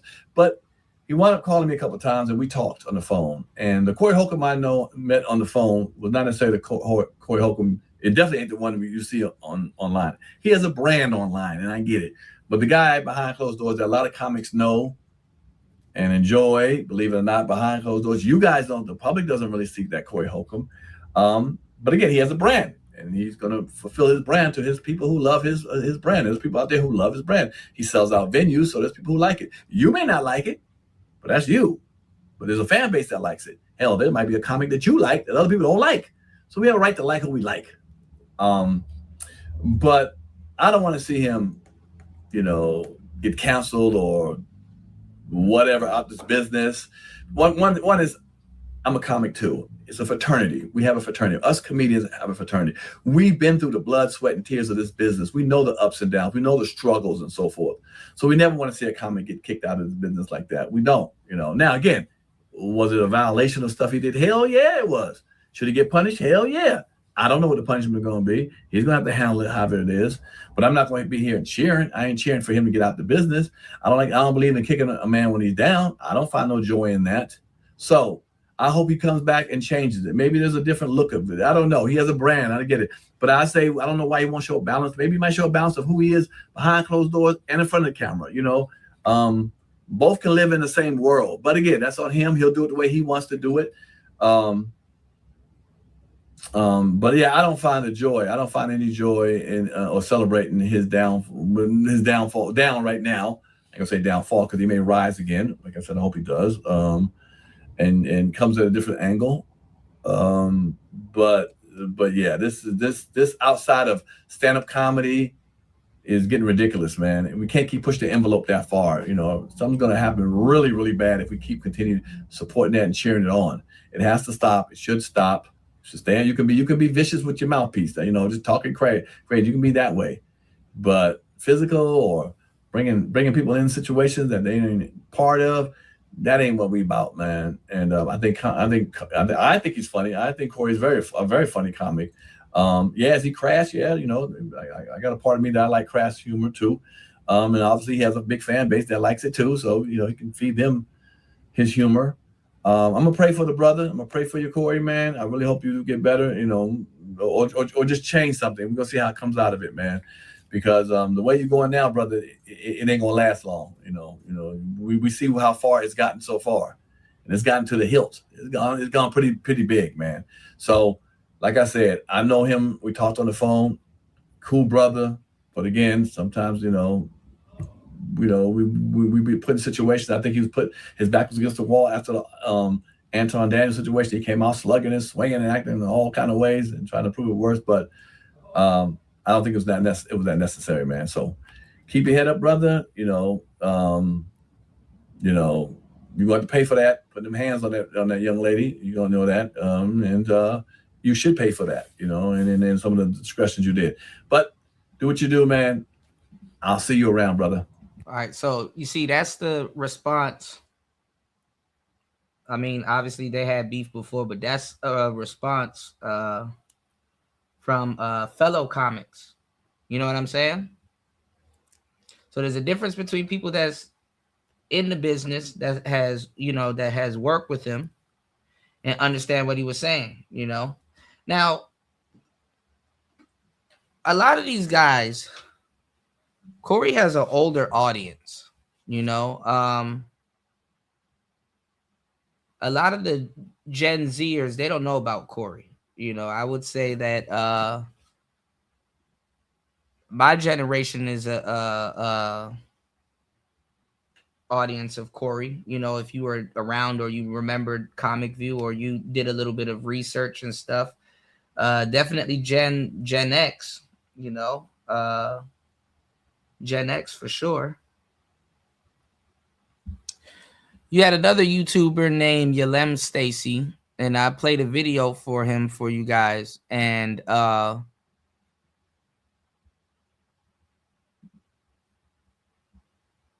you go.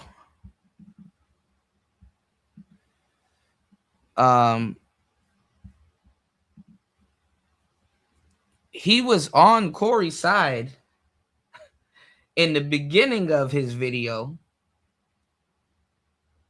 because a lot of YouTubers, they don't like Anton. We get it, right? And then halfway through it, he kind of had to be like, oh, damn. Then you kind of don't know whose side he on.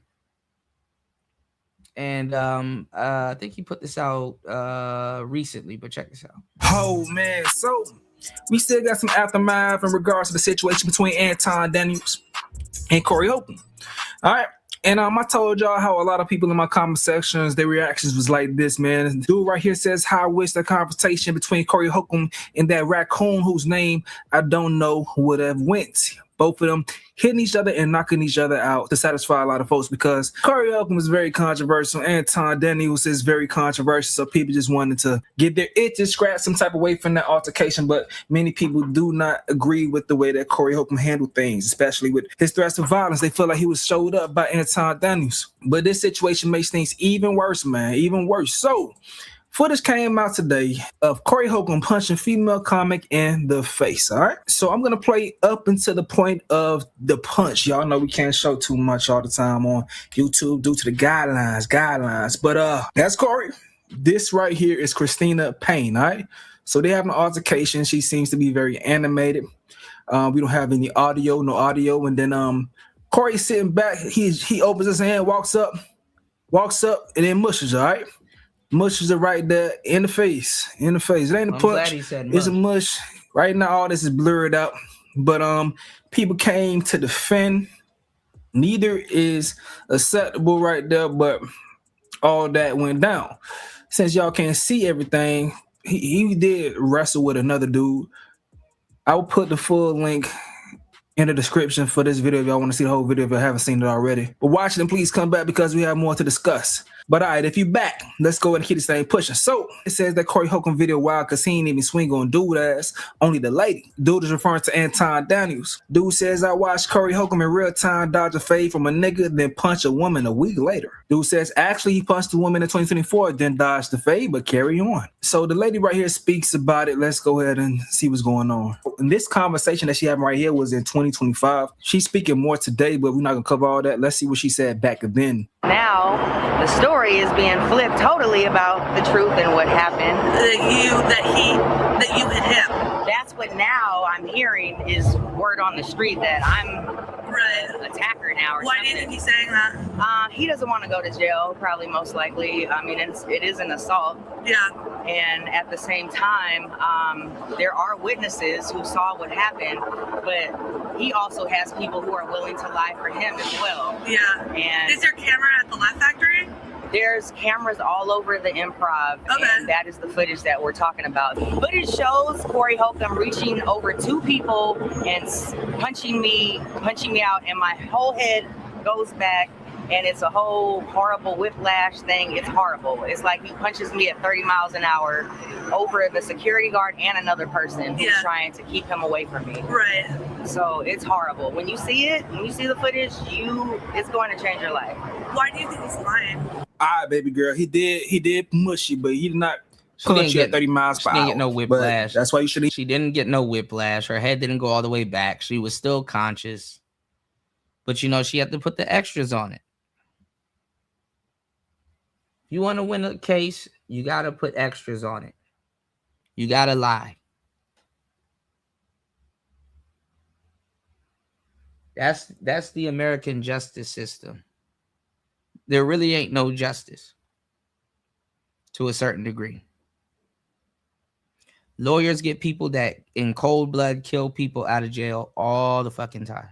Even put your hands on nobody because they could exaggerate shit just like that. It did not change my life, but it confirmed a lot of people's thoughts about Corey.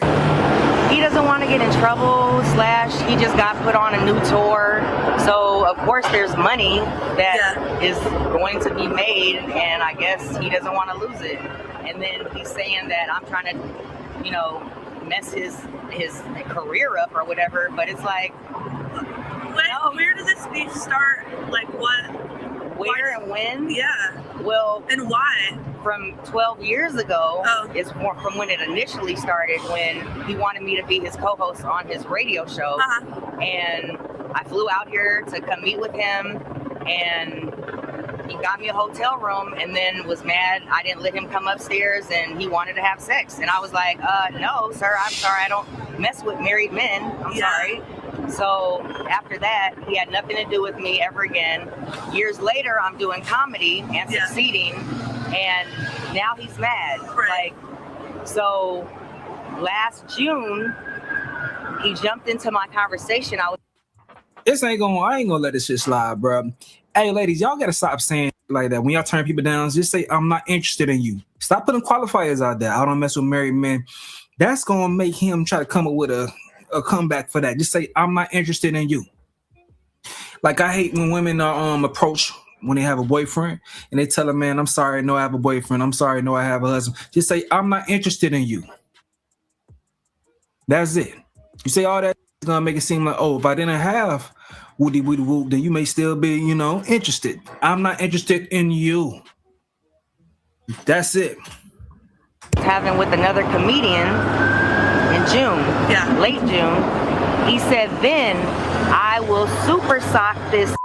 If anybody loves her, come get her. Take her away from me right now. So that was in June. He didn't finally hit me until December. Do you have witnesses about him having that conversation? Yes. Are you going to bring those people in March? Knowing that the Laugh Factory has this footage, is he banned from the Laugh Factory? Well, it's the Improv who has I'm sorry, the Improv. Knowing that Improv has this footage, is he banned from the Improv? Yes, he's been banned from the Improv. And also, if anybody were to see any sightings of him, they're like, please report. Because he's been trespassed? Yes. By the police? Yes. So people are even like, if you have any sightings of him, please report, please. Yeah. All right, so appreciate Talk Ghetto News for having this clipped up. But Corey did speak on this, man, so the fans knew about this footage. His fans, the bitch steady, and she said what he said word for word. Check it out. Yelling, you died, nigga. Yo, you should have died on that scooter. All that like this. So I muffed the. I walked up to the. Shut the up. That's what we call it in Chicago when you push a in the head. I muffed the. Should have said that. Okay, so what made this crazy is Corey is hypocritical as because shout out to the homie, the realest 912 912. You led to me discovering this conversation, bro, about dropping this comment. Homie says Corey was yelling as a Williams, telling him he's wrong for fighting Ari Spears. Zoe Williams, I'm not going to let words make me want to fight a nigga. That bitch. By Corey's own words, he's on some best shit. Please do a deep dive on Zoe, D, Godfrey Grady, Ryan Davis, Marcus Freeze, and the list goes on. They all say the same thing about Corey. When he went at them, it's obvious who's the problem. We all not slow. I said, all right, I got you. Now, I wasn't able to do the full deep dive, but I did see the Zoe situation that you're talking about, my boy. Appreciate you once again. Because now I do gotta, we might have to go over a little bit of Club Shay Shay. Because Ryan Davis was on there, and I think he said something, and Craig was talking about, I think he talked about the whole Corey Holcomb versus Anton Daniels situation, and he was like, he kind of gave Corey his props, but then again, he kind of commented on something, and Craig was like, he was talking to Shay Shay, you know, about something that he should have talked about with you, you know, so that might be worth looking at, you know, if we're going to be thorough. All right. So some of the research that I do, y'all, the reason why I do these type of shows is some of the research that I do with you guys. I literally because it takes so much time and effort to really like do this research. Sometimes I just take y'all right along with me, you know. Y'all get a genuine reaction. I take y'all right along with me. And maybe you guys will pick up on something I haven't, you know. I don't have to sit up here and do a bunch of clickbait titles and, you know. But anyway, if you guys have been enjoying the show, we've been live for the last 4.5 hours. Please hit the Cash App. Please hit the PayPal. Please respect the platform. As always, links are in the chat. I got you guys. It's Player Talk. We're going to switch gears in like probably like 5 minutes. I want to bring up something else, and then we'll see where we go from there. It's Player Talk. You're damn right. But not only did he act the way that he said that Zoe shouldn't act with Anton Daniels, he even went further with the woman that actually put hands on her. But to recall that conversation, let's go ahead and listen here. I don't like public beefs between brothers who appear to be on the same side. If you got a beef with each other, handle that over there. The public don't need to see that. So that's how I do it. You fought that drunk nigga in my studio with no regards to my. He was drunk, you wasn't. Right. When it's on, nigga. Yep. So remember that. That hypocritical shit, that's not I'll hypocritical. call anybody on this shit. Am I fighting anybody? But do you call yourself on your hypocritical shit? I will. Because anybody can call me you out. one of the most hypocritical we know. I'm glad this happening. You the worst at it, my nigga. I'm saying, we watch you, bro. What do I do that's hypocritical? Bro, you say, stand on this, stand on that. And then you don't. 2 hours of the disrespect. He called Dia. She didn't jump up. You saw me talk to the man in between breaks, trying to coach him on how to behave, on listening to what Corey needs to. And Corey's running the show, man. You doing good. You cracking jokes, but dude, you got to tone it down. You saw me do that for 2 hours. Well, now let me just say this. Go ahead, get it let me all just out. say this, bruh. You could have managed that show better. You knowing me, you could have managed that show better. What show? The one with Aries. You're telling me what I could have managed better and you jumped on a drunk nigga. Absolutely, you could have did a better job managing the show. The show was out of control. Hey man, that's something. Was it not? That's something you probably say. Like maybe that's how you run your show is through chaos. You the only weak link I got, nigga. Trust me. I don't even with niggas like you. It's just I keep you around because you got knowledge, nigga.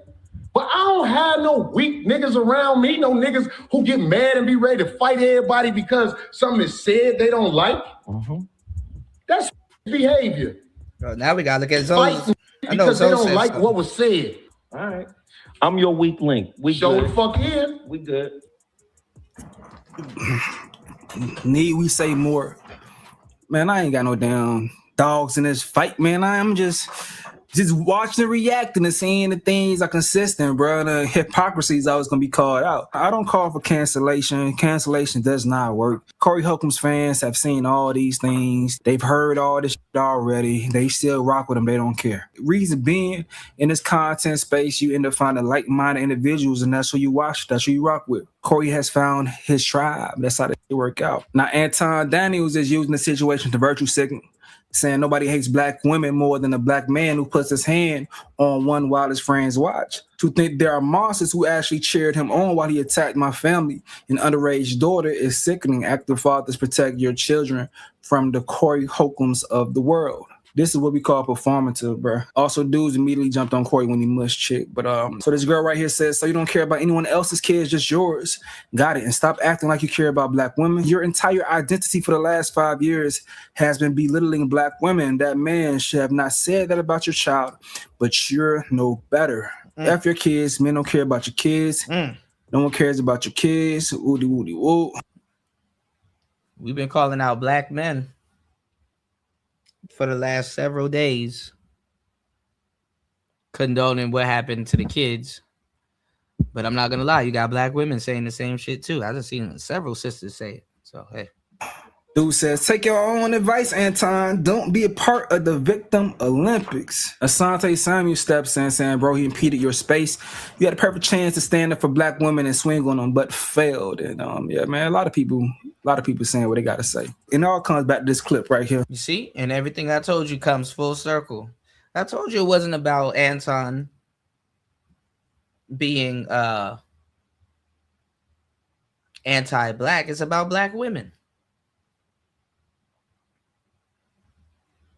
It all circles right back around to black women. All of it.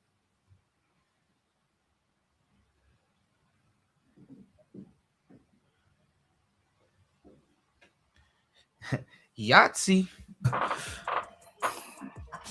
Two sides of the same coin going back and forth. That's how this is, man. Two sides of the same coin going back and forth, man. But y'all gotta let me know what you gotta say in the comment section below. I'm gonna go ahead and get up out of here, though. This is another update with Stace. Yo. And so the thing that I try to Hold on.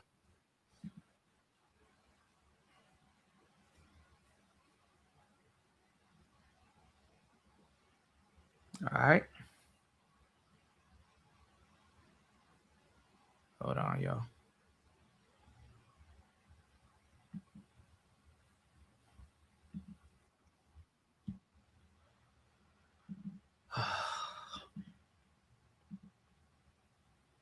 Why isn't what I pulled up? All right, let's take a slight break. I wanted to show you guys. Not only is Corey crashing out, Sneeko is crashing out too. But before I do that, I did say I was gonna play this. Freezy, you know, he has a beef with Anton, which was brought to my attention. You know, I mean, I guess, you know, Anton kind of not necessarily blackballed him, but, you know, was, you know, they had a fallout over Fight Club and Lapeef and stuff like that. I guess they had a fallout back in the day.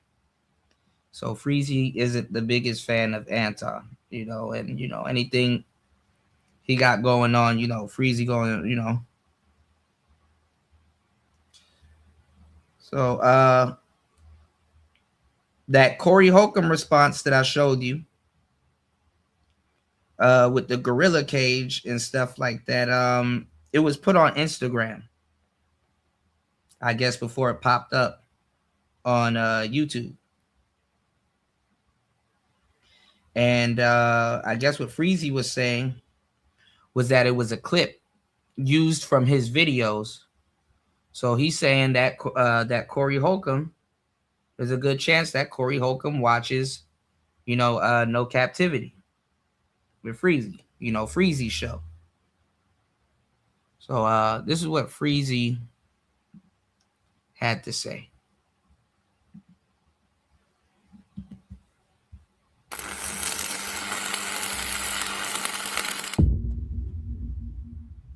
No captivity. Freezy.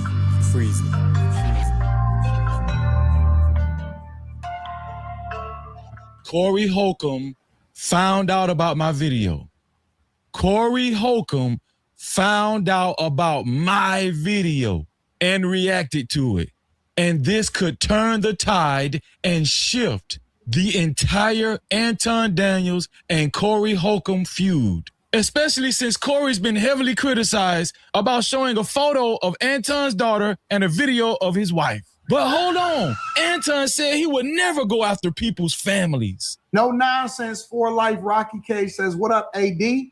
I've been busy doing a lot of bag chasing myself after seeing an altercation. At least you didn't get defensive like he did over the same metaphor. Salute, fam.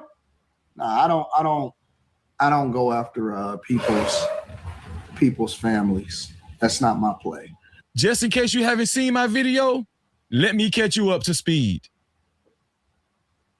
Y'all was over there making it difficult, burning incense and sage, and y'all was over there putting smoke in the air, and y'all had y'all fucking fringes on, and y'all chicks was looking dusty as fuck, right? And so I'm looking at these women, and the women's breath stink, the kids is dirty and nasty on, and y'all chicks was looking dusty as fuck, right? And so I'm looking at these women, and the women's breath stink, the kids is dirty and nasty. So that was my original video that some of you guys might not have seen. But God works in mysterious ways, because Corey Holcomb grabbed hold to my video and uploaded it on his Instagram. Let me show you. It's gay. I'm going to tell you right now to your face. Listen to what I'm trying to tell you, man. You want to talk about everybody else, wife, kids, and everybody, but when somebody say something about you, y'all got to go to therapy. Our chicks was looking dusty as right? And so I'm looking at these women, and the women's breath stink. The kids is dirty and nasty. Kids is dirty and nasty. Hey, look here, boy. I'm going to give you an out. You leave me alone, I'm going to leave you alone. But if you don't, it's going to be more monkey business. Does this mean that Corey Holcomb might use this video on his next 5150 show? No captivity. I don't know. I'm the bad guy. Christian first. I'm a Christian first. Listen, when I uploaded this video, I just felt like people should know this information. I just felt like people should know. Well, I mean, it's gonna pop up if people go looking for information. You know what I'm saying? Is, you know, sometimes you'll upload a video and it don't take off until it needs to. It's called evergreen content. Sometimes somebody gonna go beef with somebody and they're like, hey, you know what? Let me go down this person's rabbit hole. Who does this person knows? Oh, he had a beef with this person. You can just go watch other people's old beef videos and come up on information. But some people don't care about being accurate and stuff like that. So you better make sure you watch the right person's video that may have some accurate information. You know? Hey. No, Anton is a hypocrite.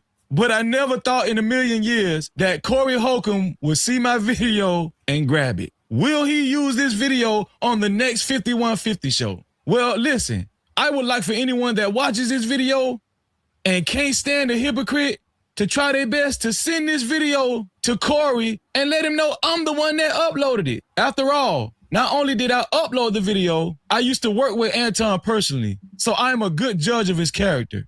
Trust me. Share this video. Get this video out, because I think the next 5150 show, it might get a little interesting. To support this channel, you could always send a super thanks. That's the heart shape with the $ in it right below the video. Or you can cash out the channel at $Freezy No Cap. That's $Freezy No Cap. Also, you could support the channel by sending a PayPal at No Captivity with Freeze. No Captivity with Freeze. Help the cause in exposing fakes and frauds. So with that being said, you know what I always say. To free yourself, you must heal yourself. And until the next time, we out of here. All right. That's what Freezy say. All right.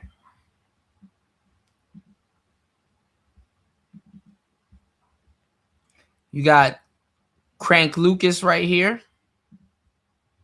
You got, give me 1 second. You got Crank Lucas right here. You got academics. You got a lot of people that got nothing to do with this sector. And I mean, listen, I know it's slow in hip hop. All these court cases going on. Most people don't know what the hell they reading or transcripts and stuff.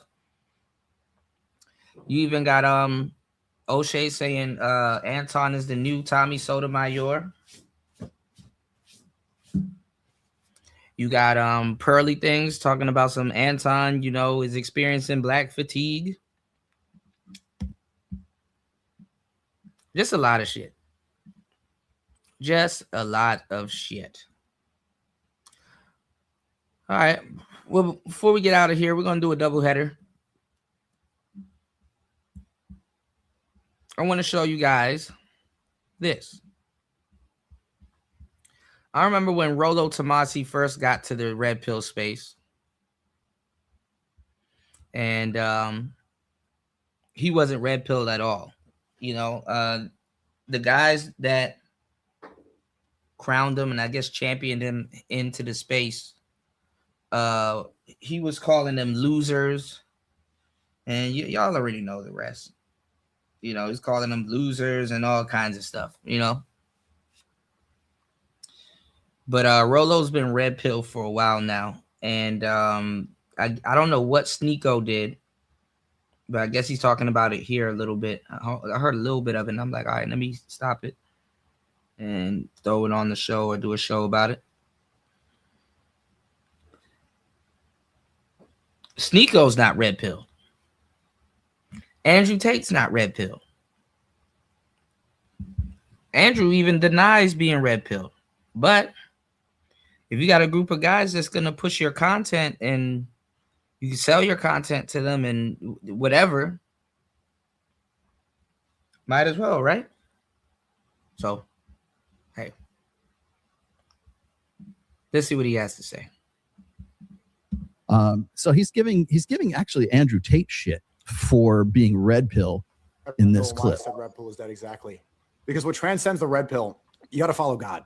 You got to have a sense of right and wrong. The red pill, it just talks about what's in the world. And if you follow that too far, you end up getting a vasectomy so that you could stay a high value man. So that's a shot.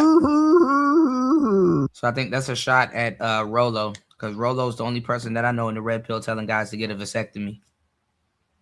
Right. Okay.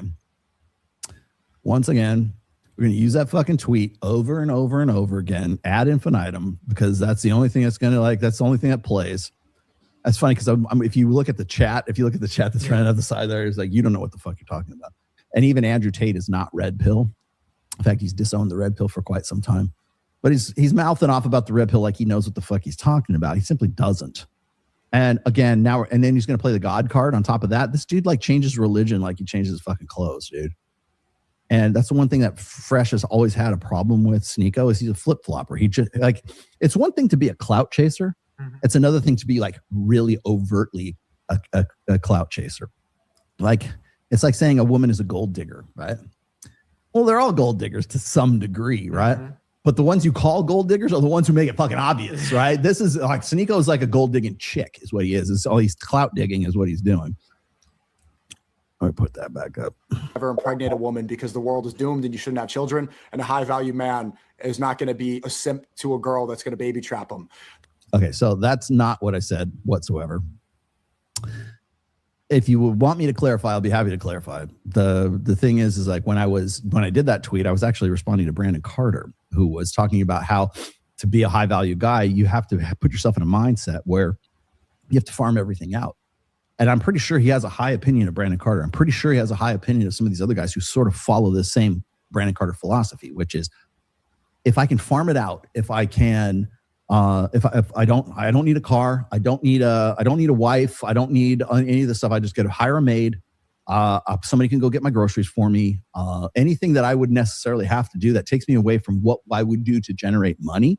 It's better. I'm better off farming that out, or what is it? Putting it off, farming it, giving it to some. If I can hire somebody to do it, I will do it. Outsource it. Right. And so I thought about that for a minute, and I remember thinking, I'm playing his game, Brandon Carter's game, on hard mode because I have a wife, I have a kid. I did. My kid's grown, but I have a wife, I had a kid. I have dependents. I have my mother-in-law's dependent on me, to a lesser degree. I guess Sambata is too, because he's been reading my books. He gets the royalties from my first 3 books. Think about my dogs are dependent on me. You know, my friends. If they're in need, if I can help, I will help.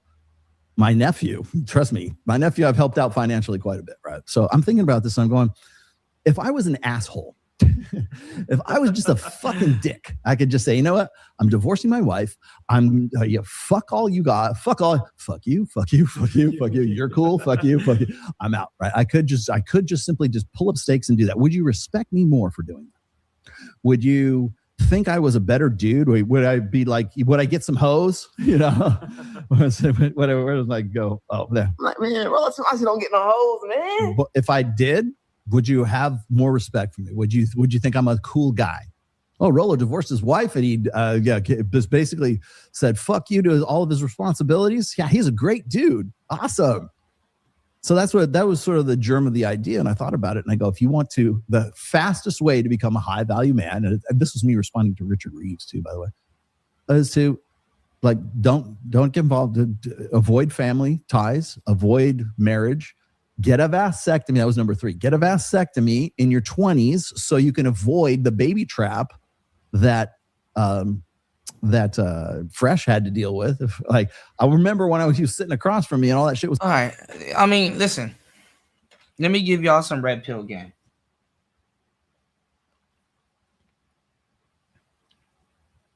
The way the world is right now, right? The way the world is right now. A lot of these guys are telling you to be high value and all the other stuff. First of all, you can be high value. There's nothing wrong with being quote unquote high value. But honestly, value to a certain degree, it gets to a point where even if you have it on other people's terms, it's subjective. You know, you determine your value. Because you're going to be living through somebody else. You're going to be living somebody else's dream, and you might necessarily not be happy. Okay? Now, that's number 1. Number 2.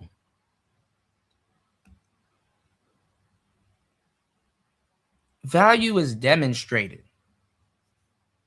Value is demonstrated. So you might not necessarily be high value. You understand what I'm saying? But you can demonstrate it. That's why there's a whole concept of fake it till you make it. Number 3.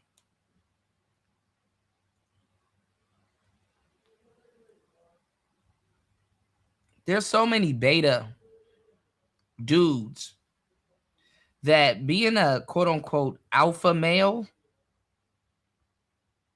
like being an alpha male, to a certain degree, you're still going to be an introvert because there's not too many dudes that you can hang around. And the other groups of alpha males that you would hang around is going to be a niche group of guys, if that's the case. So a lot of times, success is not you necessarily having a bunch of bitches around you and shit like that. Success is really you getting the things you want out of life enough to disappear. You don't need to be in everybody's face. You're around quality women, so you know that's already sorted out. You know, you don't need validation from certain people. you already red pill. The laws of validation is like something completely different pertaining to you. You don't need half that shit.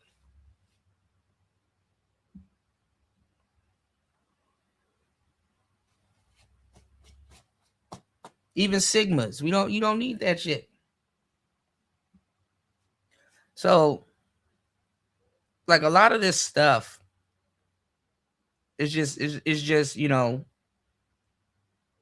I wouldn't say it's opinionated. I mean, obviously, take care of your family, you know, and you know, do your thing. You know, nothing wrong with that. But a lot of red pill guys, they got their own niche, or they're working to be shepherds, like just you know, by themselves, doing things that they like to do, and they're completely happy about it. They're not trying to impress a peer group or you know, any of that type of shit. They kind of, honestly, one of the first things you do when you become red pill is that you're going to be over people for the most part. Because if you're really red pill, it's going to really reflect on you. You're going to be really seeing how different you are from other people. You're going to be seeing how, you know, how you stand out like a sore thumb. And it's not necessarily to them, but it's to you. You know, I'm not going to say you're going to be judgmental, but there's going to be little things going on that you can't help but notice. There's going to be things going on that you can't help but notice. And when you notice certain things going on, you're going to be like, man, F this. You know, F this. I'm out. And it's not personal.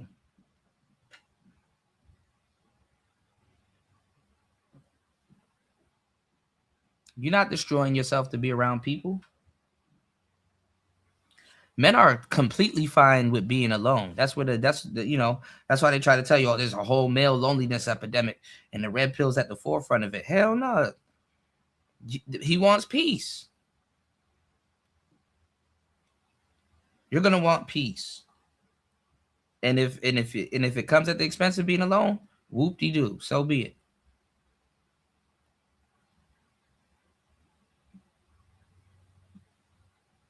And men have to reinvent themselves, sometimes periodically, sometimes every 2 to 3 years, or as much as needed. So sometimes you got to say, fuck it. Clean house. What's going down with Daisy, or Ling Ling? All that shit was going down, and where is it?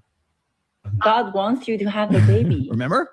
Definitely not. Remember? You remember? I was looking at it, I go, yeah, the vasectomy sounds pretty good now, doesn't it? Right? Yeah, he was laughing and everything. So that was like it's rhetorical, but you're a fucking dumb kid. How old is he? Like 20? He's 24. I think he's my age, yeah. 24, dude. I've been writing longer than you've been alive. How old is he? 27. No, 27. 27. Never, okay, well, so he's 27 years old. You should fucking know better by now. Dude, you were watching fucking Fairly Odd Parents and fucking Jimmy Neutron when I was writing this stuff. So trust me, you don't get it, and you're not going to get it. In fact, it is in your financial best interests that you don't get it, because everybody you're thinking people are going to go, yeah, Siegel's really right. No, you're not. You don't know anything about what the fuck you're talking about. And I will tell you this right now, the very fact that you decided that you wanted to suddenly turn, Muslim right after Andrew Tate decided to be Muslim, that's pretty glaring right there, bro. Women behavior. Yeah, bitch behavior. Put him back in there. The red pill is a path to atheism. The red pill is a path to nothing. Not. Nothing matters anymore. No, Everything is not. fucked. You're all part of this. No, it's not. And he's getting red pill mixed up with certain black pill qualities. Because there's two types of black pill. You got hyper aware, chasing enlightenment. Both sides of the black pill leads to enlightenment. You know, you go too good, you plateau. You go too south, you plateau. And wherever you plateau on both of them, you end up in the same place.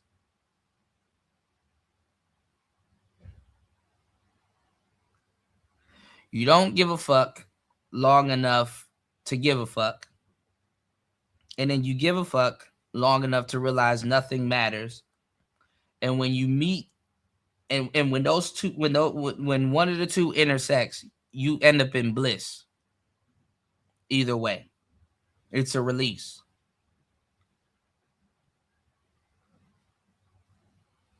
And you become enlightened. It's like you chase a personal boiling point that releases you.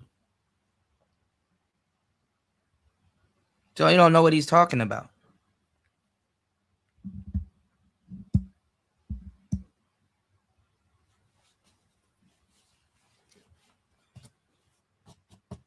The black pill is, it is so. It's going to be what it's going to be. Nothing is some things are pre-planned and predicted and stuff like that. But like to the human experience, nothing is literally pre-planned or predicted. Like it's going to be what it's going to be. Good, bad, right, or wrong. See it out. Agree with it. You want to go right, God said go left, or circumstances put you into left, then go left. Whatever is meant to be is going to happen.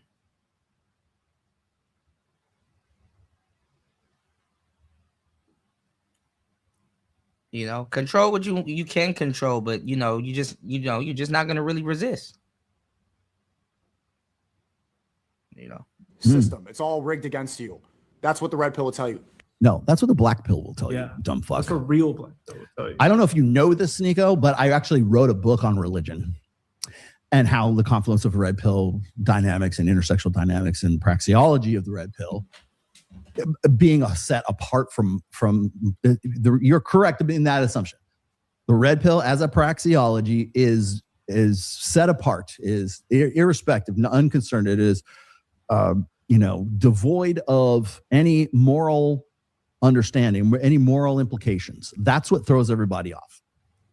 Remember, you can't tell people information and facts without telling them how to feel about it. And if you cast that in a religious thing, you're always going to get dismissed as being a religious zealot. You're going to get dismissed because you have like a pre-existing bias. You're going to get dismissed for any other number of reasons. It's not necessarily that. You're going to get dismissed because you're using God as a buffer as to your emotions, your feelings, or your circumstances and stuff like that. God is more of a concept in that case, and a middle ground. And to a certain degree, it misuses God.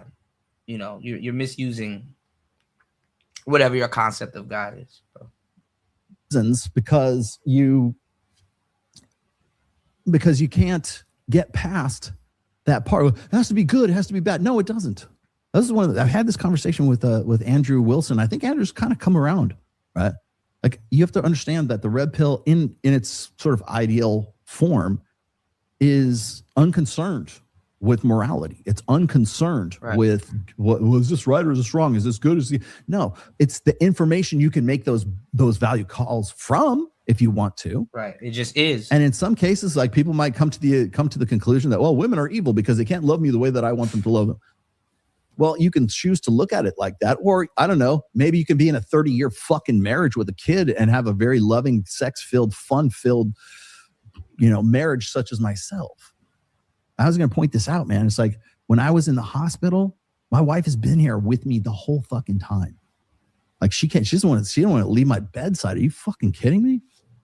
I don't think people really realize that until like you get into a medical issue or something really bad, really fucked up happens to you. That's when the fucking rubber meets the road, man. Because my wife will help me do some of the gnarliest shit, man. I mean, Oh, gnarly. And she still loves me. She still wants me. And we know we're coming, like we're building back up again. My physical, now, money's fine. We're good.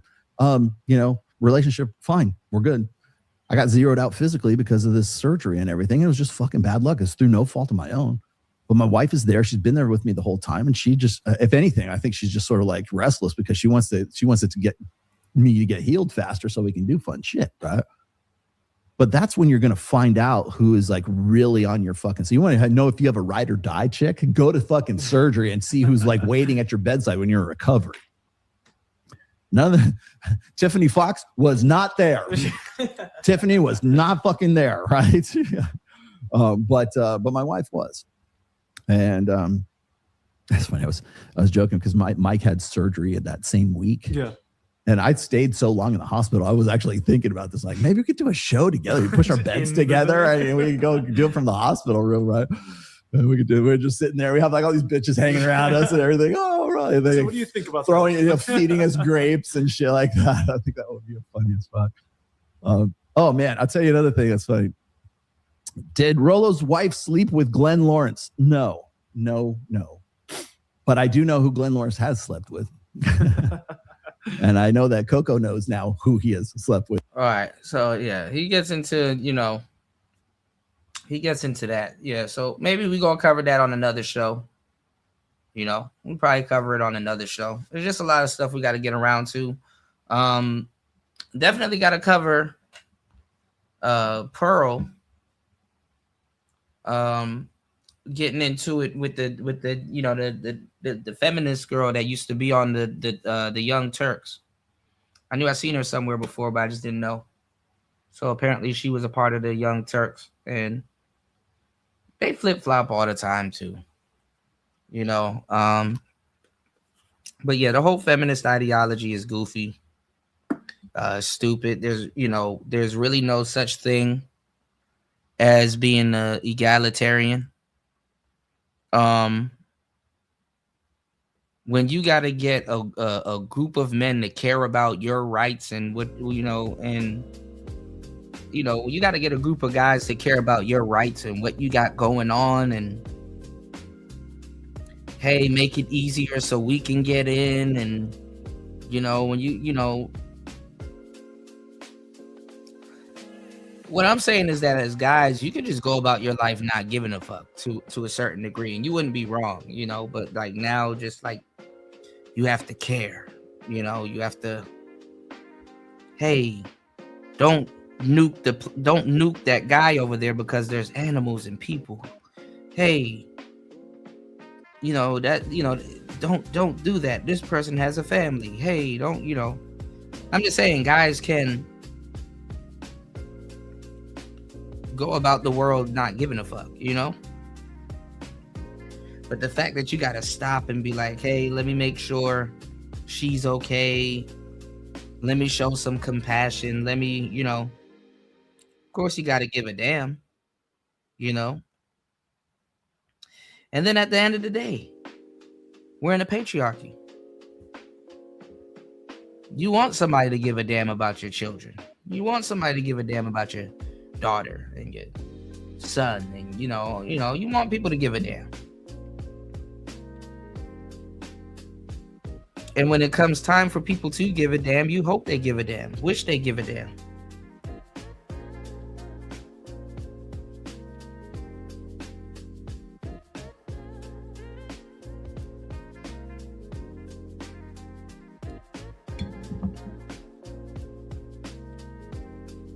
But how far does that go?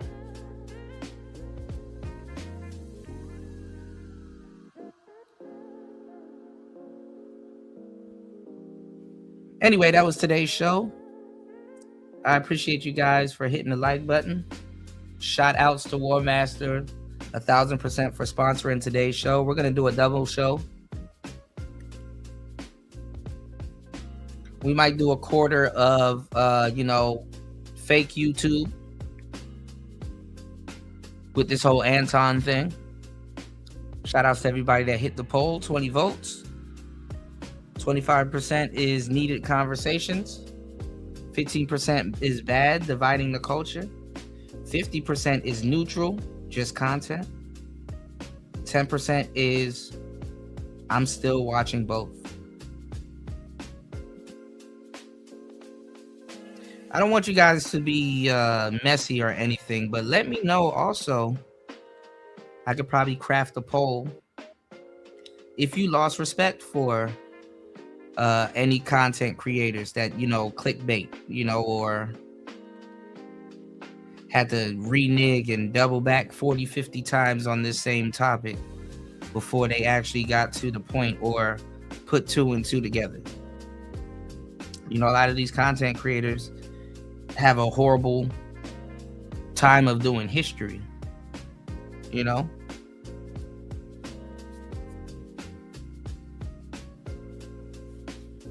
Doing their research, having proper information, and was telling y'all lies this whole time, and even flip-flopped.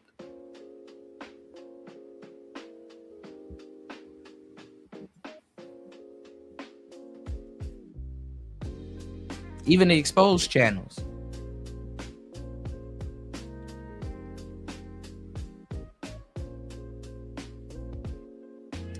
That's Black People for you. It's Player Talk Radio. I am your gracious host, DJ Kuda, right back at the helm of today's show. See you on the next one. It's Player Talk. Peace.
This is fly nigga shit. Keep a blunt and a fucking bad bitch in the whip. Stick shift, chrome grips.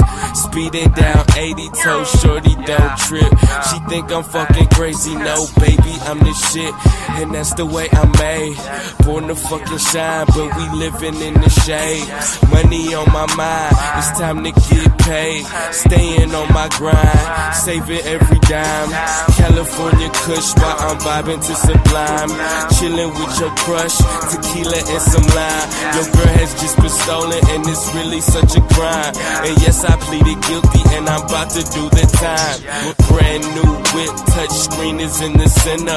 Them niggas frown up cause the losers hate winners. They know not to fuck with me, hang around gorillas. Montclair jackets keep me warm in the winter cause we cold. It's gonna be a cold winter, snowstorm, I'ma be cold this winter. Shoe game killer, clothes game killer. Ballin' this fall and be cold all winter. It's gonna be a cold winter, snow ain't the only thing cold this winter. Shoe game killer, clothes game killer. Ballin' this fall, looking raw all motherfucking winter.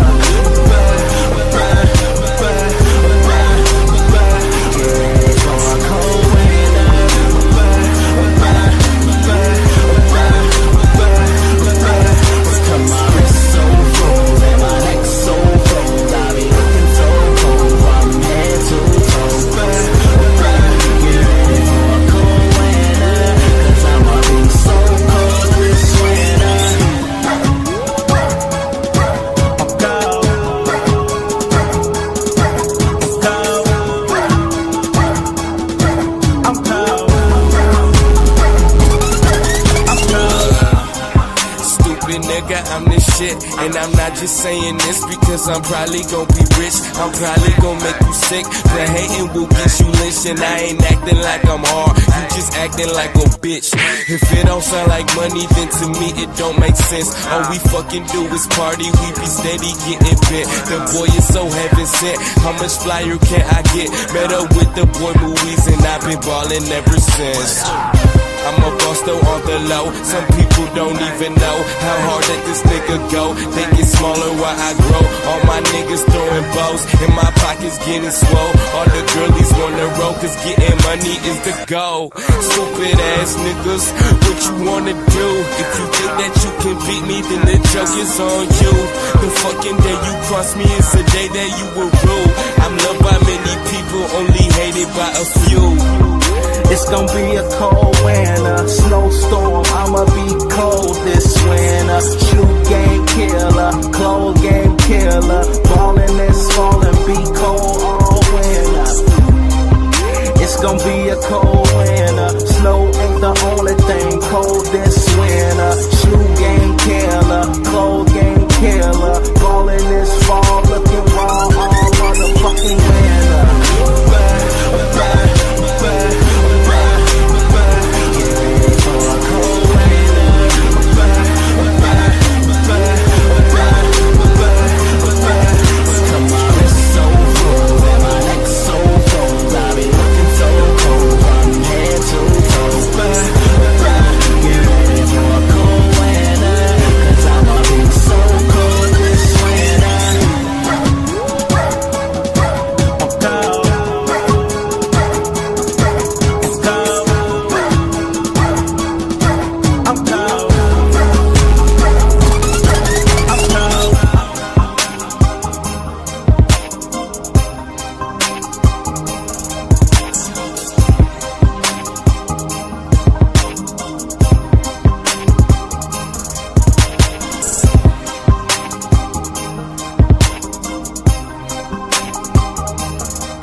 Every time I decide to go back out, I lose my mind. Care too much about you.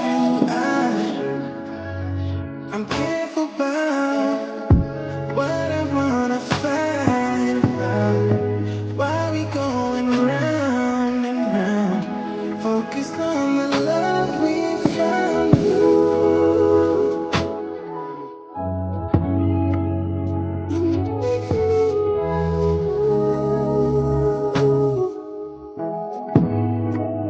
Wish you could see